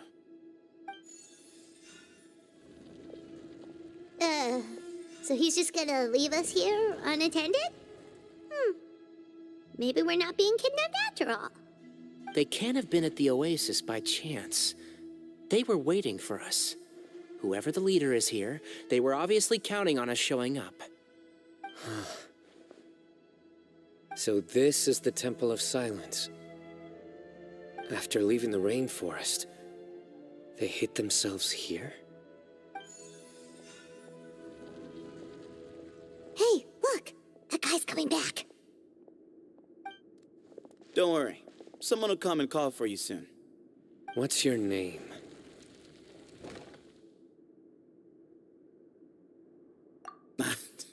Sorry, guess I was so delighted to see you, I forgot to introduce myself. My name is Sethos.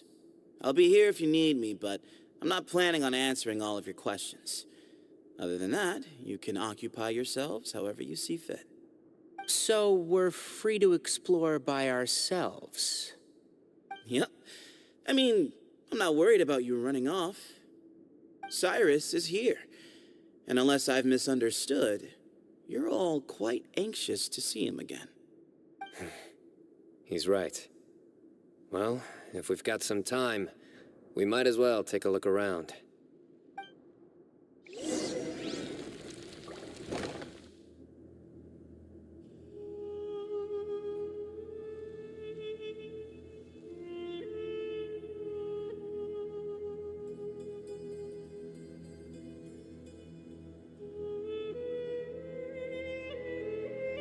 Seems like I should have just stayed in bed today.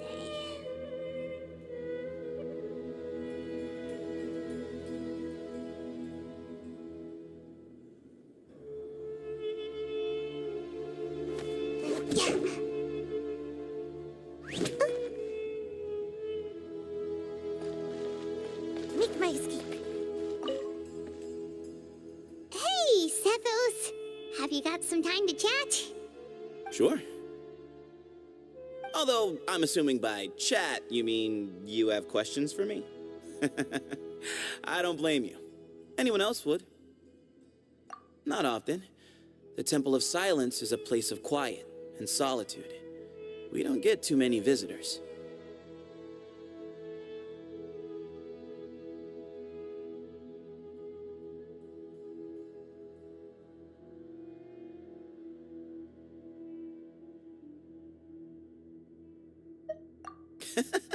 What kind of question is that? He's the General Mahamatra. Everyone in Sumeru knows who he is.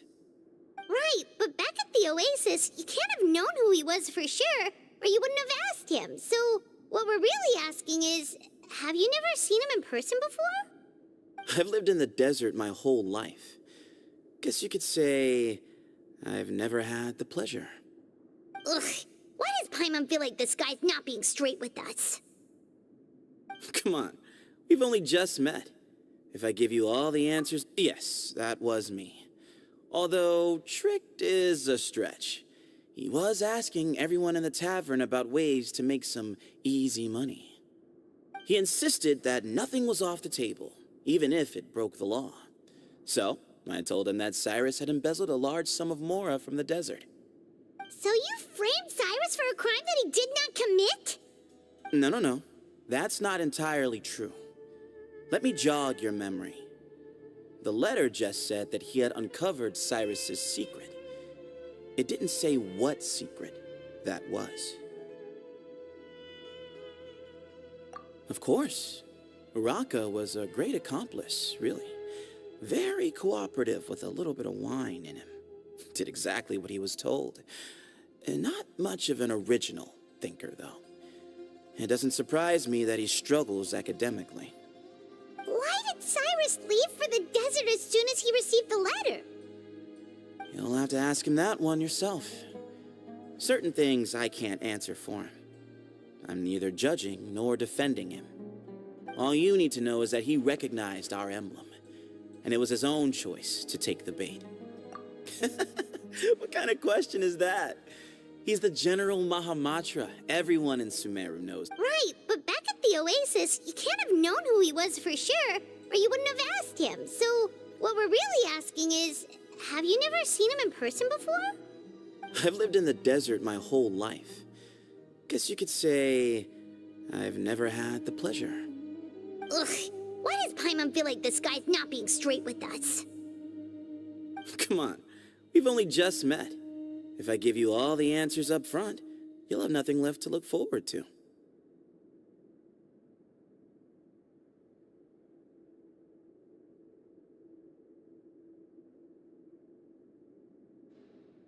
Yes, that was me. Although tricked is a stretch. He was asking everyone in the tavern about ways to make some easy money. He insisted that nothing was off the table, even if it broke the law. So, I told him that Cyrus had embezzled a large sum of mora from the desert. So you framed Cyrus for a crime that he did not commit? No. That's not entirely true. Let me jog your memory. The letter just said that he had uncovered Cyrus's secret. It didn't say what secret that was. Of course, Uraka was a great accomplice, really. Very cooperative with a little bit of wine in him. Did exactly what he was told. And not much of an original thinker, though. It doesn't surprise me that he struggles academically. Why did Cyrus leave for the desert as soon as he received the letter? You'll have to ask him that one yourself. Certain things I can't answer for him. I'm neither judging nor defending him. All you need to know is that he recognized our emblem, and it was his own choice to take the bait. Nope, not once. Really? I have no need to go there. Not when the taverns are full of the Urakas of this world. Besides, we're well aware of what goes on at that place.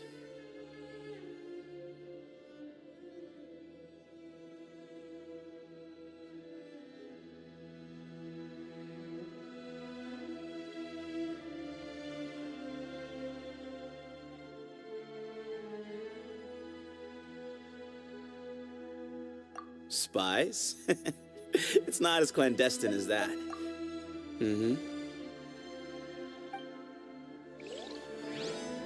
Shred's technology for you, I guess.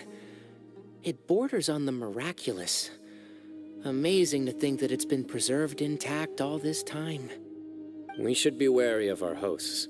Still, at this point, we can be confident that the professor is safe and sound, so that's something.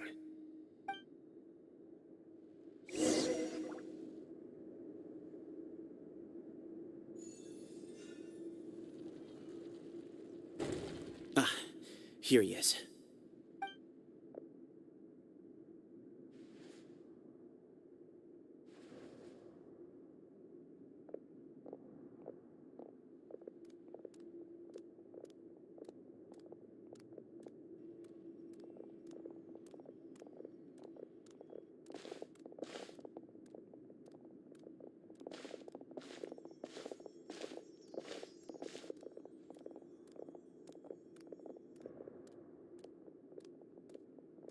Grandfather, the person you wish to see is here.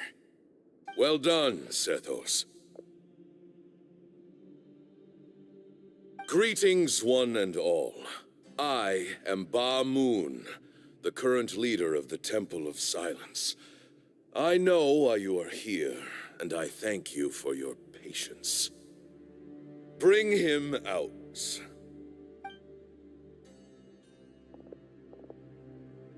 Professor! Cyrus, are you okay? Watch what you're doing! Oh, my apologies. We have no intention of causing you distress. But you must understand, Cyrus is of great importance to us. We had to find a way to bring him back to us. Cyrus owes me his life, and to the Temple of Silence, he owes a debt of gratitude. I let him go a long time ago, but now the time has come to demand payment. I wanted to end my feud with this old bag of bones before you caught up with me. But you got here so quickly. Just leave, Sino. This is a matter between us two old men. You're all too young to get involved. So that's why you didn't want to report the letter. You'd made up your mind to come here from the beginning. You only left in such a hurry to try and throw us off your trail. Some things in life catch up with you, no matter what you do. You shouldn't have come. That alone brought the others. Sino didn't make us do anything. We came here for the same reason he did. To rescue you. We'd appreciate you telling us the truth. Otherwise, it seems a little unfair on everyone who had to stay behind. My secrets are secret for good reason. Bringing them to light can only lead to misfortune. You're afraid, aren't you? You can't bring yourself to speak of your past deeds to the students you nurtured as if they were your own children. You recognized our emblem because for many years you lived among us. Indeed, you all but became one of us. You knew as soon as you saw the letter that we, not Uraka, were the ones speaking to you. It threatened you only because you know what you did. Your own guilt convicted you. For you, Cyrus, are a traitor. You once shared your learning with us, and joined us in our mission to revive the might of Hermanubis, to bring new hope, new opportunity. But then you betrayed us. You bargained for your independence with your past contributions. And then you left, taking with you Hermanubis' might and the wielder of his power. We both know what I said to you that day. That as the leader, I grant you permission to leave, but that one day, the sands of time will catch up with you. And when that day comes, you must pay the price you owe. You really know how to hold a grudge. Hermanubis' might? And the wielder of his power? Does he mean you? Professor, anything to say? The moon is right. I came here once before. He rescued me from the brink of death once, many years ago in the desert. When he learned that I was a scholar, he invited me to come here and revive the might of Hermanubis together. It was a great, daring plan, and one shrouded in secrecy. The Temple of Silence had been bereft of Hermanubis for too long. The strength of its faith and its warriors were waning. Bamoon proposed that we implant bar fragments, shards of Hermanubis, into the bodies of suitable vessels. If the experiment was successful, the spirit of Hermanubis would then dwell within the vessel. Many believers volunteered themselves for the experiment. But we soon discovered that the bodies of grown adults could not withstand Hermanubis' power. In the end, Bamoon offered his own adoptive grandson. One other child was identified as a suitable vessel, and his parents agreed to release him into our custody in exchange for a small fortune. These two children were our only hope for hosting Hermanubis's power.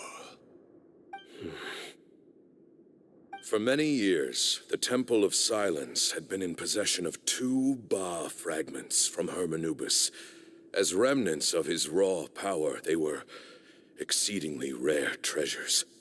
The test subjects were sent into a room that had been prepared for the ceremony and instructed to approach the Ba fragments, whose power had been amplified. If, after some time, this power did not repel them, this would mean that they were suitable vessels. The original plan was for a 3-stage experiment: resonance, implantation, and recovery and observation. The resonance stage went quite smoothly for both candidates. As the 2nd stage began, I realized a decision had to be made. Should we implant the fragments one at a time? This would allow us to monitor the results after the 1st round and adjust our plan accordingly. Or alternatively, we could implant each fragment in a different vessel at the same time and compare their effects. But as I was deliberating, both Ba fragments suddenly became active. They glowed with a light we had never seen before. I knew that if they were not implanted right away, they would disintegrate and be gone from the world for good.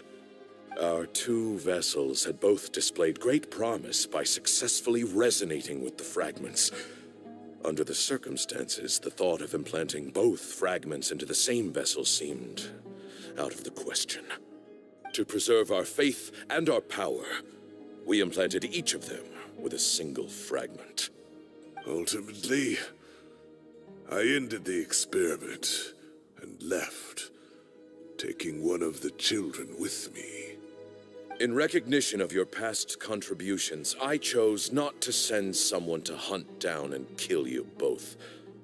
Your lives were spared, but I have paid a great price for your betrayal ever since. I have always wanted to see you, Sino. Losing you and your Ba fragment dealt us a devastating blow. We've been in decline ever since you left. I see. So that's how I gained my power. Look, in essence, I borrowed your Ba fragment for a decade or so. And now you are seeking justice. If you want to take my life, then so be it. I'm an old man now anyway. But you cannot lift a finger against Sino. He is the General Mahamatra. Your actions would be seen as a declaration of war against the Academia. I'm sure you don't remember anymore, dear Sino, but you've met us all before. You were so young then, when we all gathered around and celebrated the revival of our Lord. You and he, Sethos, you were our final hope. You'd like me to return my power? As a follower of Hermanubis, I have allowed this power to remain in the rainforest for far too long. Now, it is time to reclaim it. That power is not yours to reclaim. Sino was chosen by the gods. You cannot take what they have bestowed. You are wrong. Sino was chosen, but he was not the only one. My child, Sethos, has the same gift as he. So those are your terms for freeing the professor? Despise me all you want. My sins are my own. The Temple of Silence is an innocent party. It is because of my foolishness all those years ago that the Temple's glory has waned. And now I must take responsibility for the decision I made back then. So what you're saying is, the power of one Ba fragment is not enough? You're asking me to return the one in my possession, so it can be implanted in him instead? Divine power causes great suffering to those who wield it. How do you know that Sethos would be able to withstand it? He is no longer a small child. But regardless, this burden is ours to bear, and your objections mean little given that you turned your back on us long ago. Both my heart and mind are telling me that what you are proposing is a terrible idea. However... Don't listen to him, Sino. That power is no more yours to give than it is his to take. You have to understand. I know. But if this is a question of your freedom versus a fragment of power, then there is nothing to debate. Sorry to interrupt, but in my view, there are a number of contentions here that still need addressing. Say that Sino refuses to return his power, and you also refuse to release Cyrus. Then, we are at an impasse. I find it hard to believe that you went to all this effort without planning for that possibility. You're trying to gauge where we stand while keeping your remaining cards close to your chest. Well, my stance is, put the rest of your cards on the table. Then we can have a discussion. Wait, those ears. So, we have a descendant of the Valuka Shuna in our midst. Splendid. Fate smiles upon us after all. Everything we have longed for, Hermanubis will provide. Perhaps this very day we'll...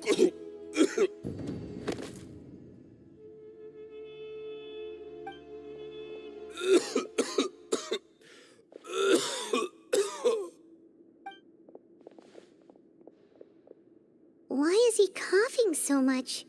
He looks like he's in really bad shape.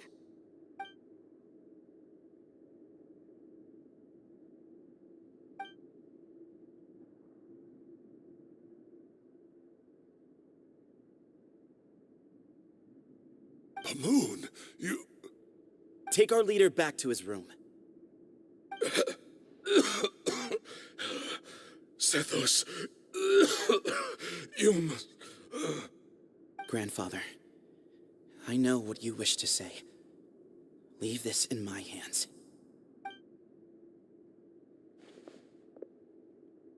I don't like to drag out conversations, so I'll just cut to the chase. Had Cyrus not stopped the experiment all those years ago, the plan would most likely have been a success. The wisdom of Hermanubis would have been ours.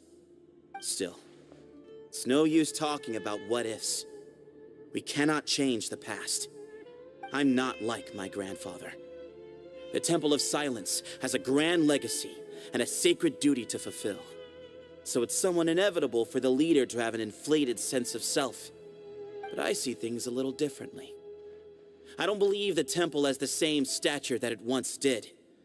Time has worn away at its prestige and changed things almost beyond recognition. So I'm not going to force your hand. You're all free to leave. Except for Cyrus. My grandfather gave him his chance once. And now I'm giving the rest of you yours. You have courage and wise judgment, kid. Reminds me a lot of Bamoon in his younger years. I truly wish that the temple would take an objective look at the academia of today. You've been to the city yourself. I'm sure you've seen that much has changed for the better. And things will only continue to improve. Why not consider cooperating with the academia once more? If you hadn't betrayed my grandfather, I might well be open to persuasion. But it's a bit too late for that now, Cyrus. Tainari made a good point earlier. He said there has to be more to your plan than this, and I agree. All you and Ba Moon are after is the Ba fragment. The professor will accept whatever fate you deem fit for him out of a sense of guilt. I am the one who has a choice to make. And that's how it was always going to be. Ultimately, you want to trade the Ba fragment for the professor, correct? I'm glad to see you're giving it some serious consideration. I won't forsake my professor, nor do I intend to run from a problem that I must face sooner or later. Give me one night to make my decision. That works. Then I'll be waiting to hear your verdict, Sino. Oh, my grandfather still has a fair few things he wants to say to Cyrus, so I'll be escorting him back now.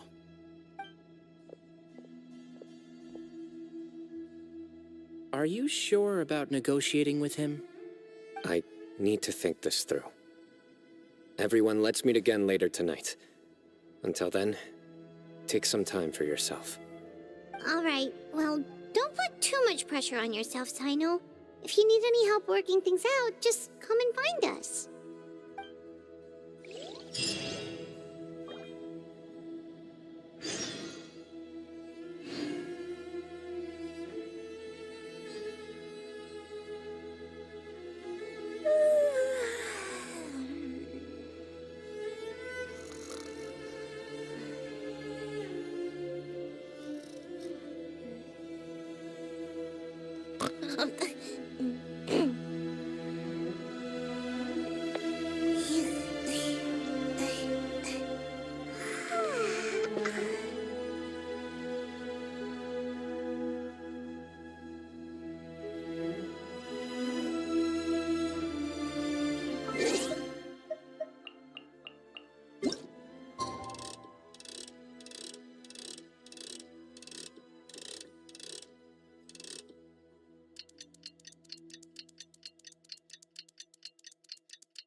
I've taken some time to reflect on this.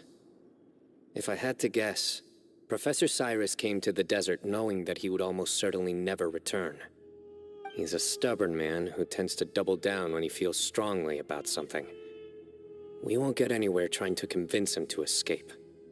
I agree. My master Nephis says the same thing. Once Cyrus makes up his mind about something, he won't listen to reason. So that's one thing.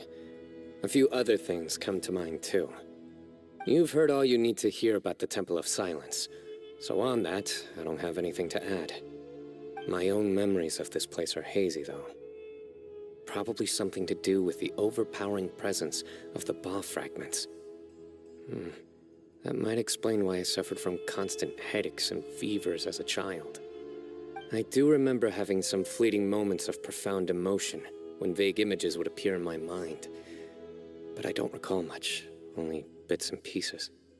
I was still young then, and all I could understand was that there was a strong will inside my mind. Thinking back on it now, I suppose it was Hermanubis' way of trying to encourage me, even if we couldn't communicate. The power that came to inhabit my spirit was probably one of the cornerstones of their whole faith. So if the will and might of Hermanubis is a real, intangible thing, and they are its rightful worshippers, then... You're not gonna give in to their demands, are you? Surely there has to be another way!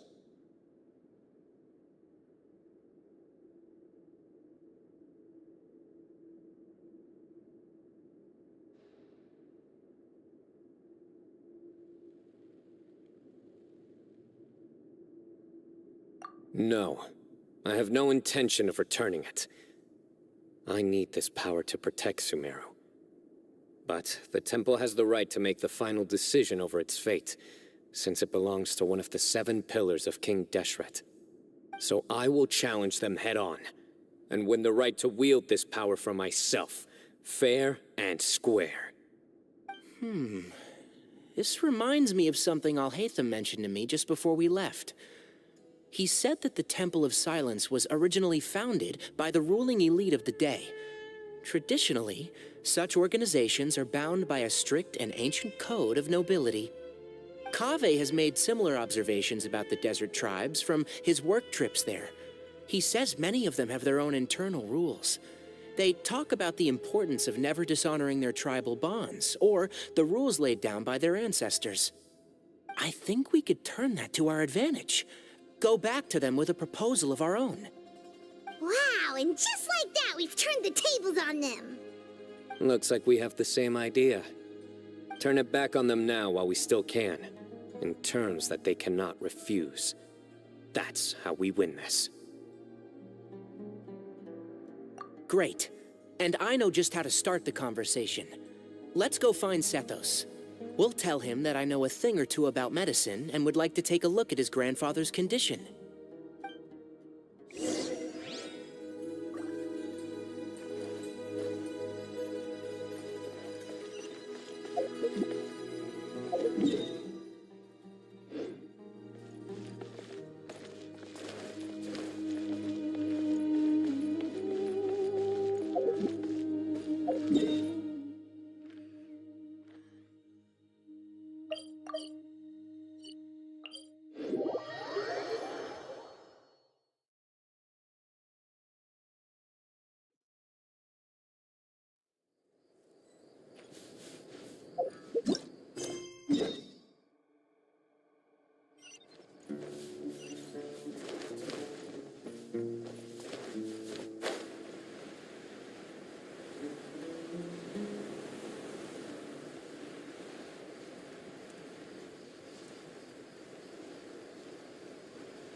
Sethos, let's talk.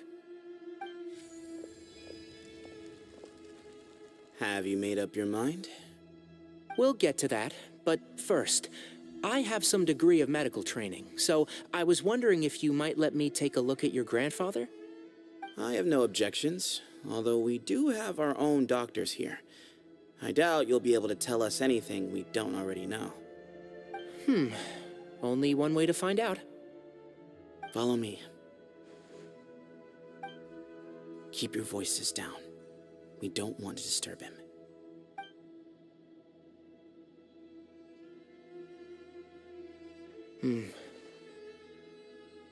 Let's talk outside. Bamoon has fallen into a deep coma, and his prognosis is quite grave. I'm sure that your physicians have come to the same conclusion. He appears to have sustained a serious injury in his youth, which has been exacerbated over the years by the heavy burden of work and now by the effects of old age. Regretfully, I must inform you that, based on what I've seen with patients in a similar condition, he doesn't have long left. A few days at most. Yeah. I've known for a long time. You're his heir, aren't you? You clearly have a lot of respect for the man. But you also see things differently. You have a broader range of concerns and a more pragmatic approach. So tell me how we can end this on your terms. Let's find a way to bring all this to a resolution while Bamoon is still alive to see it. That's what really matters to you. I know it. Yeah, there's no time to waste here. You know that better than anyone. You know, the two of you are actually in a very similar predicament right now. Both of you have a very different perspective from the men who raised you. Right. And you didn't create this situation. They did, but somehow you've ended up having to make the tough decisions. You're right. We both look at this problem very differently than the people we inherited it from. I accept, Sino. This all began because of Hermanubis, so let's end it with the rite he himself created. Legend has it that when Hermanubis first arrived in Tuletula, he sparred with the city's residents. He and his two companions proved their mettle by fighting over several days, winning the support of many fine people.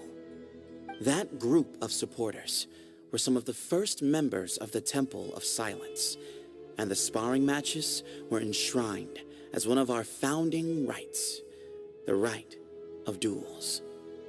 It's where it all began. Sounds very fitting. I'm in. As a fellow vessel of Hermanubis, your ties to the Temple of Silence run deep. So I will permit you to participate in this rite, along with your chosen companions. 3 against 3. Sounds good.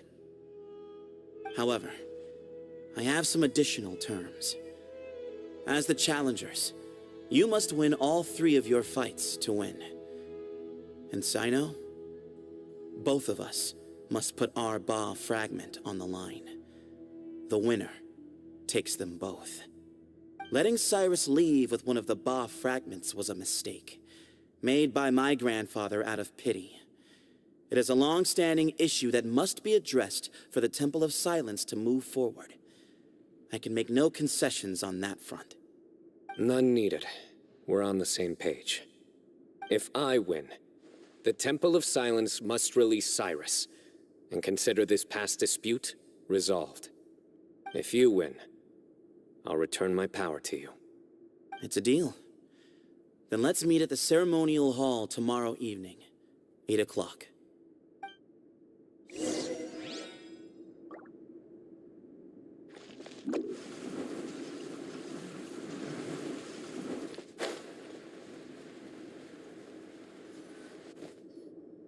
Well, after how that went, there's definitely no turning back now. There never was. Turning back hasn't been an option for me since the moment the professor slipped away to return to the desert. You have to win. You need this power, both as General Mahamatra and for yourself. Yeah, that's right! Besides, it stayed with you ever since you were a small child. Surely that's a sign it thinks of you as its rightful owner. Both as General Mahamatra and for myself. Yeah, when you put it that way. I've had to overcome a lot to tame this power and claim it for myself. Not everyone could have done that. Exactly!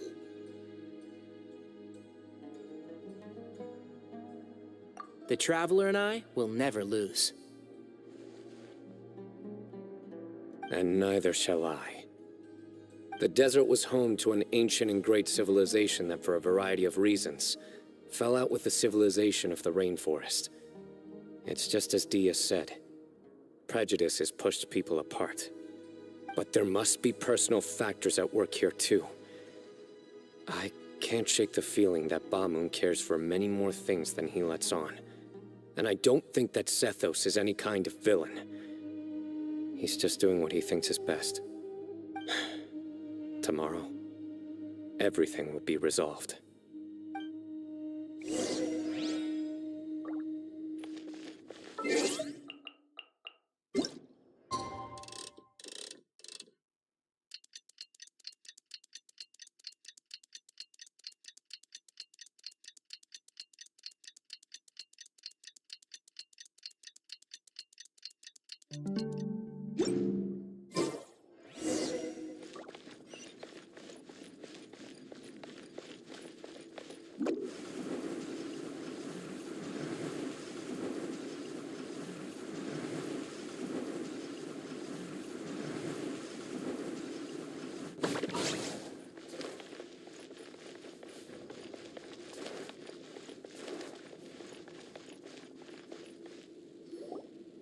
We gather on this day to perform once more the rite of duels, with the greatest of all sages, Lord Hermanubis, as our witness, for his power and authority is present in our midst.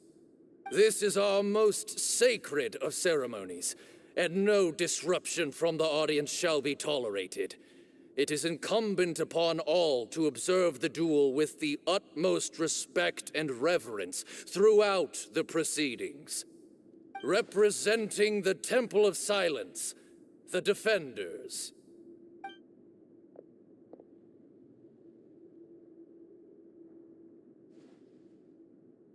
Grandfather, you're here.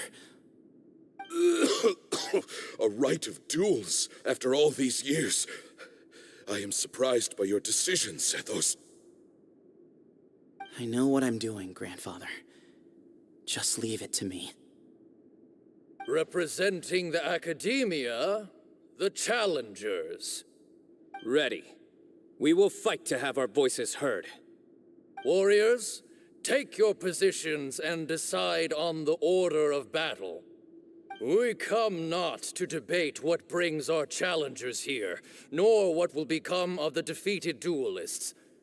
Duelists, the might of Hermanubis himself is at stake here. Now, fight.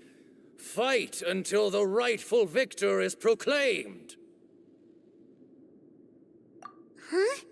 Are you sure?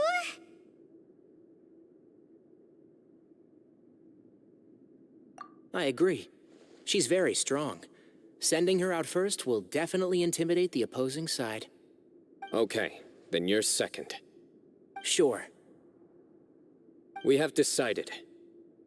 So have we. Let's begin. Duelists of the first bout, please step forward.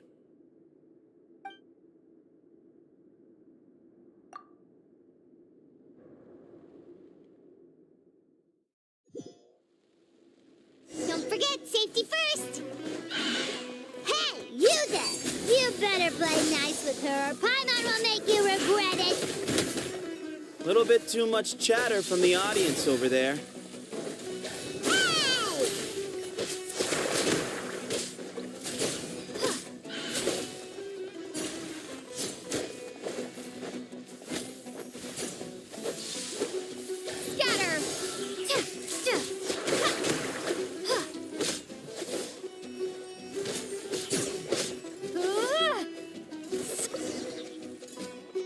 A swift end to the first bout. I now invite the duelists of the second bout to please step forward. When you're both ready, you may begin. Let's begin. Watch out! He drank plenty of water before the bout, so he should be fine. I hear everything.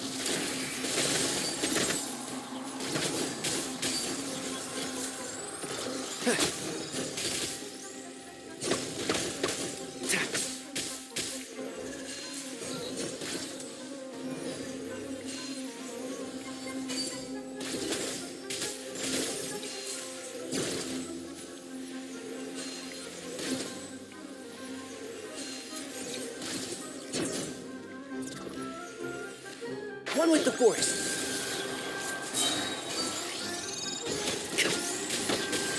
Let's nip that in the bud.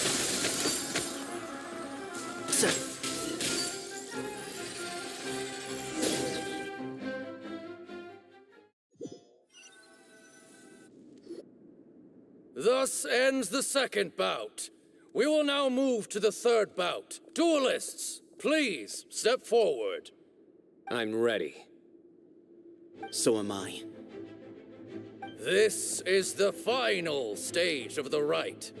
I remind you both that the terms you agreed upon in advance are binding.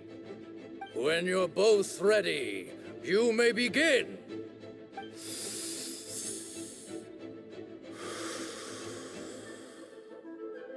I am Sethos, vessel of Hermanubis, grandson of Bamun, the leader of the Temple of Silence. For many years, we have kept our covenant with Lord Hermanubis by guarding the secrets of King Deshret. And even in our darkest hour, when we could not see a way forward, we chose not to abandon hope, but to embark on a brave new experiment so that we might prevail. We earnestly sought Lord Hermanubis' wisdom and power, longing to see his spirit and his light descend upon us. Now, I will fight to become the rightful wielder of that power. I am Sino, General Mahamatra of the Academia. student and successor of Cyrus, the Sage of Spontamod. I fight in defense of my power, my professor, and my nation. And you, I think you left some things unsaid. This is a sacred duel, and Hermanubis is watching. So bare your soul. Everyone, old and young, fit and frail, they're all waiting to see how this duel will end. My grandfather is a wise leader. He is also known to be a ruler who is not afraid to get blood on his hands. I understand his beliefs well, and I know what he expects of me. But our faith has held us back for too long. After I grew up, I went to the rainforest once, and I saw for myself the people of the city. Times have changed. The people of Sumeru are happier and more free now than in the past. I thought about this as I stood at one of the tallest points in the city, gazing down at the streets below. Then I thought of you, Sino. You and I both wield the same power, yet the lives we lead could not be more different. Each Ba fragment of Hermanubis stands for something different. Might, glory, and one of many other secrets that have yet to be revealed. I once thought that the nature of our fragments must be what makes us so different from one another. But maybe it's that you've found your answer, and I am still searching for mine. I am more than just a warrior. I am my own person. Exactly. The name Hermanubis has left its mark on both of us, shaped the course of our lives. We are his vessels, and yet we are more besides. So show me your answer, Sino. Show me I can be more than my faith, more than the power I wield. Show me the person I can become!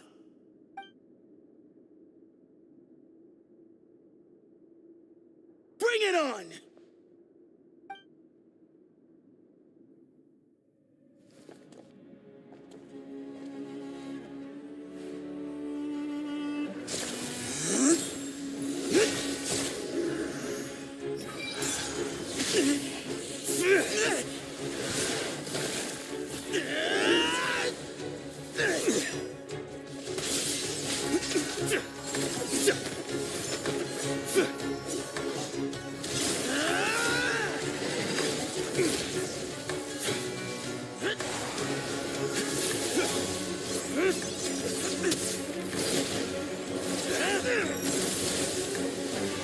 That's all you've got? What happened to searching for your answer?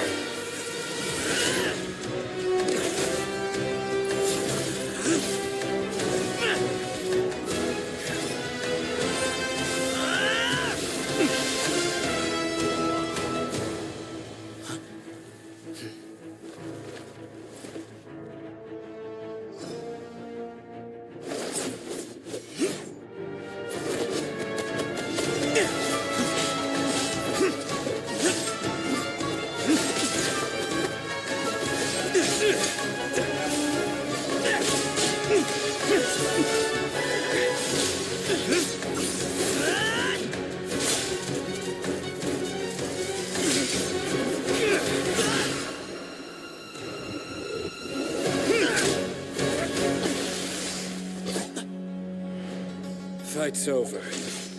Do you yield? You won.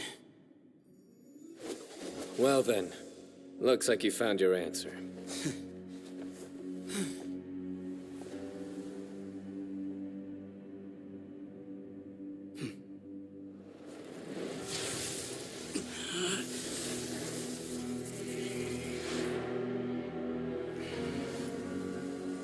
I give his glory to you.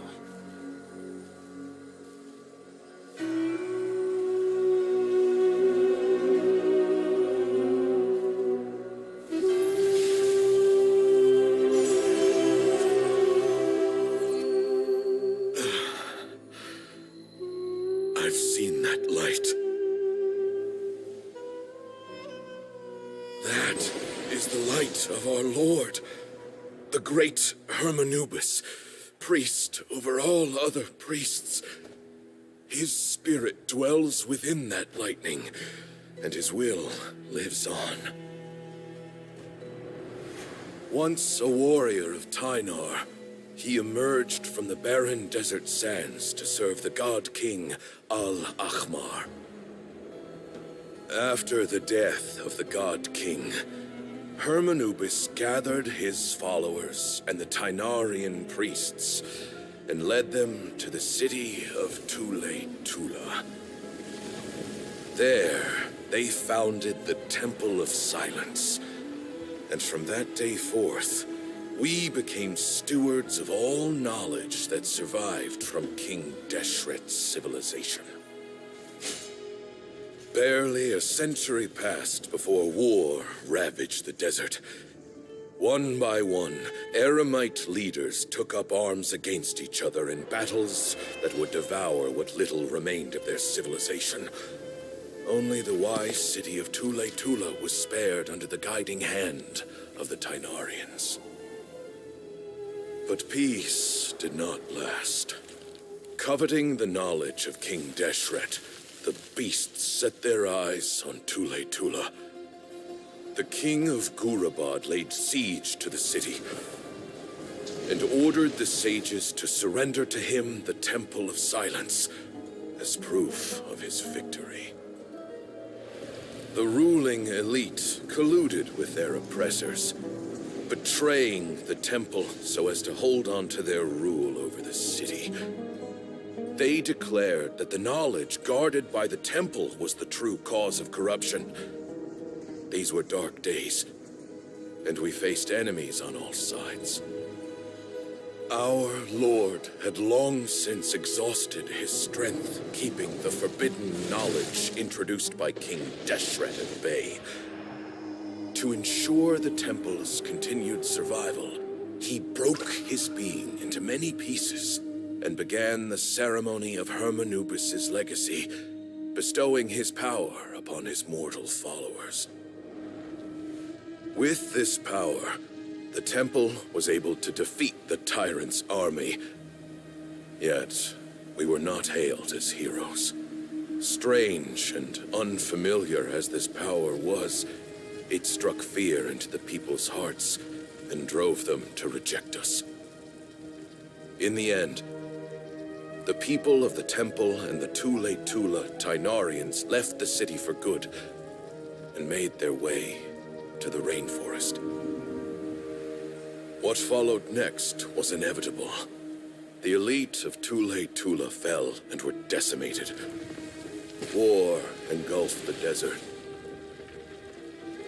And we wandered from place to place, always in hiding, all the while keeping close watch over our secrets and staying true to our mission.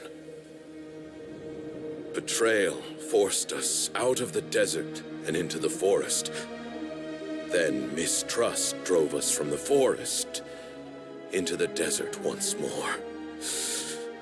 We have lived in exile for far, far too long. Yet, today, the Temple of Silence has borne witness to the glory of Hermanubis once more. Thank you.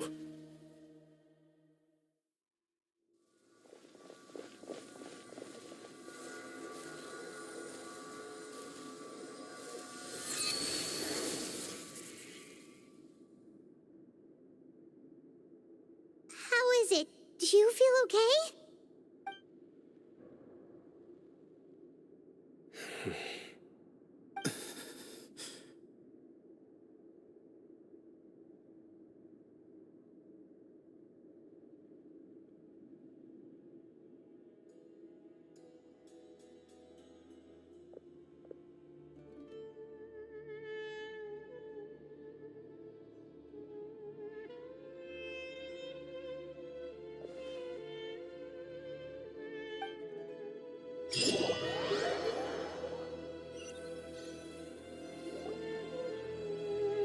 grandfather.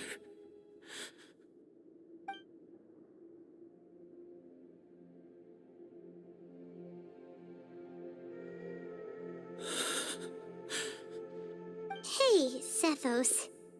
You'll get through this. I know. I'll miss him. I guess you were prepared for this. It's been a long time coming, huh? Yeah, he's been on death's door for a very long time now. I think it was only through sheer willpower that he managed to hold on to this point. At least, he was able to see this chapter come to a close before he passed. What's next for you? Per my grandfather's last wishes, the Temple of Silence should submit to whoever possesses the largest number of Hermanupis fragments. That entitles you to be our new leader, Sino. But that's never going to work, as I'm sure you realize.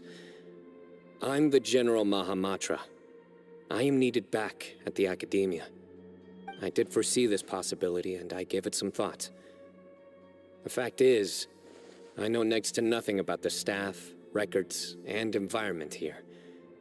As such, I am ill-suited to be your leader. Sethos, I believe the honor should go to you. Were it not for this duel, or indeed if you had other intentions, the Ba fragments would most likely be in your hands by now.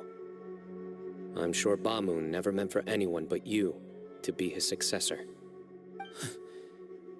You really think so? I do. Still, I didn't think Bamoon looked very surprised by the final result. Perhaps he had an inkling that this would be the way things end. Well, in any case, since the Ba fragments are with me now, I guess I can call the shots. Sethos, I would like you to succeed Bamoon as the new leader of the Temple of Silence. You are more suited to the role than I, and I have complete faith that you will be an excellent leader. Just think of it as doing me a favor.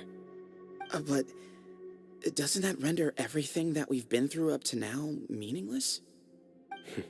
No, it doesn't.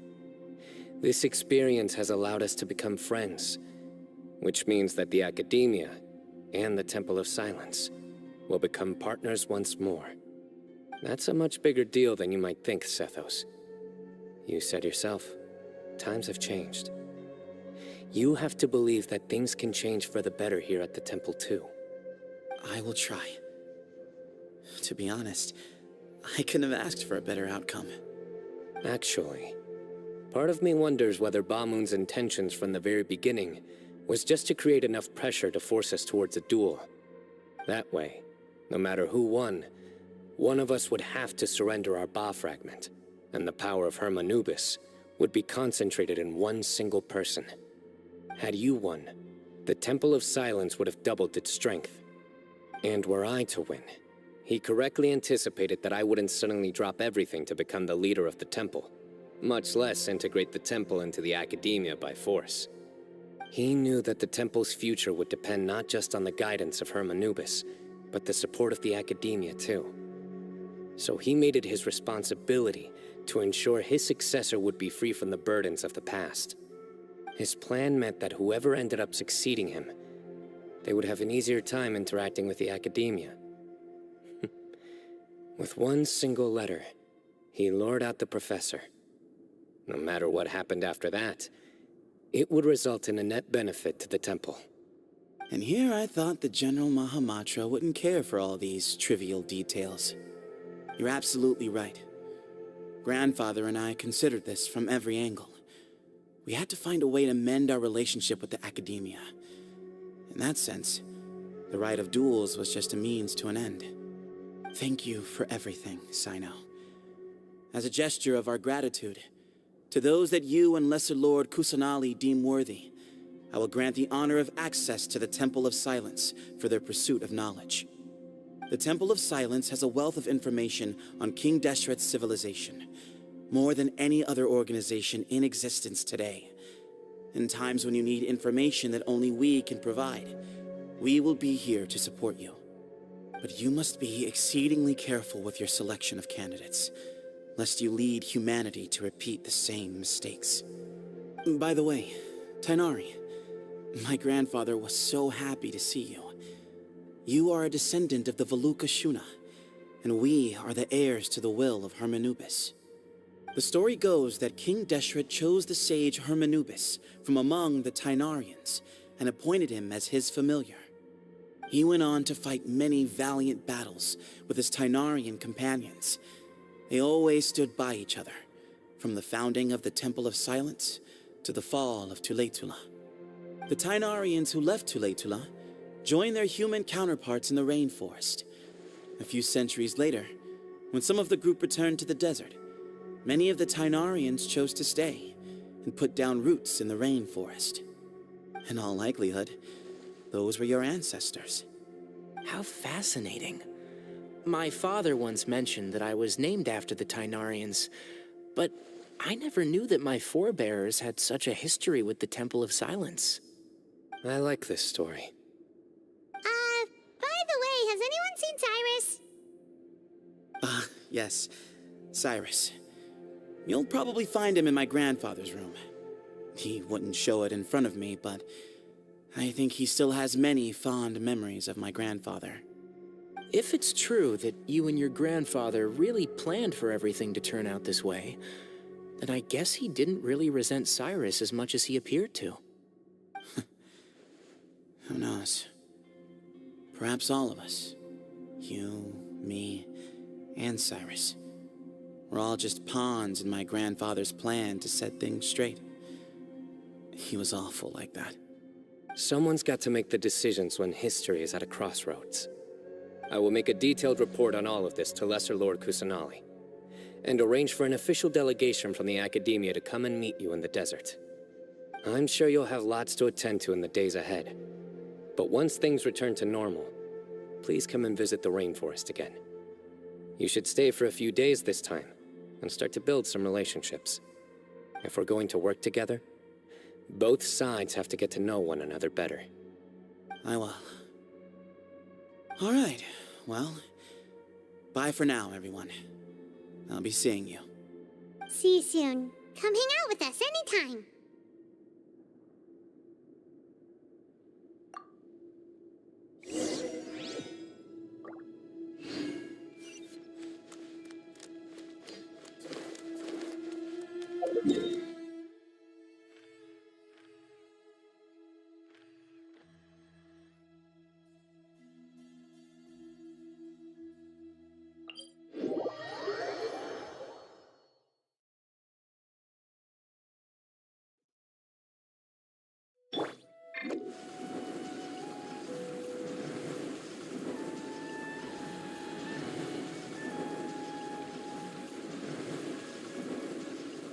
Can't touch me! Make my...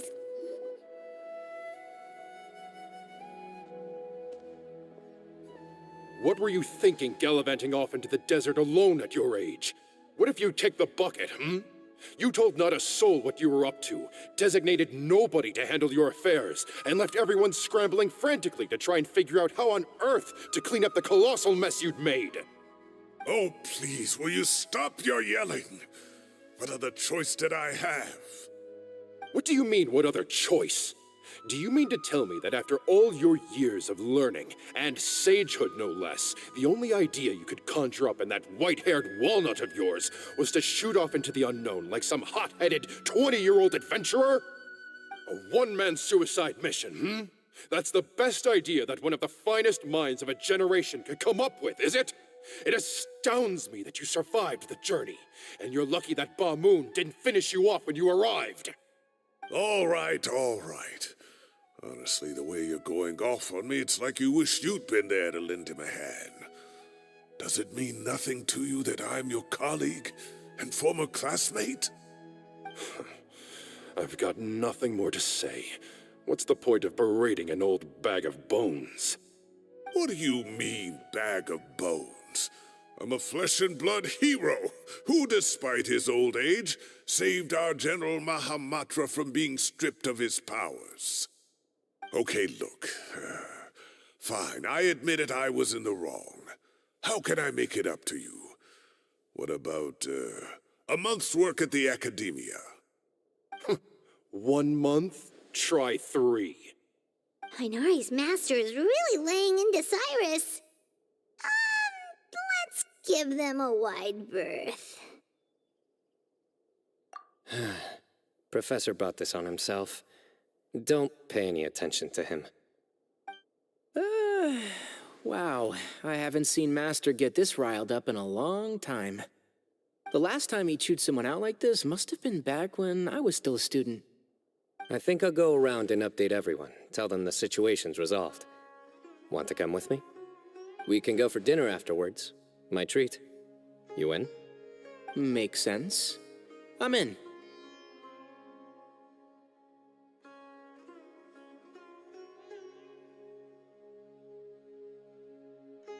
Hyman's coming too! Let's go!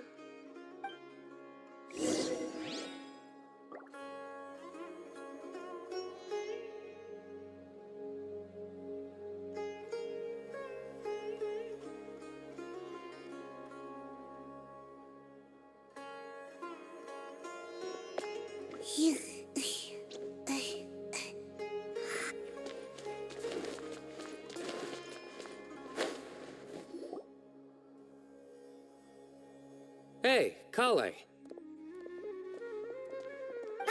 You're back! Well, look who we have here. Would you mind explaining to me what has been going on this past few days? I heard you all ran off into the desert and got embroiled in a major catastrophe. All taken care of. That does not answer my question. How could you be so careless? That goes for you as well. Yes, and you too. When you run into problems, you really ought to ask for help, you know? I've been around the block. Don't you think it would have made sense to involve me? And let's not forget, I know the desert like the back of my hand. Now would not be a good time to attempt to argue with Farazan. You're right. Mm-hmm. It's not the first time that I've had to talk to you about this sort of thing either. You need to learn that there are times when the right thing to do is get a more experienced member of staff involved. Do I make myself clear? Because if you don't, Kale, please do something. He's giving me the signal. All right, guess it's time to play my ace in the hole. Say, Madam Farazan, I can see you're pretty upset, but, I was just wondering, remember that time you offered to give me a tour of the Academia? Does that offer still stand? Huh? Wait, did I hear that right? Kale, you remember? Wonderful. Well, of course the offer still stands. Come on. Madam Farazan will show you around the old classrooms.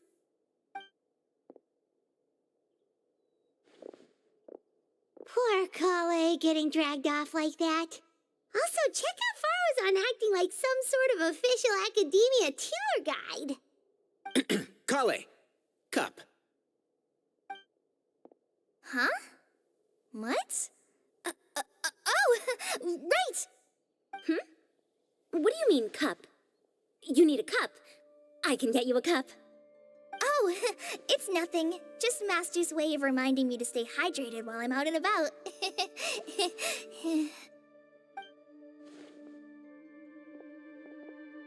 It's code for let's reconvene at the cafe.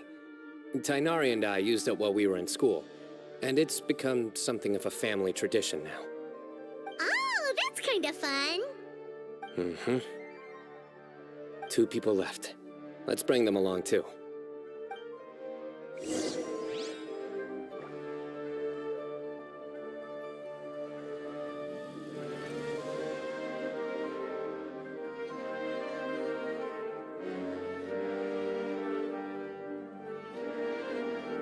Seems like I should have just stayed in bed today.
Am I hallucinating?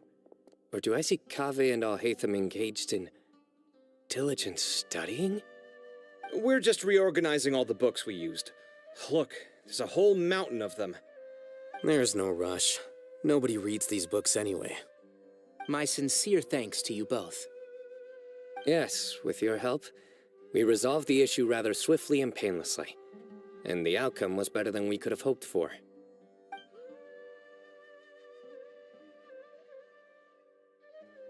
I see. The Temple of Silence resorted to rather unique means of self-preservation. It explains how they managed to remain hidden for so many years. And it sounds like they managed to preserve a whole load of ancient documents as well. I'd love to go check those out if I ever had the chance. That day will come.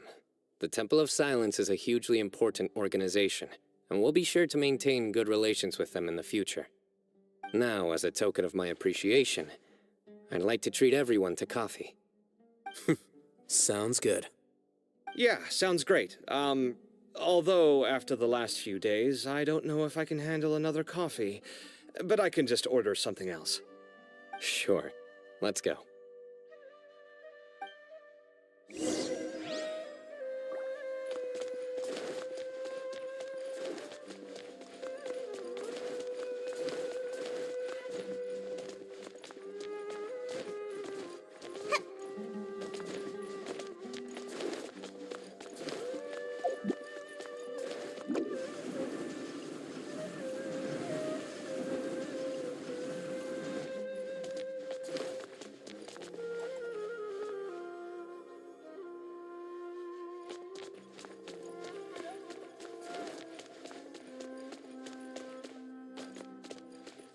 Please show me your credentials before buying.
Surely I should be due a growth spurt by now.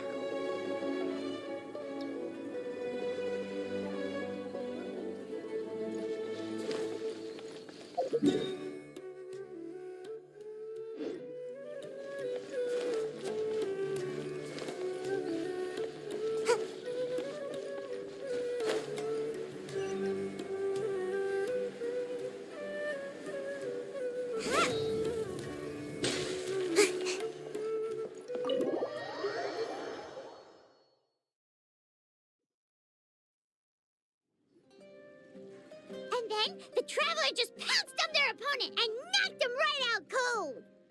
Then there was Tainari. He put up an amazing fight too. We ended up winning all 3 bouts. Whoa! Part of me wishes I'd been there to see it, but I'd have been biting my nails off worrying about you guys. A truly edifying account of the events. Bereft of detail, but it has livened up the room all the same. Hey, Paimon included all the juicy details. The Traveler just pounced and then waved their sword like this, then spun around and blocked. Despite winning 3 bouts in a row, you still ceded the position of leader to him. That's very dignified of you, Sino. Of course. Being dignified comes with being a true champion. I got to be a champion too for once. I've not sparred much with desert folk before. It was a pretty unique experience.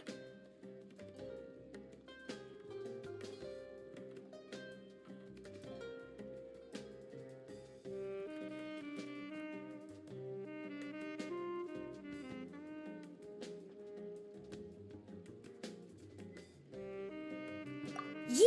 Huge place! It felt like something right out of an epic poem! Imagine this. It was like there was... Maybe save that one for later, Paimon. Dessert's here.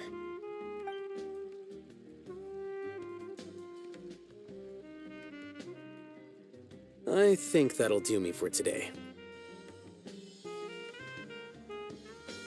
Shall we stop off at the House of Dana again before heading home? We should probably finish putting all those books back. My thoughts exactly. See you around. I should get going as well. See you all later. Make sure you get some good rest tonight. I need to go say thanks to the Core 30 for their help. Also, Sir Nephis says he wanted to introduce me to some of the Academia's work processes. So, I gotta dash too. Kale's come a long way. She's much more confident at dealing with other people these days. Everyone's a work in progress. You never stop learning. Yeah, true.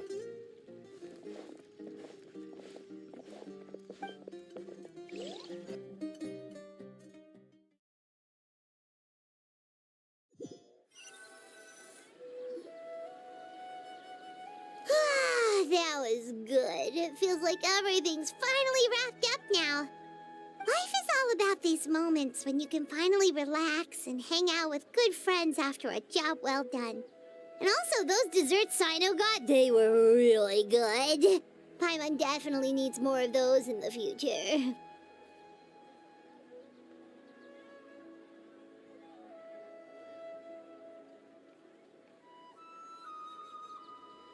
Do you three have anything planned for the rest of the day? If not, would you come somewhere with me?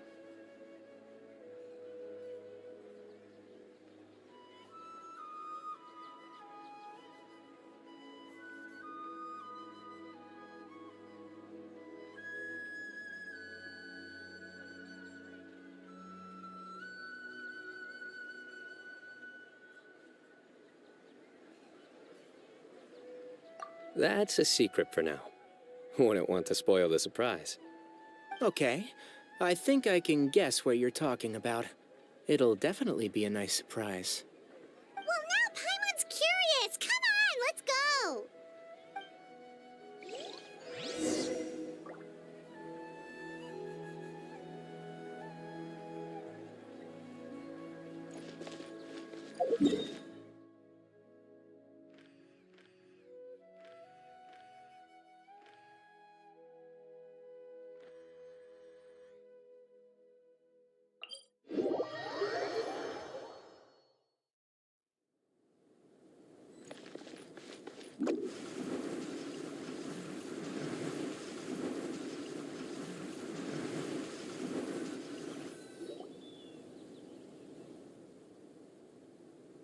Been a while since I last made my way up here.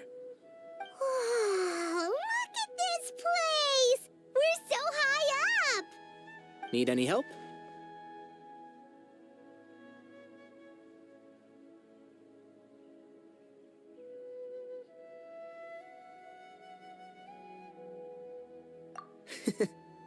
As you wish. It's a nice spot, isn't it? What a great view! We're so high up, we can see for miles!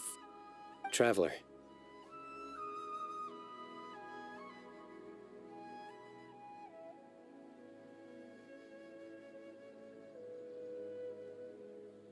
Turn around.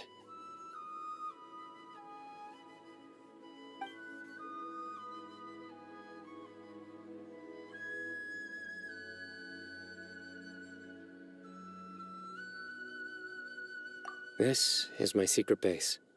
Somewhere I only bring my best friends. When I was a student, I used to slip away and climb up here all the time. just to clear my head. I was quite young then, and hadn't made too many friends yet. Back then, I had a lot of the same questions that Sethos was asking. Who am I? Why do I have this power? And what should I be fighting for? Our gifts help us to find our rightful place in the world. That was my experience. And I'm sure Sethos will figure things out in his own time, too.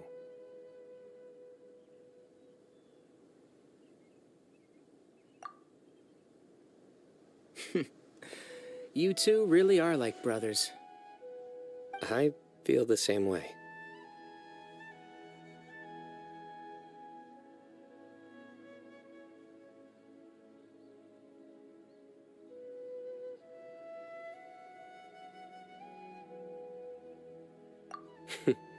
Of course. I see no need to be humble when it comes to the facts. I still remember one time when we came up here to chat and do our homework. Sino accidentally dropped a fruit. Luckily, he has fast reflexes, so he caught it just in time. That was the one and only time. Nothing will ever slip through my fingers again. Those were good times. I kinda miss the student life. You know, Paimon really shouldn't be able to imagine Sino doing something like that, but for some strange reason, the mental image is coming through clear as day. Then make it stop. There's somebody there. It's Professor Cyrus. You guys carry on without me. I'll be right back. Okay. Huh? Hey, you're not supposed to jump down! Be careful!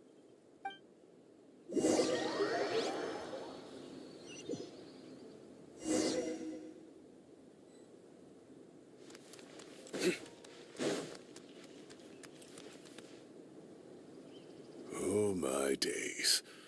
I can't believe how stupid I look in this one. Professor, what are you muttering to yourself about? Sino. Just the man I'm looking for. Guess what I found in some old notebooks? Some old photos? Can you believe it? This notebook was just sitting in a pile of odds and ends in the sage's office. I must have forgotten to take it with me, and no one's touched it since. It was still right there. I was at the Academia earlier to discuss my workload with Nephis. I swung by the old office to have a look around and just happened across it. Well, time flies. Look how tiny you are in this picture. Still a kid. You look quite young yourself in that one. Ah, it's this one. I remember that. Lisa took it, didn't she? Yep. Looks like her work, all right. Who else could have found just the right angle to make me look so unbelievably hideous? And this one. Looks like we're both dozing off. Oh, cheeky girl. Taking secret photos of us without our knowledge. Is there something you'd like to say to me, Professor? Like what? Like, these are good photos, aren't they? Hey, at moments like this, I hardly know where to begin. I can't pretend I'm a good person. Bamoon had every reason to despise me. And well, so do you if you feel the same way. Don't be ridiculous, you old codger. Is that not what you wanted me to say? Oh, I've dreamt of that place many times after leaving the desert. Sometimes I've dreamed that I was doing a search with them again. And other times, I dream of the day they saved my life. Oh, it was one of the happiest times of my life. We all learned so much from one another. You've matured so much over the years, I know. Since you're my professor, I should save you some face by not calling you out on all the non-answers you just gave. So, I will do the right thing and keep my mouth shut. Good thinking. Take your own advice next time. Seriously, why bully an old man like me? I thought heroes were supposed to be gracious. Hey, wait, how did I not notice this one earlier? Lisa strikes again. Just how many did she take? Look how cute you were when you were little. I remember how well-mannered you were back then, too. Yeah, and look how serious and professional you used to be. Oh, I can't compete with you anymore. First you get better than me at the deadpan jokes, and now you're besting me at those little quips, too. Don't say that. I still have a lot of respect for you. That's more like it. Hey, what would you say to meeting up with Lisa again sometime? I'd like that. Let's find a time and pay her a visit in Mondstadt. All right, I'll add it to my schedule. Let's go next week. Wait, no. Next week is the tomato growing competition. I have got to beat Zaha Hadid. Or you could find a real hobby, Professor.